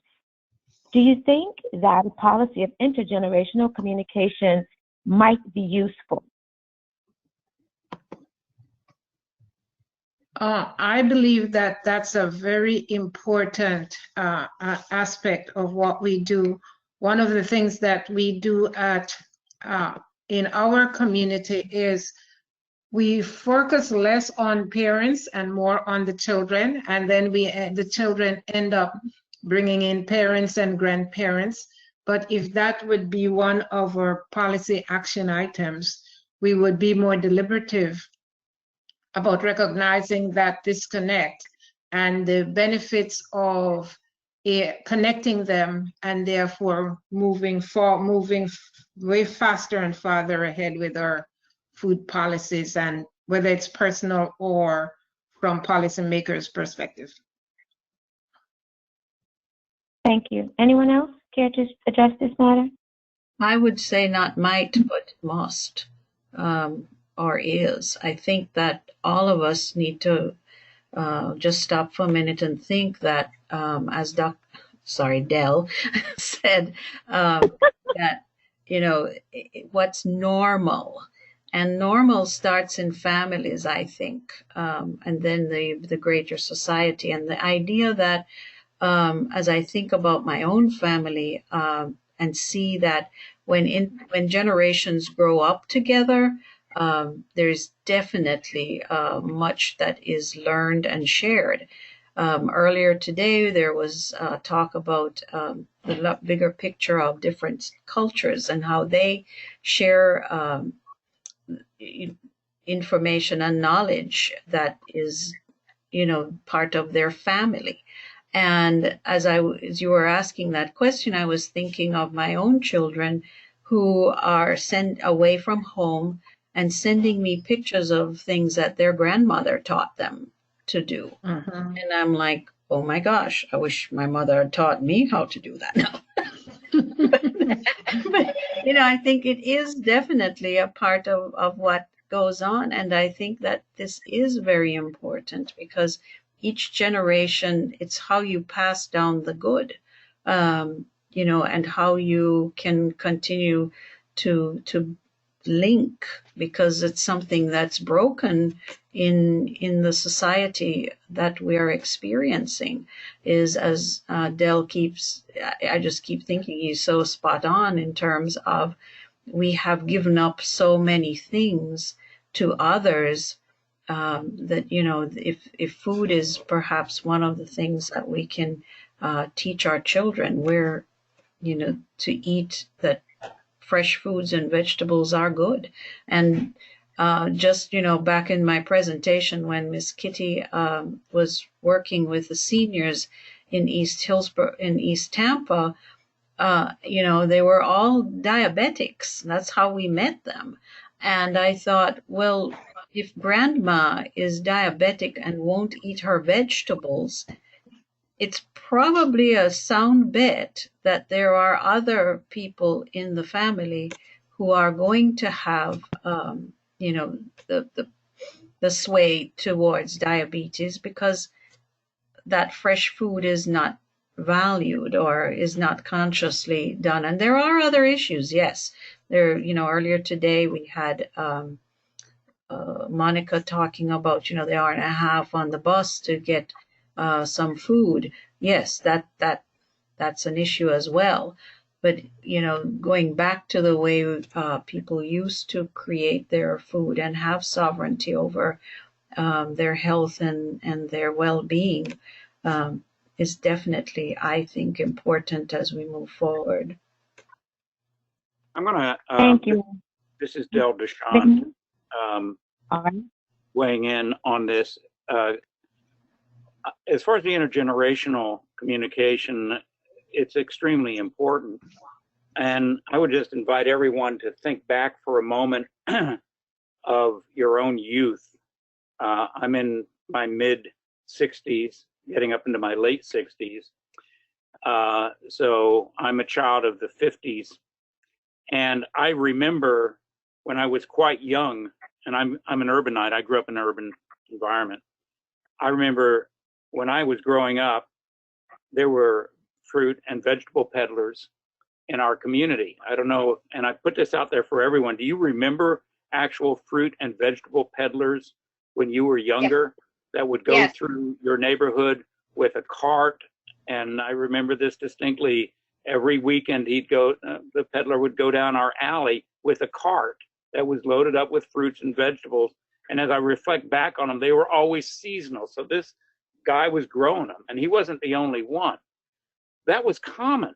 But now as you think about it today, just how uncommon that is, that in order to get back to that kind of world, that kind of experience, we have to work to recreate it. So I think it's challenging to some degree to find the generation before us that has the kinds of experiences. My mother grew up on a farm, and as I think back to when she grew up, as of 1920, the 1920 census was the first year when the majority of Americans did not live in a rural area.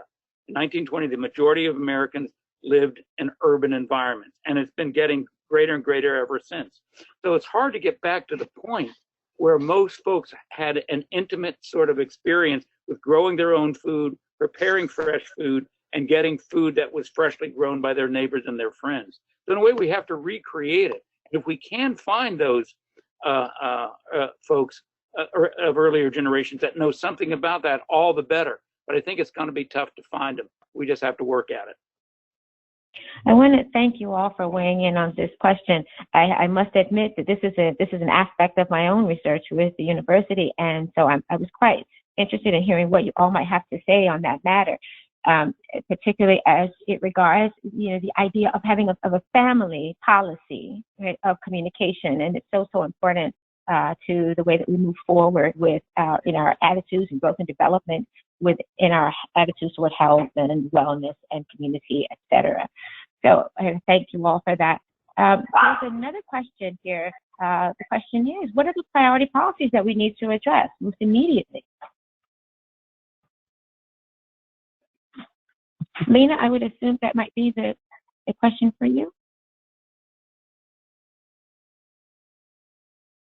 Sorry, I muted and had to take the time to mute. Yes, that's an important question, Tony. And one of the things we are going to do just before we hang up, which we have 10 more minutes to go, is we want to talk about what are our next action items. And I will introduce a process that we expect to happen between this conference and our next conference. So if we could get to finishing with the other questions, then we'll circle right back to that. Absolutely. We have just one additional question, or more so a statement and followed by a question. The question reads, it sounds like we have, or that we need an analysis of our current food policies, an analysis. Is there someone collecting that information? And that was the final question on the board, which also sounds like something we might wind up addressing in the next segment. But if you'd like to answer it now, we have just a minute or so. Okay, hearing you. Yeah, go ahead, Joan, please. Can I ask Del, since he's much more aware of what the Florida Food Policy Council is doing, is the Florida Food Policy Council a place to look for some information that they're gathering about our current food policies in Florida, or what is that possible?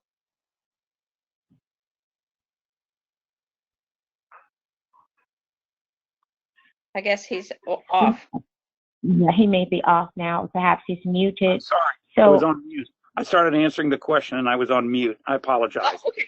Here's a quick answer, all right, because I know we're getting short on time. Yes, the answer is we yes. only have just 1 minute. Okay, Florida Food Policy Council is looking for volunteers to assist in a large-scale data gathering operation that is seeking to collect information on food policies around the state. So yes, you can contact Florida Food Policy Council for that, and we do have some papers that are coming out on that. Thank you. Thank you. Thank you so much, everyone. All right. So, I'm sorry? No? All right. Just to summarize, or really quickly, I would like for the panelists and those listening in to note that this third annual conference sort of marks a point of departure from past conferences, which were certainly quite successful, but they were lacking in just in a very simple but important way. We didn't come away with an action plan. This time, we intend to address that matter by developing a roadmap for how we move forward. In the next segment, we'll dedicate just a few minutes to Lena, who will address the steps toward our next steps and discuss that potential development of that action plan. Lena? Okay, thank you. I'll do this quickly. As Michelle talked about, we are transitioning garden steps and connecting with our community garden.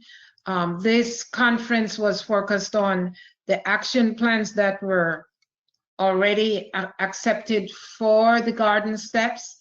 Michelle also referred to funding sources, which is going to be another part of our action in between our two conferences, 2020 and 2021.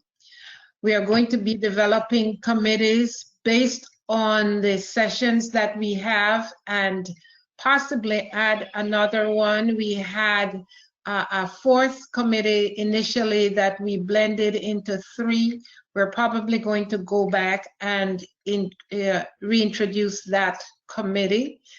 And then next we are going to ask each person that have been on this conference today and members of our gardening committee, our gardening community at large, to please commit to joining one of these areas of interest. We've talked about several things today, and that means that some people would be more interested in one and are less interested in another one. If we could get our gardeners to select one of these areas that they're most interested in and feel like they could bring their enthusiasm and commitment to that, we want to be able to have those groups work and move forward with their action agendas. We want to identify leaders and volunteers who are going to lead those committees. And those committees would be charged with pulling out the information from the conference, from previous meetings, from previous communications on identifying their own action steps within those areas. And we will look to be implementing, at least some of them may just be initially implementing in 12 months. Some of them are going to be moving way faster than the next 12 months, but we expect and would like to have those groups having their process moving, starting to be implemented. And finally, aside from our regular roaming quarterly garden meetings, coalition garden meetings, I am going to suggest that we develop workshops within the different areas of interest. I'm calling committees for right now, that then would be working on the process that I just described. There's one more aspect that we want to come out of Garden Steps Coalition of Community Gardens is to create something that's similar to what Miami is doing, something called the Healthy Hillsborough Alliance, which is more of an attempt to have us all under one umbrella and be able to join with what other counties are doing. And as a body, not only do we have each county having their own, whether they call it alliance, coalition, or council, when we start talking to policymakers now, we are a strong group that have soldiers on the ground and able to make real impact on the policy makers level. So those are some of the things that we're looking to come out of this meeting with. We, our core group, are going to get together and go through this, our recording for our conference today, identify the points that have come out, and we're going to get together as the coalition and work through these different areas that I just highlighted. Thank you so much. We sure appreciate all of you all, and we have a lot of work to do. Thank you, Lena. Yeah. All right. Yeah. We are coming This is to a our close at this time. Kitty, Hello? this is Ardell O'Neill. One thing that has come to mind while I was listening to the policy talks is right now, to me, is a golden opportunity to get community gardens and personal gardens in, because as the COVID-19 things ease up, everything seems to be an emphasis on getting businesses going. And the reality is it's going to be a recession coming. And so is there people who, whether they be with the Metropolitan Planning Organization, the Garden Steps, or the Florida Garden Coalition, who are part of or have input in to those people, those groups that are planning the, shall we say, recovery or the reopening that we're doing? That to me would be an action plan to start right now. Wow. Panelists, Great idea. panelists, as it is 3:29 p.m. at this time, I recognize this is a very significant question, but are we prepared to answer it at this time, or would you like to table this matter for the upcoming quarterly meeting when we'll look at potential committees? Well, seeing that we have 1 minute to answer it, it might be hard, but the point is well taken. And there's a tremendous amount of resources right now that's going to businesses, that's going to educational institutions, and there's very little that's going into community gardens and community urban agriculture. Most of the money going to the big operators is not going locally. So there needs to be advocacy for that. There needs to be folks that can step up and make the case. We definitely want to take that into consideration, Ardell, and see what we're having a core group meeting in about a week or so, and we can see what we can come up with as a strategy around that. That would be what we were doing with all the feedback that we got in this conference.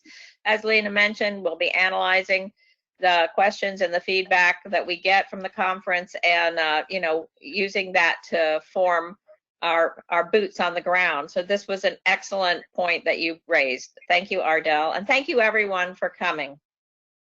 Thank you to everyone. We have come to a close at this time. If you'd like to try and squeeze in a quick summary or closing, Ms. Kitty and Michelle, you have the floor. Go ahead, Michelle. I'd just like to thank everyone, especially our web support, Wade Reynolds and Chris English, Wanda West, for being here today and really helping out. So you can see that the web still has some work to do in it. So thank you all. Thank you, Wade. Thank you, everyone. Have a great weekend. We'll be back in touch. Have a great weekend. Bye, everyone.